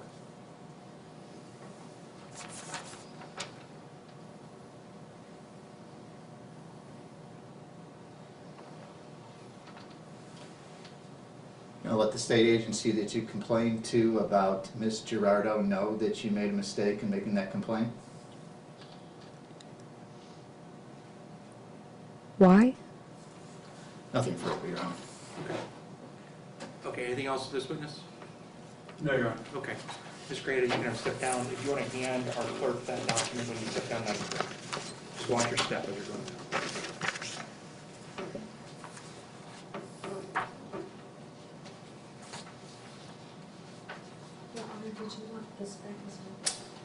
Yes, ma'am, that can be right to Allison, thank you.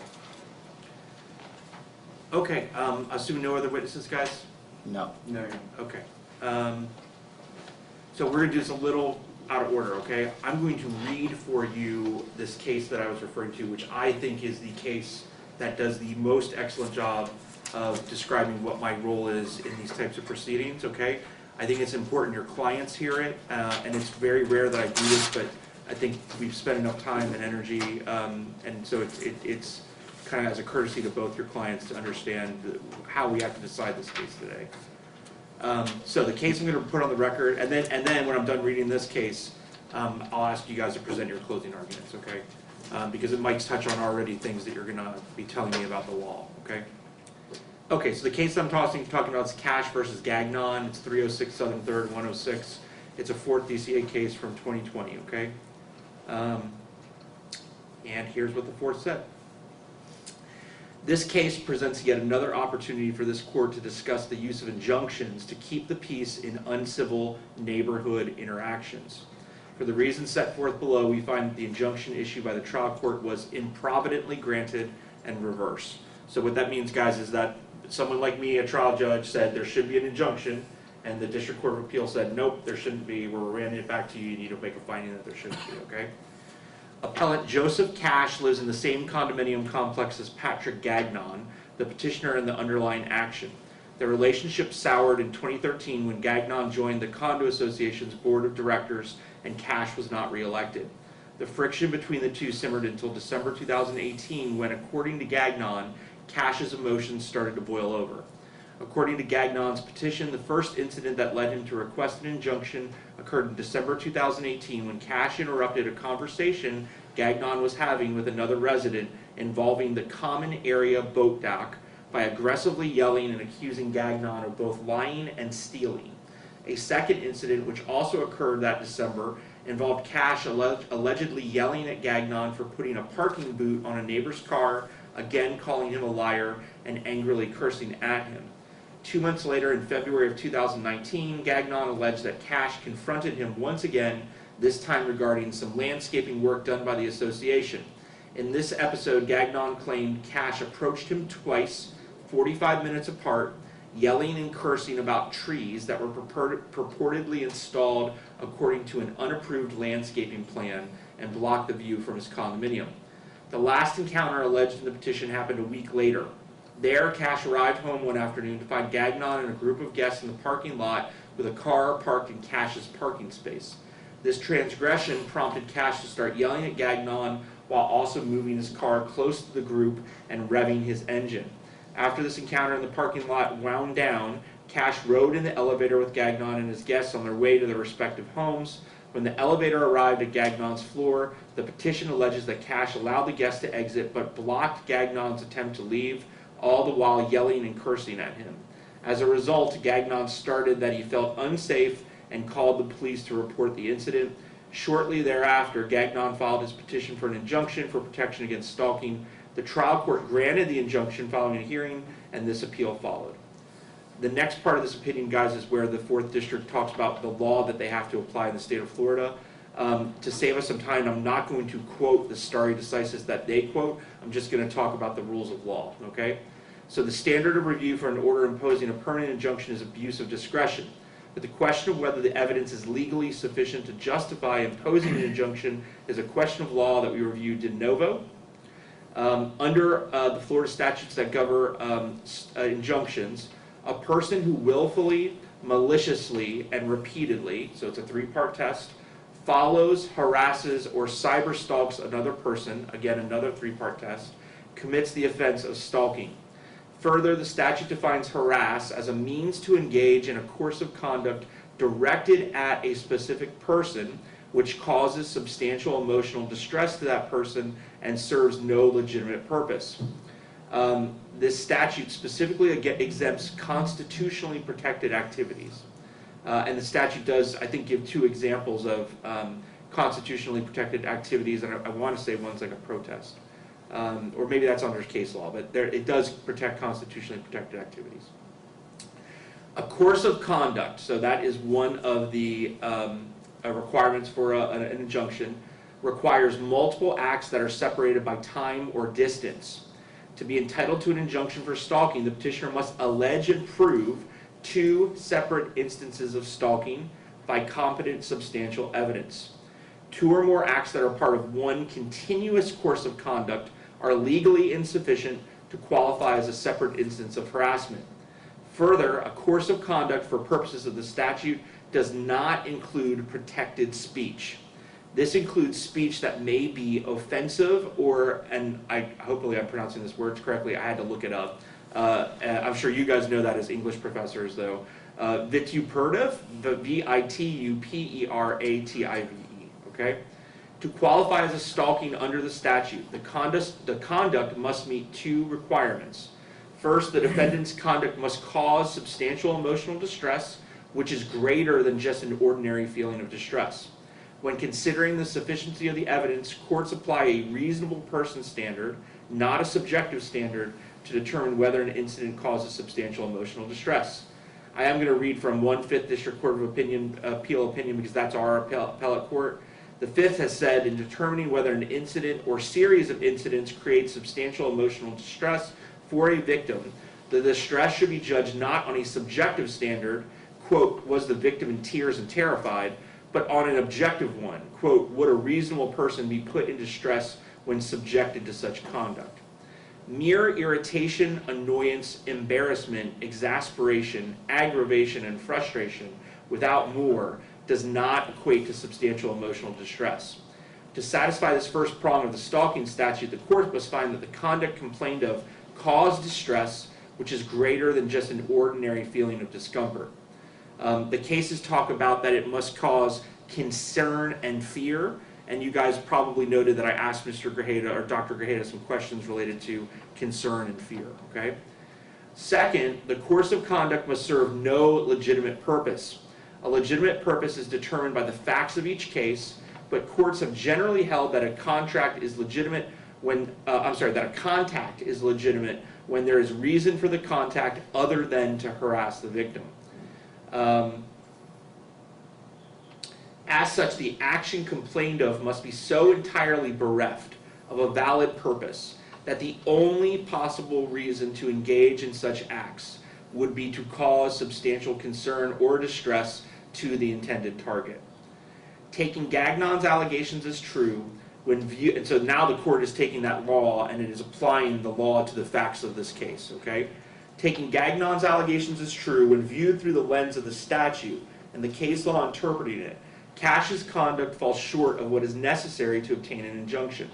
While Cash's profanity and accusations of lying might have been offensive to Gagnon, perhaps even defamatory, this speech does not fall within a course of conduct that allows for injunctive relief. Injunctive relief is not available to prohibit the making of defamatory or libelous statements. Additionally, most of Cash's actions serve the legitimate purpose of conveying various complaints to an association board member about condominium-related events.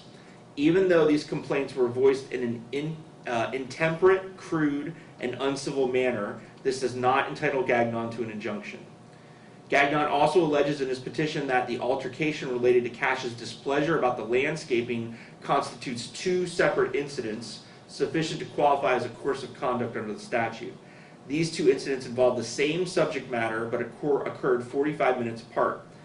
Even if we were to hold that they should be treated as two separate stalking incidents, they do not qualify as incidents of stalking because Cash had a legitimate purpose in seeking out Gagnon and voicing his displeasure about the association's actions.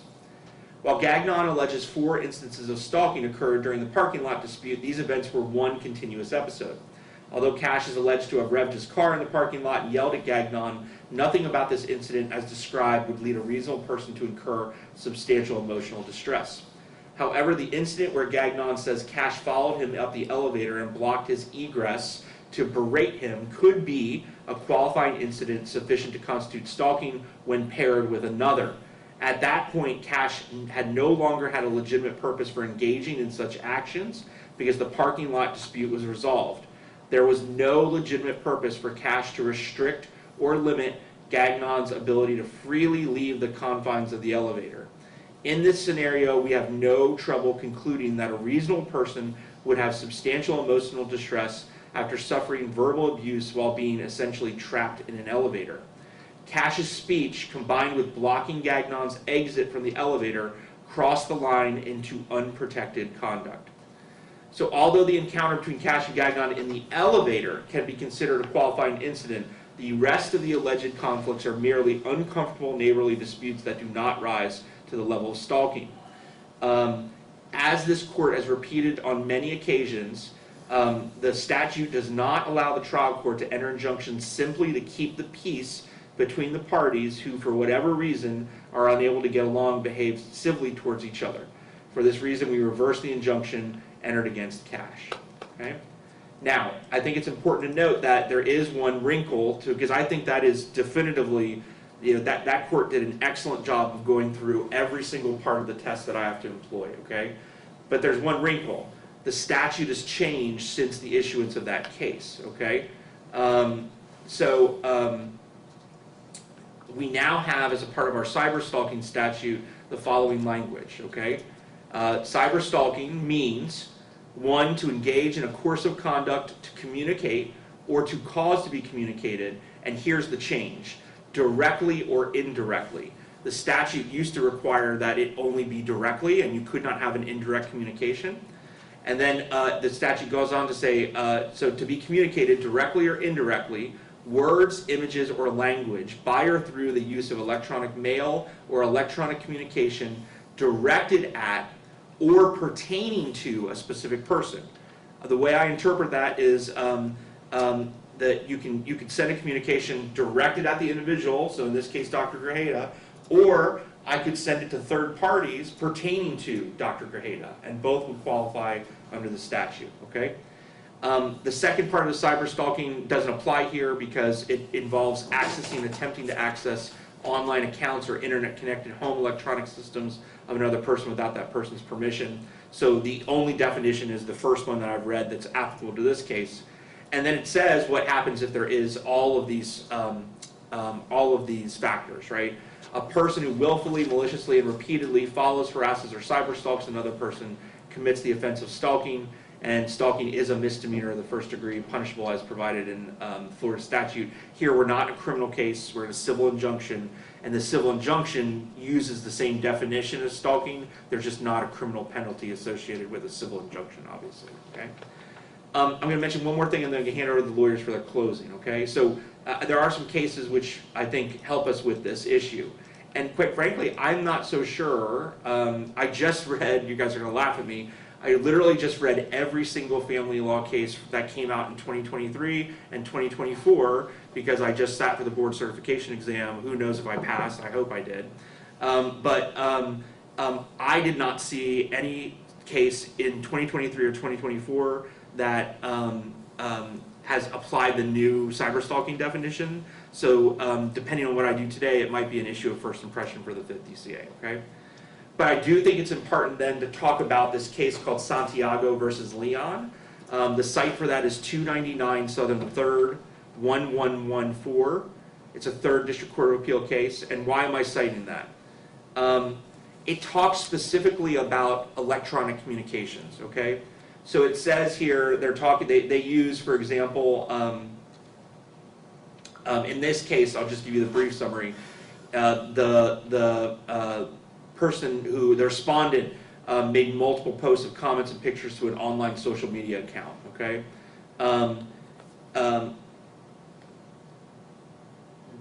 It does an analysis of electronic communications, and this is starting from right after head note 9 in the case.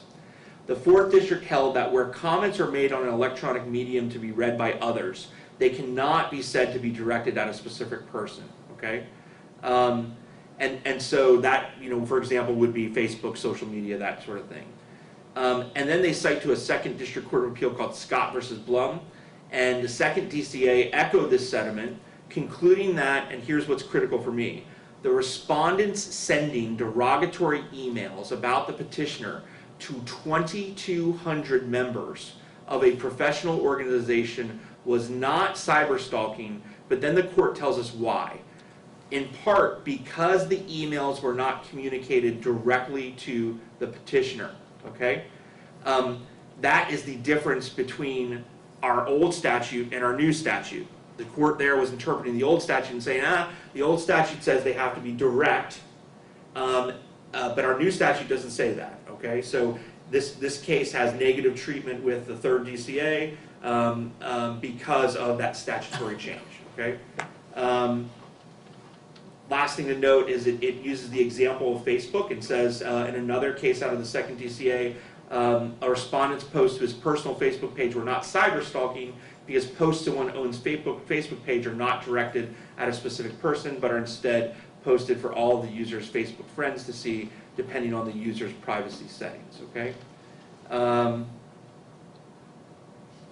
So there is this tension between defamatory statements and whether those rise to the level of cyberstalking, okay? So that's the kind of law that I think I need to apply to the facts in your case, okay? Now, the lawyers might have some other law that they want me to consider that I haven't talked about. So I wanted to do that out of orders to just not, to save a little bit of time if you were going to talk about that statutes or the cases with what I needed to consider, okay? So Mr. Wallace, as you represent the petitioner, I'm happy to hear closing from you. Thanks, Your Honor. I don't have anything to add to your stare decisis analysis, educational as always. To me, it is clear that Ms. Grigetta stalked and harassed my client. There was a course of conduct over an entire months and months that served no she had a way to do a potentially legitimate investigation. I personally don't think that these cases are saying if there's one scintilla of, that there would have to be some reasonable person standard to serving some legitimate purpose. There was a legitimate place she knew to make potential arguments regarding my client. That would have been OIE. She knew that from the past. Instead of doing that, she intentionally went to the head chair of his department, making outrageous allegations for which there is no proof. She provided not one scintilla of evidence as to, gulags and torture chambers and sexual abuse. In the face of the 3 separate times she gave 3 separate stories about being thrown, one time smashing through the glass door herself, and 2 separate ones. She saw no issue with that. It literally impossible to make any kind of argument with her. She's incorrigible, Judge, and she will not stop. The court has seen this for years. And so there was no legitimate purpose. She was not a student she learned from the first case. She needed to be a student. She needed to make allegations while she was a student. She hadn't been a student for at least 2 years. These people, Mr. Campbell, hadn't really been in her life in terms of a mentor at the school since she was in his program in 2008. I believe she admitted that. Over and over, sent to people for no legitimate reason. Mr. Meehan, they also got the August 4th one. In one place, she calls him a drunk, and now in August 4th, what was the purpose of sending that to him? To remind the drunk that she still had him on his radar? One of his colleagues. The course of conduct, and I understood from the case law that there'd be a good chance that the court would find that the police reporting to DCF and things like this would be problematic based on the case law for the court to consider, and I understand that part of it. But over and over, the ones to Kirsten Gerardo, as you showed with your the questions you had for her, why threaten her license? Why say that Terry Mattingly said you called me psychological names in this report? No evidence whatsoever in the report that she had done so, and when confronted about whether or not she should apologize or change her story with the licensing board that she complained to, why would I? Why would she do that? There's just no reality from which she speaks that is reasonable in any way. And so there's nothing legitimate about these complaints. Even the complaints to OIE, in my opinion, would constitute further stalking behavior, because there was nothing legitimate to those complaints either. There was testimony that she's continued to send things to them even after this case has been over. She said in those emails on August 4th, I am not going to stop. No one's going to stop me. I will go on and on. The August 4th served no legitimate purpose, sending it to his colleagues. The August 4th one of the child, sending that to the people she sent that to, I think included his colleagues. No legitimate purpose for that. Everyone, the letter to Ms. Gerardo, threatening her, threatening his own therapist. No legitimate purpose to any of these things other than to bully, harass, and destroy him. He testified over and over about the emotional distress that every one of these things caused him. And over and over, he gave credible testimony. And of course, a reasonable person would be upset. That this is not, the give and take of, two people disagreeing about who had the right of way on I-4 and flipping each other off. This is threats to destroy his relationship with his children, which he's done a damn good job of trying. destroying his career at UCF, which he has done an incredible job of trying, destroying his reputation with his colleagues.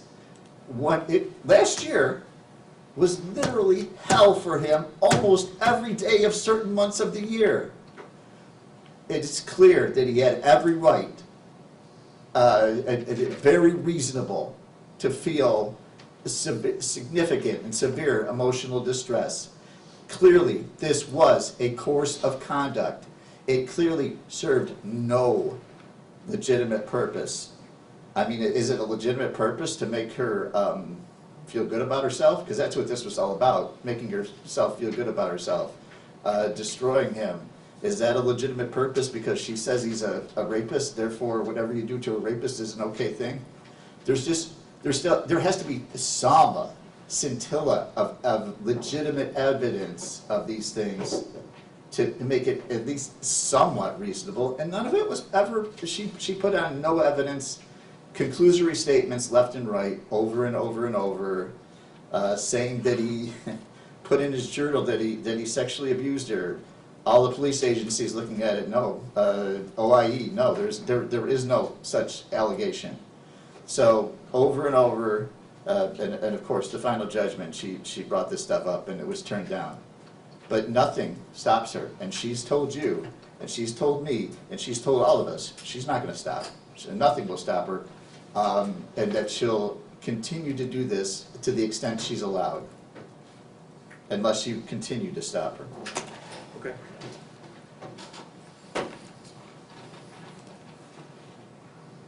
Okay, Mr. Salgado. May I approach the case level, please? Yeah, please. Just copies for you. Your copies are highlighted. Thank you. So it's easy for you. Awesome.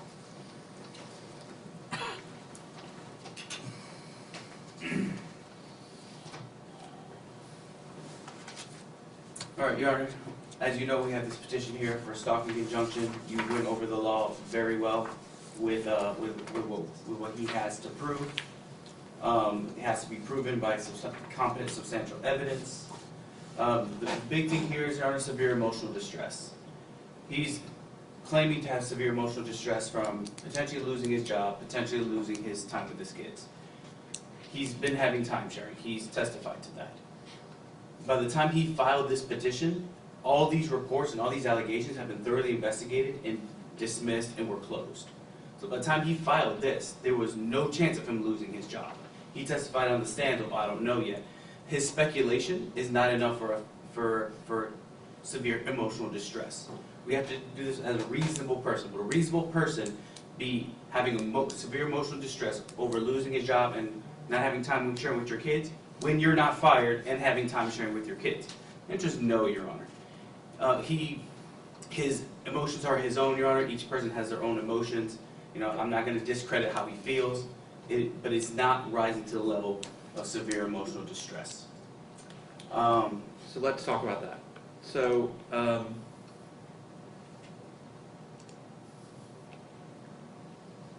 do you have any cases which specifically talk to me about what substantial emotional distress is? I've already talked to you in the case that I cited that it has to be more than ordinary distress, annoyance, frustration, or embarrassment. So if it has to be more than that, what is it?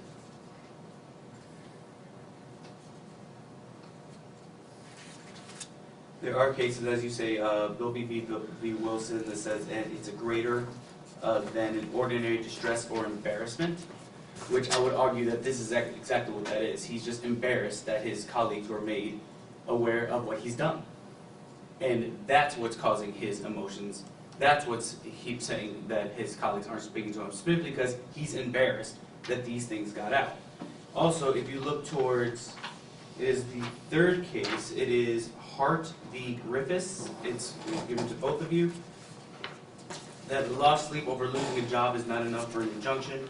This case specifically mentions his fear of losing a job is not enough for an injunction. And I believe it's highlighted in your case, Your Honor. Let me know if it's not. It was not highlighted on mine. No, it's not highlighted in either one of ours. So then I'd like to know where it's It's footnote 5.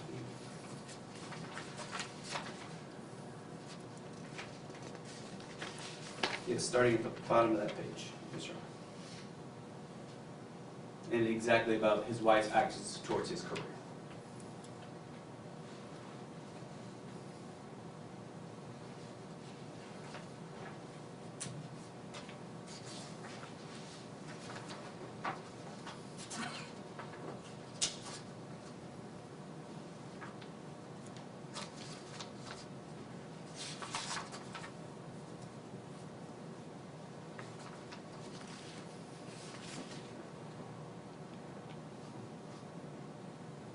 Okay, I've read that. Also, I want to direct your attention to the first case, Michael D. Tana versus Blake Edwards. This case stands for, at the very end of the case, I believe it's the third to the last page.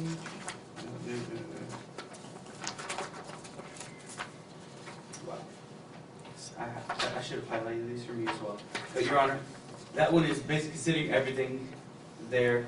The court found that the appellant or the person who was the respondent in the original case was not credible, but paired its their lack of credibility with a statement that it did not believe that their motives were pure.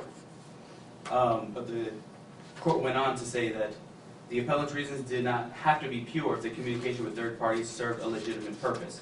There, Your Honor, in that case, the respondent in that case did report allegations of wrongdoings by that petitioner to his employer. And the court found that, yes, there is a legitimate purpose for reporting wrongdoings to someone's employer, because it protects not only the company, but in our particular case, it protects future students or anyone else who could be subject to these types of crimes, Your Honor. And it's the same thing in that case as well. They said that it was a legitimate purpose to protect the company and everybody in there as well. So let's talk about Hart and this case then. So in Hart, the communication was made to a couple people. It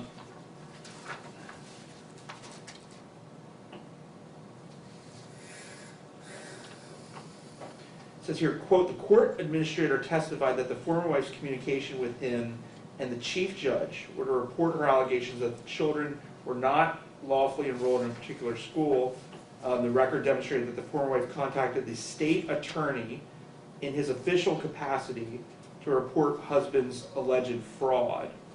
And Are you reading from Hart or for? I'm reading from Hart. Okay.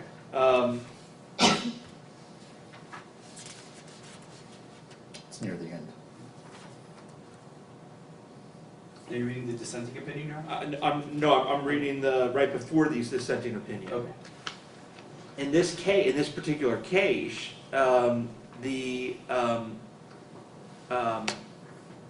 respondent or the petitioner was actually a circuit court judge, and so there was a report made to that person's immediate superior, which would be a chief judge. It's the only person essentially outside the governor that a circuit judges report to, and then the state attorney for who obviously you would report a criminal act to. In this case, in the Ditana case, it says here that it doesn't say, I don't think necessarily, yeah, it does. It says appellant filed a formal complaint. So that word's important to me. It's a formal complaint. That means to me that there was some sort of process that was followed, right? It wasn't just emails. With appellee's employee hospital, so it was with the hospital. And then it goes on to say a report to an arm of government concerning a matter within the purview of the agency's responsibility serves a legitimate purpose. So can you tell me how these cases would relate to Ms. Grajeda, for example, sending the August or March email communications to folks that had nothing to do with the OIE investigation or the law enforcement officers that were involved in that prior investigation? I mean, they literally had nothing to do at all with UCF's formal process to report this behavior. So I believe that my client sent these emails to people. She feels like they're at UCF, they're able to help, they're able to investigate this. They got it over to the right people, which clearly this case was investigated. But the investigation didn't happen that way. We know from Mrs. Wallace's report that On February 1st, there was a call from a Padmini Kupama, who basically reported that a former research mentor drugged and raped her. On that same day, the UCF police contacted OIE and said, we've received a similar report that was made by the complainant herself. And then on February 9th, OIE reached out to the complainant, and here it says, quote, was provided with her rights and options. So she was educated as to what the complaint process would look like for this, right? So she's sending this to folks after she knew this investigation was already occurring. I mean, isn't that dramatically different than the Hart case and the Detana case? Because in both of those, it's pretty clear, at least to me, that the communications are being made in kind of a formal way. They're being made to the formal person, the only person that a circuit judge appoints to, which is the chief judge, right, and our governor. Being made to the state attorney, which, again, I did not, Mr. Wallace was right about the fact that I excluded all the police. I think it was completely appropriate for her to contact law enforcement with the allegation. I think it was completely, and she did that twice, Seminole County and UCF. I think it was completely appropriate for her to engage with OIE and do that. I mean, these are folks that have nothing to do with the formal complaint process, or if they do, I don't have competent substantial evidence that they do. That's why I took the time to go through every single person that was included on these email communications, and quite frankly, maybe 2% of them might have some role in that formal complaint process, but I can't guess on that, right? I don't have the competent substantial evidence to. I'm just trying to see if you think at all that there's a difference between the case law that you've given me and the communications that we've got here.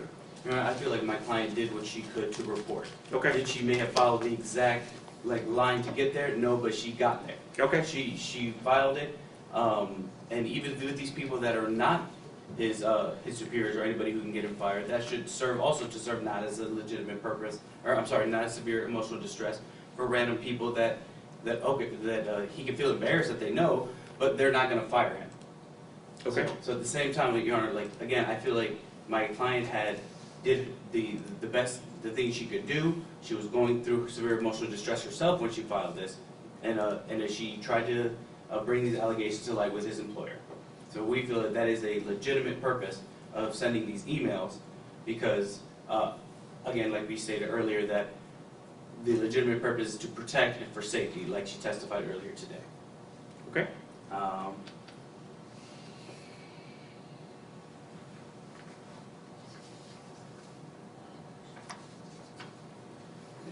And she also testified that she also knew that there were being lies spread about her from Dr. Grajeda. So she's trying to nip that in the bud, obviously with all of her emails saying, hey, you need to stop doing this. So sue him for defamation, sue him for libel. Why, I mean, do two rights make a wrong? No, Your Honor. Okay, go ahead. I'm happy to hear the rest of your argument.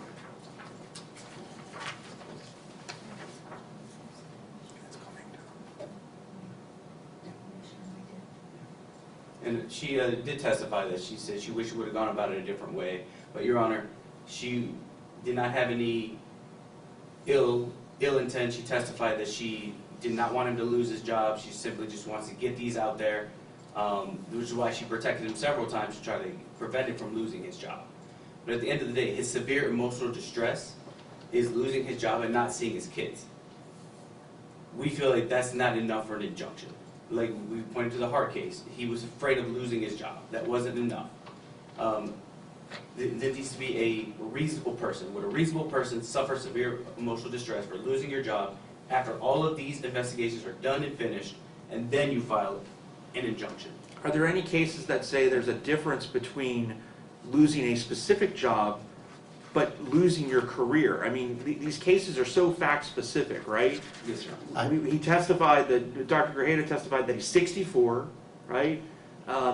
That his fear was not only losing at UCF his job, but that he would be able to be reemployed at all in the academic industry, and that the only job option he thought he'd have if he lost his job would be working at Publix. I mean, is there a difference between losing a job versus losing a career, especially at Dr. Grajeda's age? Not that I've seen in the case law, Your Honor, Okay. but also I want to address that. There was a lot of speculation that he thinks that he can only get a job in Publix, especially after all these reports that came back as unfounded apparently. So what would prevent him from getting another job? Because if nothing is set in stone, nothing is, yes, we found that you did this. They're only allegations. What would prevent him from getting a job, Your Honor? But I have to view that from a reasonable person standard. So, and I'm using it from a reasonable person standard. I'm just trying to understand the argument. Are you saying that you believe that from a reasonable person standard, it would not be reasonable to believe that having essentially 5 or 6 investigations done as to sexual assault allegations would not be detrimental to Dr. Grajeda's ability to be reemployed if he was fired? If they were open cases, these are all closed and shut cases, Your Honor. He's even testified as saying that he's fearful that other cases will pop up. That's where his severe emotional distress is. That's where his speculation of, oh my gosh, another case will be on the horizon. Okay. It's not what's going on right now, what is open right now. Okay. If I could be heard, Judge. Let him finish his closing. I'm sorry. Okay, go I'm ahead. sorry. Okay, what else did you want to talk about? One moment, Your Honor. Thank you. Yeah, take your time. Because I've addressed everything in my notes, and there's things I don't need to talk about. Do you agree that there's a difference, though, now that in the cyber stalking statute, and that it doesn't have to be, a communication that doesn't necessarily need to be directed at a particular individual? I haven't seen any case on it, and you I don't think there touched is. on that, Yeah, Your yeah, Honor. But at the same time, those communications also need to create a severe emotional distress in him. And there was no evidence of him getting severe emotional distress other, I feel frustrated, I feel confounded, I feel astounded. That doesn't rise to the level of, and I even asked him, hey, do you see a mental health specialist? Do you take any medication for this? His answers were, he sees a therapist, but does not take any medication regarding his mental health. You know, I think honestly, his feeling is just paranoia now. Like, it's not fear, it's paranoid of what might happen. And what might happen is not enough for an injunction. Thank you, Your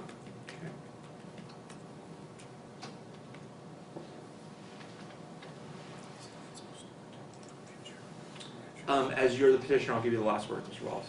Yeah, it's interesting. So he wasn't fired, he files at the end, so he should have waited another 3 years when she did this again, then bring these up, and then the court would say that's too old. You can't bring up that stuff from the past. There's nothing in the statute requiring that he actually got fired, and there's nothing in that he had to it's the emotional distress he felt on August 8th, when the report came in saying he wasn't in trouble. That's the only day the emotional distress would count, because he still had his job.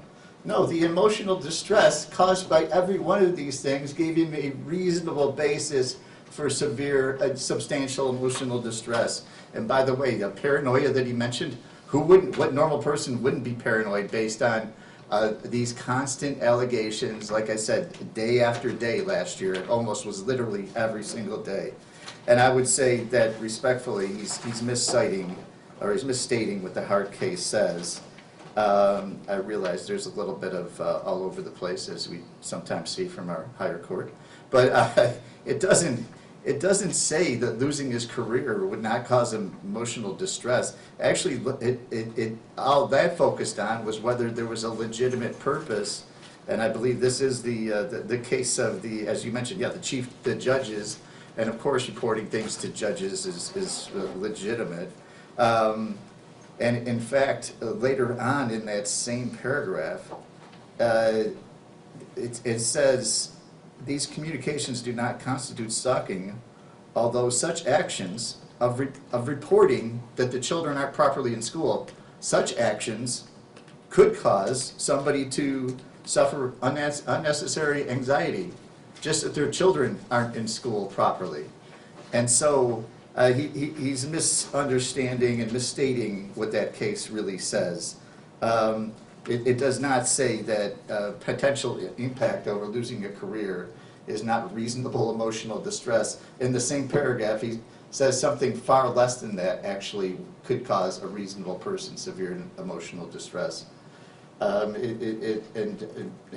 a reasonable person could easily have paranoia from the things she was doing. So Over and over, she took illegitimate action, over and over, a course of conduct.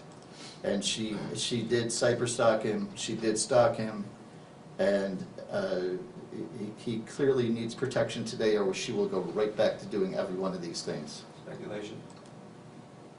I'd sustain that's the end of that, yeah.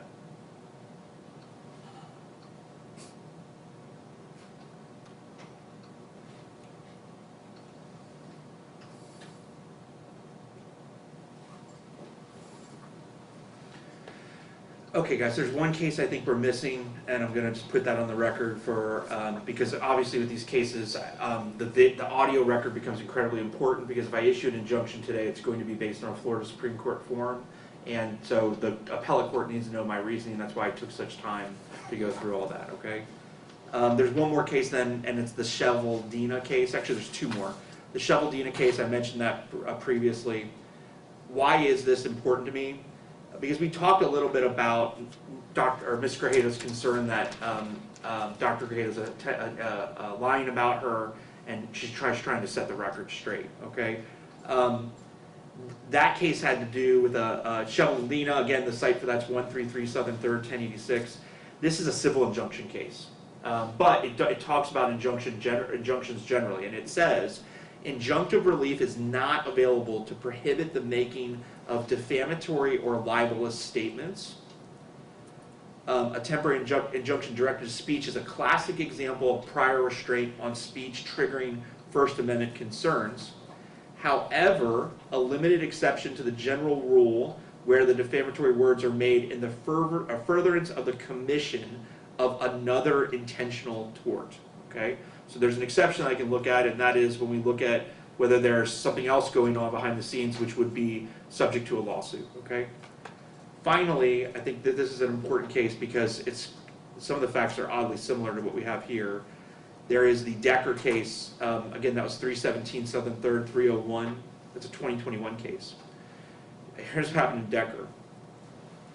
Dr. Decker was a professor at the University of South Florida, and Ms. Munson was a research assistant pursuing her graduate degree at USF. They began a 4-month romantic relationship in June 2019 during a university-sponsored research trip. Ultimately, Ms. Munson ended the relationship, though she conceded she did not tell Dr. Decker that it was over forever because she was concerned about his reaction. She told Dr. Decker she did not want any personal contact from him, but subsequent to the breakup, Dr. Decker sent Ms. Munson a birthday gift, and she thanked him for it. Ms. Munson blocked Dr. Decker on social media, and then after 2 months of the relationship ending, Dr. Decker came to Ms. Munson's workplace. She was working in a restaurant. And during the visit, Dr. Decker sent a series of text messages in which he professed his love for her, promised he would never do anything to jeopardize her career, and explained that everything was settled at USF and they were both protected. Ms. Munson made it very clear through the text messages she wanted to keep things professional. She was not willing to risk her future, and she was trying to salvage her reputation. She asked Dr. Decker to leave her alone. And then immediately after the restaurant, Dr. Decker goes ahead and sends her more text messages. But he also promised her to leave her alone as you ask, and tried to avoid, and they would try to avoid any personal conflict. But that didn't happen. He started talking to Ms. Munson's sister. And this, again, I can't make this stuff up. In December of 2019, Dr. Decker tried to communicate with Ms. Munson's sister, which led Ms. Munson to seek a Title IX no contact order, okay? Through USF, Ms. Munson testified that Dr. Decker tried to add her as a friend or contact on Snapchat and Facebook in February of 2020. Ms. Munson testified that she was in fear of Dr. Decker because he was tenured faculty at USF and because it just seems like at every turn he's not taking no for an answer. What did the appellate court do in this case? It said that this Dr. Decker's action did not constitute stalking. And the court relied on the fact that, one, there were no threats that were made in the communications.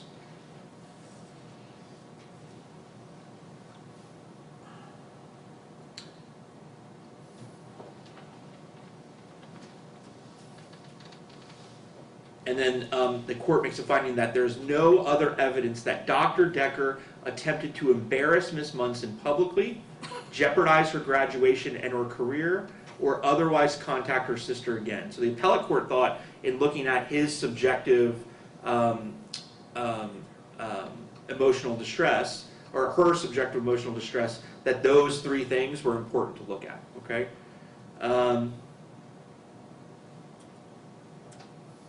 In that case, the injunction was dismissed. I'm sorry, the injunction should have been dismissed. I hate this case, guys. I don't know what to do a lot of times. And, you know, I got some very wise advice from another judge colleague of mine, and he said, you know, Chris, you're not a lawyer anymore. You can't solve these people's problems every time they come into court. I know you desperately want to, because you don't want to see people in pain, you don't want to see people in conflict, and sometimes you just got to rule. And in this case, we've been here so frequently, I don't think I'm going to be able to help you guys. I really want to. I hate seeing you guys bring your kids in court. It's just hard for me. And so, but I've got to say what the law is and what I think the facts say about your case. Okay. So let's talk about then the absolute different findings I need to follow. Okay.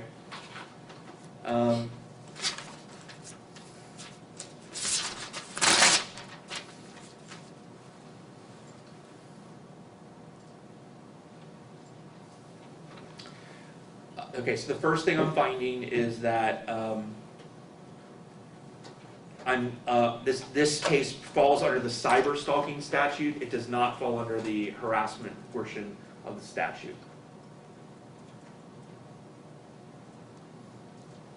Almost everything that we've talked about today has to do with electronic communications sent by Ms. Grajeda. I am finding that there was a course of conduct and that there were multiple acts separated by time or distance. I'm finding that the first act that concerns the court is the email sent on March 21st, 2024. Those came into evidence as Exhibit 4.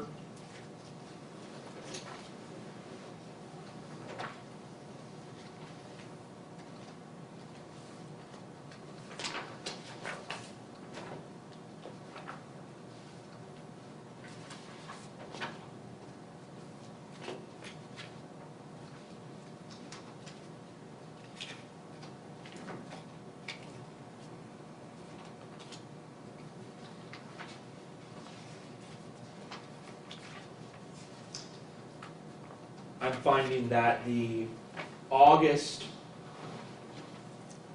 I'm also finding that the second action in the course of conduct was reflected in Exhibit 6, which is an email from Ms. Grajeda to a plethora of folks, but those folks did involve my judicial assistant. So an ex parte communication with the court. It involved Dr. Grajeda's therapist. It involved Dr. Grajeda's counsel, our social investigator, after the social investigator had been discharged. Kwaku Mitchell, or the realtor that was selling the party's home after, I believe, the home was sold. It involves one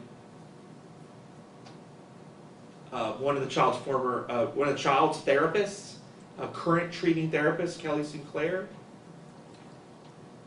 And then obviously that this did get to ultimately Dr. Grajeda's therapist. And then I'm finding that there's a third course of action in the course of conduct, which is the two separate emails sent in August. I'm finding both of those, however, only constitute one act essentially, because they were sent almost simultaneously. The first email was sent on August 4th, 2024 at 4:35 p.m. directly to Dr. Grajeda. I don't have any competent substantial evidence that that was initially sent to other third parties, but what happened was 2 hours later, on August 4th, that email gets forwarded with a copy of an email from Mason's individual therapist to his therapist, and then that also includes myself as an ex parte communication, Dr. Grajeda's therapist, the social investigator, essentially almost everyone that was included on the May 17th or May 10th communication, but now includes a plethora of folks from people at UCF. This was certainly not sent in furtherance of the OIE investigation. While Ms. Wallace was going ahead and testified that the investigation would have been open at that time, and she was going ahead and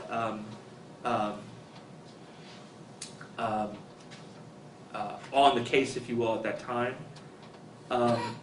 This email has so much more than the isolated allegations that were part of that OIE.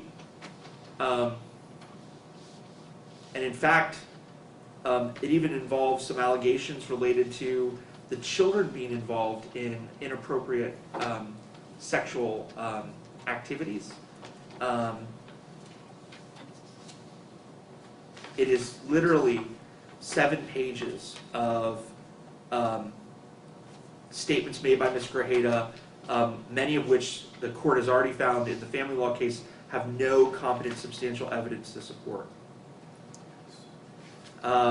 So there's 3 actions that I believe do form a course of conduct to at least check that box on the stalking injunction statute.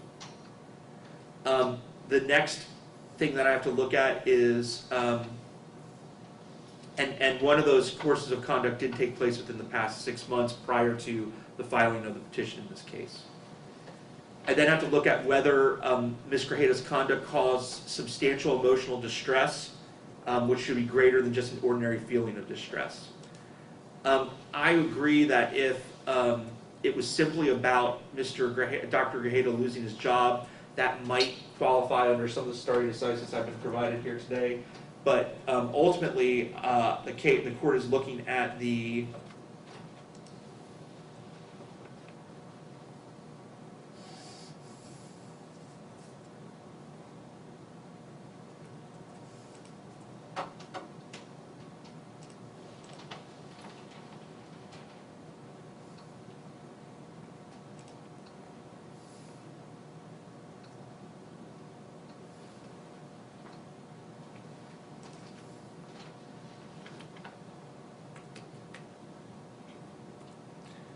case of Washington versus Brown.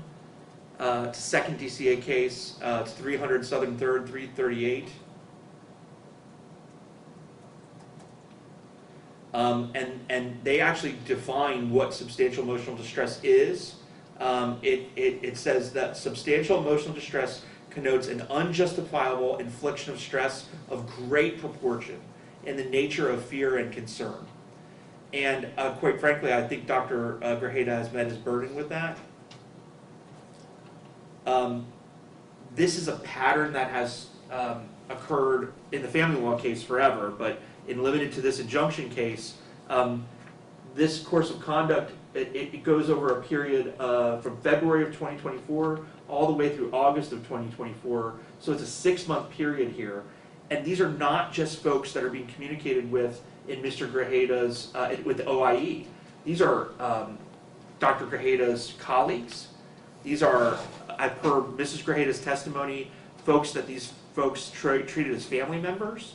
These are folks that have nothing to do with the legitimate portion of what I think Ms. Grajeda did, which was to report it to OIE if she indeed felt this occurred. There's no competent substantial evidence before the court that any of these folks participated in that process, sat on the board of that organization or a decision-making committee tied to that organization. Most of these folks are people from your past, and Dr. Grajeda testified that his relationship hasn't been the same with these folks since these communications were made. So I'm finding that he's checked the box on the substantial emotional distress box.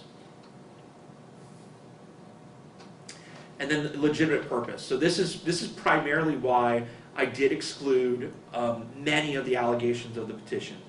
The reports to law enforcement do serve a legitimate purpose. That's both the UCF Police Department and the Seminole County Sheriff's Department.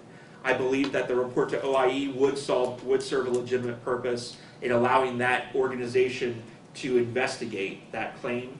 I was very impressed with Ms. Wallace. It's very rare that I get to see representatives from a big school like UCF, and I can tell that they have a thorough process, it's well documented. I was a little surprised that there hasn't been a policy related to dating students only in place since 2017. But, you know, those were the legitimate purposes. I even think that it's Ms. Grajeda's First Amendment right to go onto the fundraising website that was alleged in the petition and say all sorts of bad things about the litigation process, me, I don't really care. Dr. Grajeda, I believe that she does have some First Amendment privileges where, you know, when you're on that, it's akin to communicating on social media, which is kind of like, you know, you're communicating to everybody. But I don't think that rose to the level of being an illegitimate purpose. She was trying to raise attorney's fees so she could have representation in her case. I'm not commenting at all on the impact that could have on her kids if she saw that, but it could be a legitimate purpose because she was trying to raise money for lawyers' fees. But the email communications that I've discussed that form the course of conduct do not serve a legitimate purpose in the context of what the OIE investigation would have done or the law enforcement investigation done. And quite frankly, the reasons why Ms. Grajeda gave me, I just find to be incredulous. Sitting from a reasonable person standard, to make the comment that you have made allegations with no competent substantial evidence in written communications to colleagues and friends, to the court ex parte. And Ms. Grajeda, I've warned you about this so many times. I've tried. I don't want to get you in trouble for this. I really don't. But it just happens again and again and again. And that is, I mean, the reason we don't ex parte communicate with a judge is to not influence my decision making. Everyone's entitled to due process. That's why I give you guys 9 hours of hearing time to do this stuff, okay? So it does not serve a legitimate purpose at all. She said in her testimony as to why she sent the March email and why she sent the August email, she wanted to protect herself. I'm not so sure that those emails did that.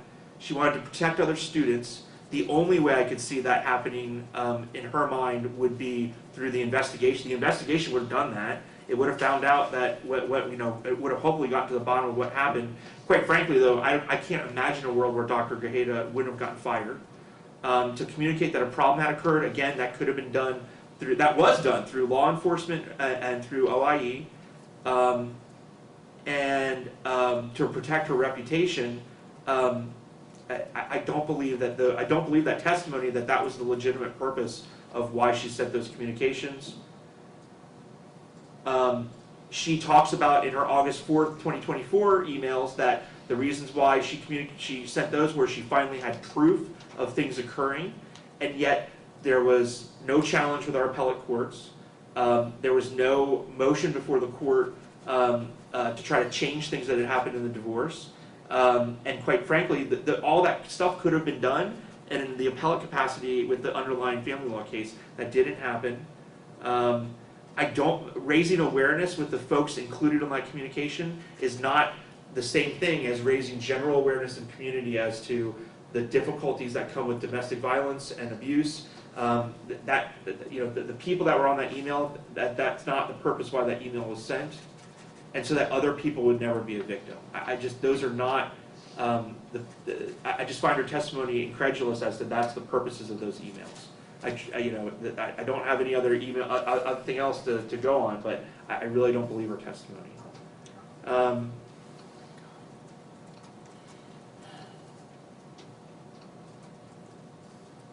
I do believe that Ms. Grajeda, I believe her a lot when I feel like when she communicated to me that she felt alone during this process, that it's been tough to talk about her relationship with Dr. Grajeda, and that she had things going on in her life and needed help. I understand that. I completely understand that. Life is a team sport. We have, it's the people in our lives that help us get through these very traumatic and serious things. But this is not the way to do that. So going back to what I need to find, I'm finding that Mrs. Grajeda's course of conduct and the emails that we've discussed do not serve a legitimate purpose.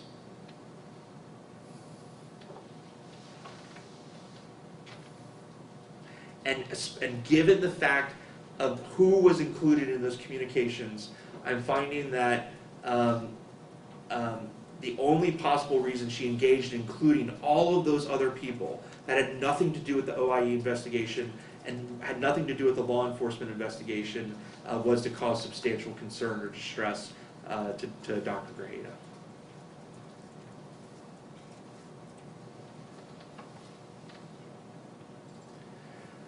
So I'm going to be issuing a stalking injunction today.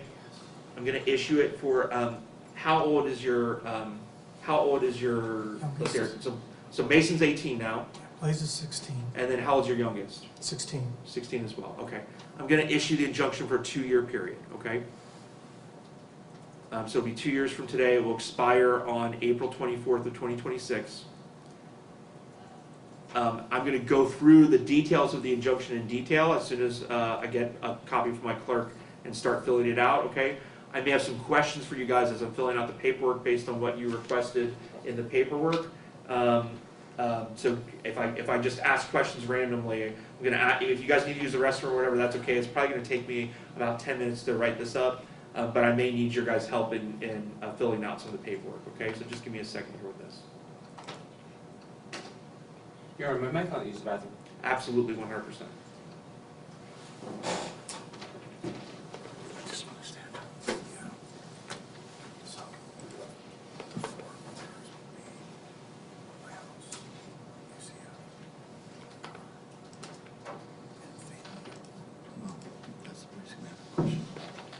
I still want to prevent her from, we could both attend Blazes, extracurricular sporting events. Well, She makes some notes about these things, I guess.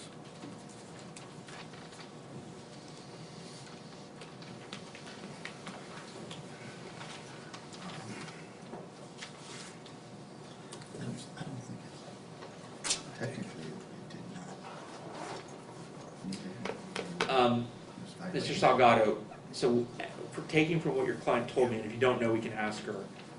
My understanding is she's not doing anything at UCF right now. Is that your understanding as well? I think so, yes. Okay, I'm not sure, Your Honor, but I think so. okay.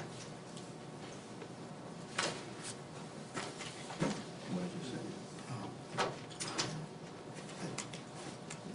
There was nothing in his order that prejudice would be attended. What? Maybe she still trespass on the issue, okay? I forgot about that, that's right. Well, no, I understand that. I understand this. Whether she, we're back to whether or not she applied for this. Yeah.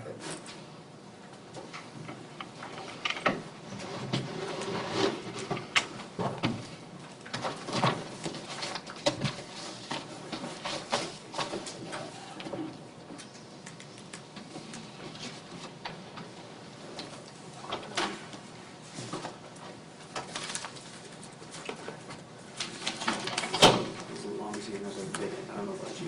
What's that? This is the longest hearing I've ever sat through. Are they I don't know about you. We went Well, over the overtime and- the trial itself went to about 7 or so we have beaten that, yes. We're gonna beat the other people.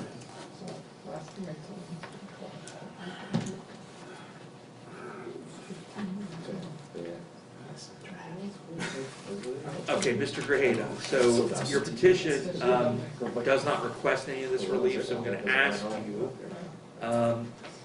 The petition allows for me to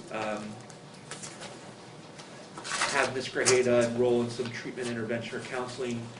Quite frankly, I'm wondering whether there's a page missing from your petition. Are you requesting that I have her enroll in or enter any of those services? I didn't request that in the petition. Your Okay, Honor. that's all I wanted to make sure.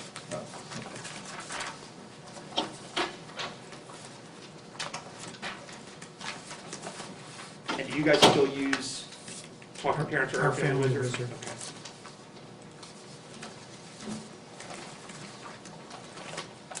There are no weekly reports anymore, or anything like that. I'm sorry? There are no weekly reports anymore. Are you still exercising your time, has time sharing changed at all? No, that has remained constant. And remind me where your exchanges are occurring? They, usually at the Primrose Police Substation, Okay. Primrose Street.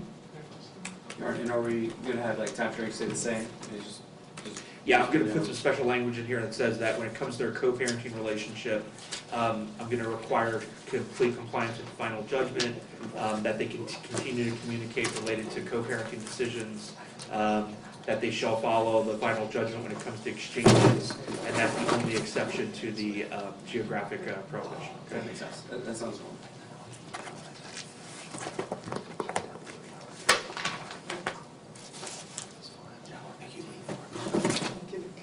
What's that? You said it like that for a reason. Well, it used to be something that, you know, that people would go, oh my God. And now we're just like, oh, who are they? 12. Okay. I know it's on 19. And who's your, Tampa Bay. okay. Had a good team. They're doing better. I hate the Panthers, man. I want the Lightning to win all day, but Talk about hockey, Jeff? is that what you guys were just talking about? No, the NFL draft is like Oh, 15 okay. minutes. Tonight, Yeah. do you know if it started? Yeah, it 8 starts o'clock. at 8 o'clock, right? Oh, man, Yeah. on the clock. I mean, I'm gonna be late, but at least I'll be home by the 19th, right? Yeah, that shouldn't be a problem. Hopefully we don't trade down, draft that linebacker, and keep it moving. I'm just as bad with, I'm actually hoping they do trade down, the Do you? Cowboys. Yeah.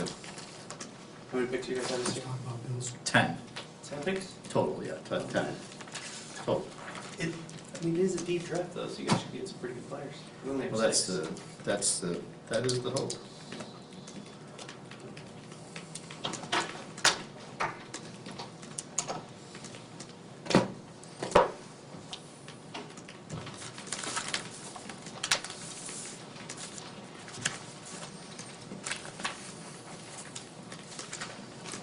So that's what they need, linebacker.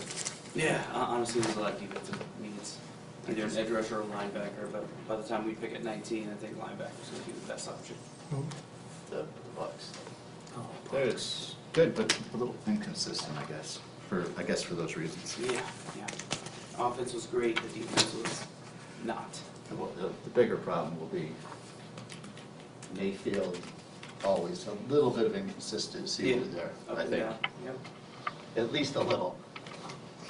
When he's good, he's great. When he's not, different Yeah. story.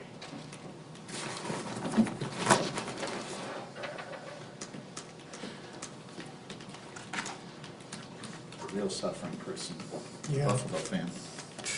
Tell me about it. I think I went to the last game they were in Tampa.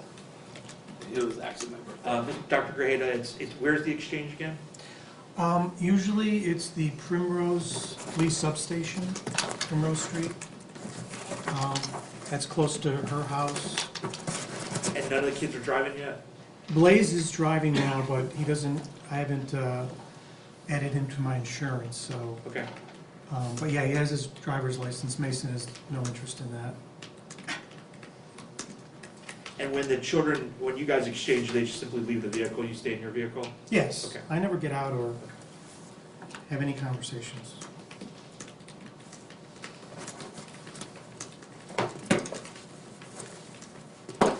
Okay, Mr. Wallace, Mr. Salgado, here's the language I've added. I just want to make sure it covers what you'd like, okay? So when it comes to other provisions regarding contact, here's what it says. The parties still have 3 minor children or 2 minor children in common. Is Mason coming for time sharing now that he's 18? He's gonna be able to make his own decision Okay. come May, Your Honor. Yeah, I don't think he's, well, I think once he turned 18, then he's not bound by the time sharing, correct? That's correct, so So he can doesn't make have his to, own but decision, but I think he goes anyway. The child support continues until his graduation. That's correct. He knows he's on his own to decide.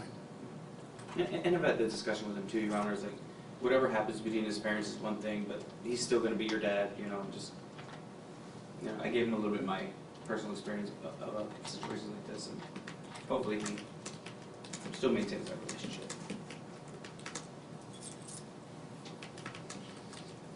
Okay, so it says the parties still have 2 minor children in common and an adult child that is still subject to child support and attending high school.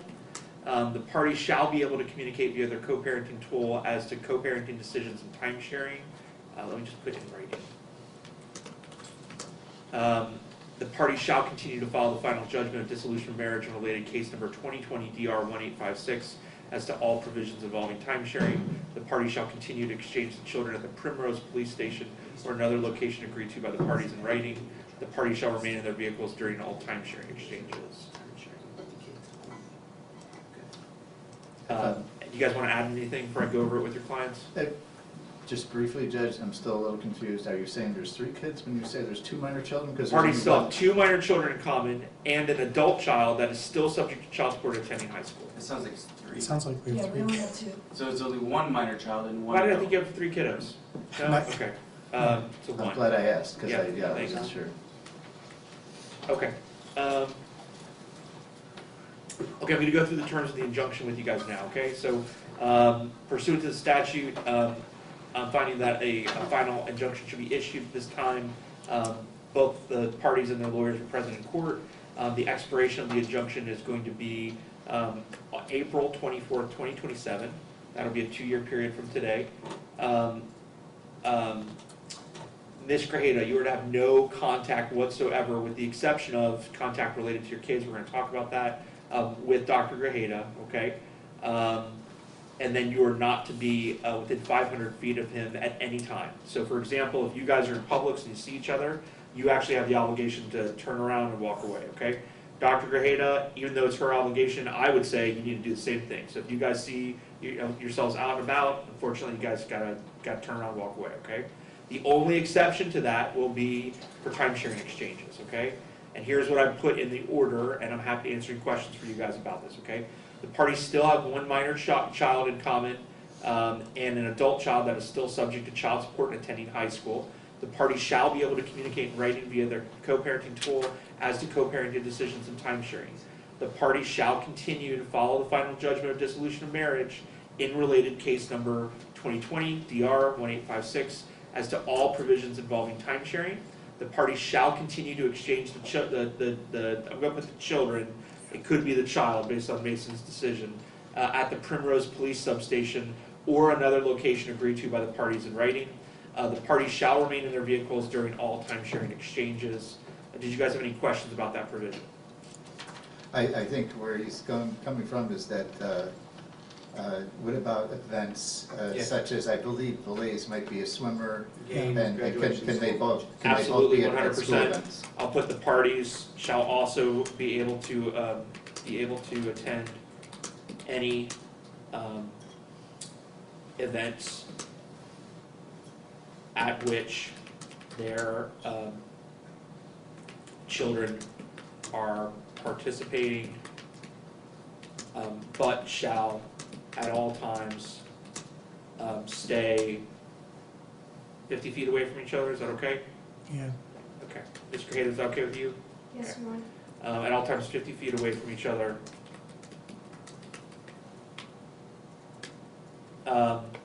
I have here, Ms. Grajeda, that you are to specifically not go within 500 feet of Dr. Grajeda's residence, which is 620 Benedict Way, Castleberry, Florida, 32707. Now, I had a question for your lawyer while you're in the bathroom. I think we know the answer, I just want to make sure. Since he works at UCF, I'm required to put his place of employment in there as well. I understand there might be a trespass order right there right now, but I also heard you say that some of these folks you do some work with at UCF. Right now, are you doing anything where you have to step foot on UCF campus? Or are you even able to step foot on UCF campus? I'm right? not able to. Okay. So we'll leave that address in there. Statute requires that you not possess or use a firearm or ammunition, Ms. Grajeda, okay? So if you have any of that, you'll need to go down to the Seminole County Sheriff's Office and turn that in. I would go down to the station that's on, the big station down on Esslinger Boulevard, okay? Mr. Grajeda did not request any treatment, intervention, or counseling in his injunction request, so I'm not ordering any of that today. I don't think there's any additional provisions necessary to protect him from stalking.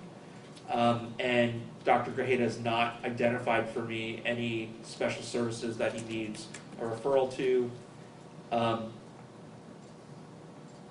just gonna remind you that, the cyber stalking statute does say that it can be a violation of an injunction when, there's a communication made concerning, the petitioner, as I set forth in the, statute read for you guys. So just be careful when you're sending written communications, as to folks that maybe you have in common, as to what you're communicating about. I would suggest no one communicates about anyone, or no one communicates to anyone about each other, anything, period. That will keep you both safe and avoid you guys not having to come to court for any purpose, okay? Does anyone have any questions related to the terms of the injunction? My client asked for family and friends to be included. I wanted to bring that to the court's attention. I don't know what that means. I would like there to be no contact with any of my family members. So I went through the statute, okay? I'm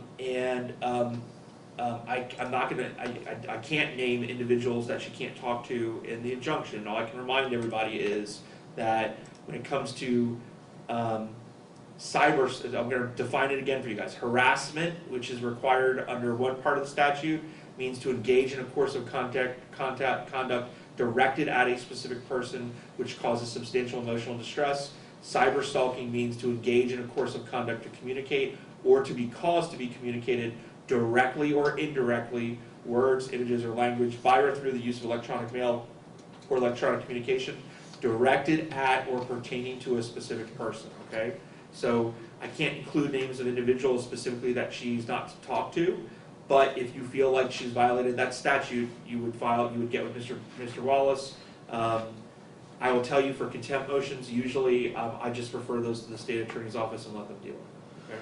And that would this also include not contacting the UCF members that they specifically? Again, I'm stuck with the language of the statute. I'm not gonna tell you guys what that means. I think the language is pretty clear, but I'm certainly not putting any individual person's name in the injunction, okay? Thank you, Your Honor. Any other questions? Any questions? No, Your Honor. Anything? You good? Yes, Your Honor. Okay, I'm gonna go ahead and sign this now, and thank you guys for your patience. Appreciate you staying late and the deputies. Yes, please, thank you, all of you.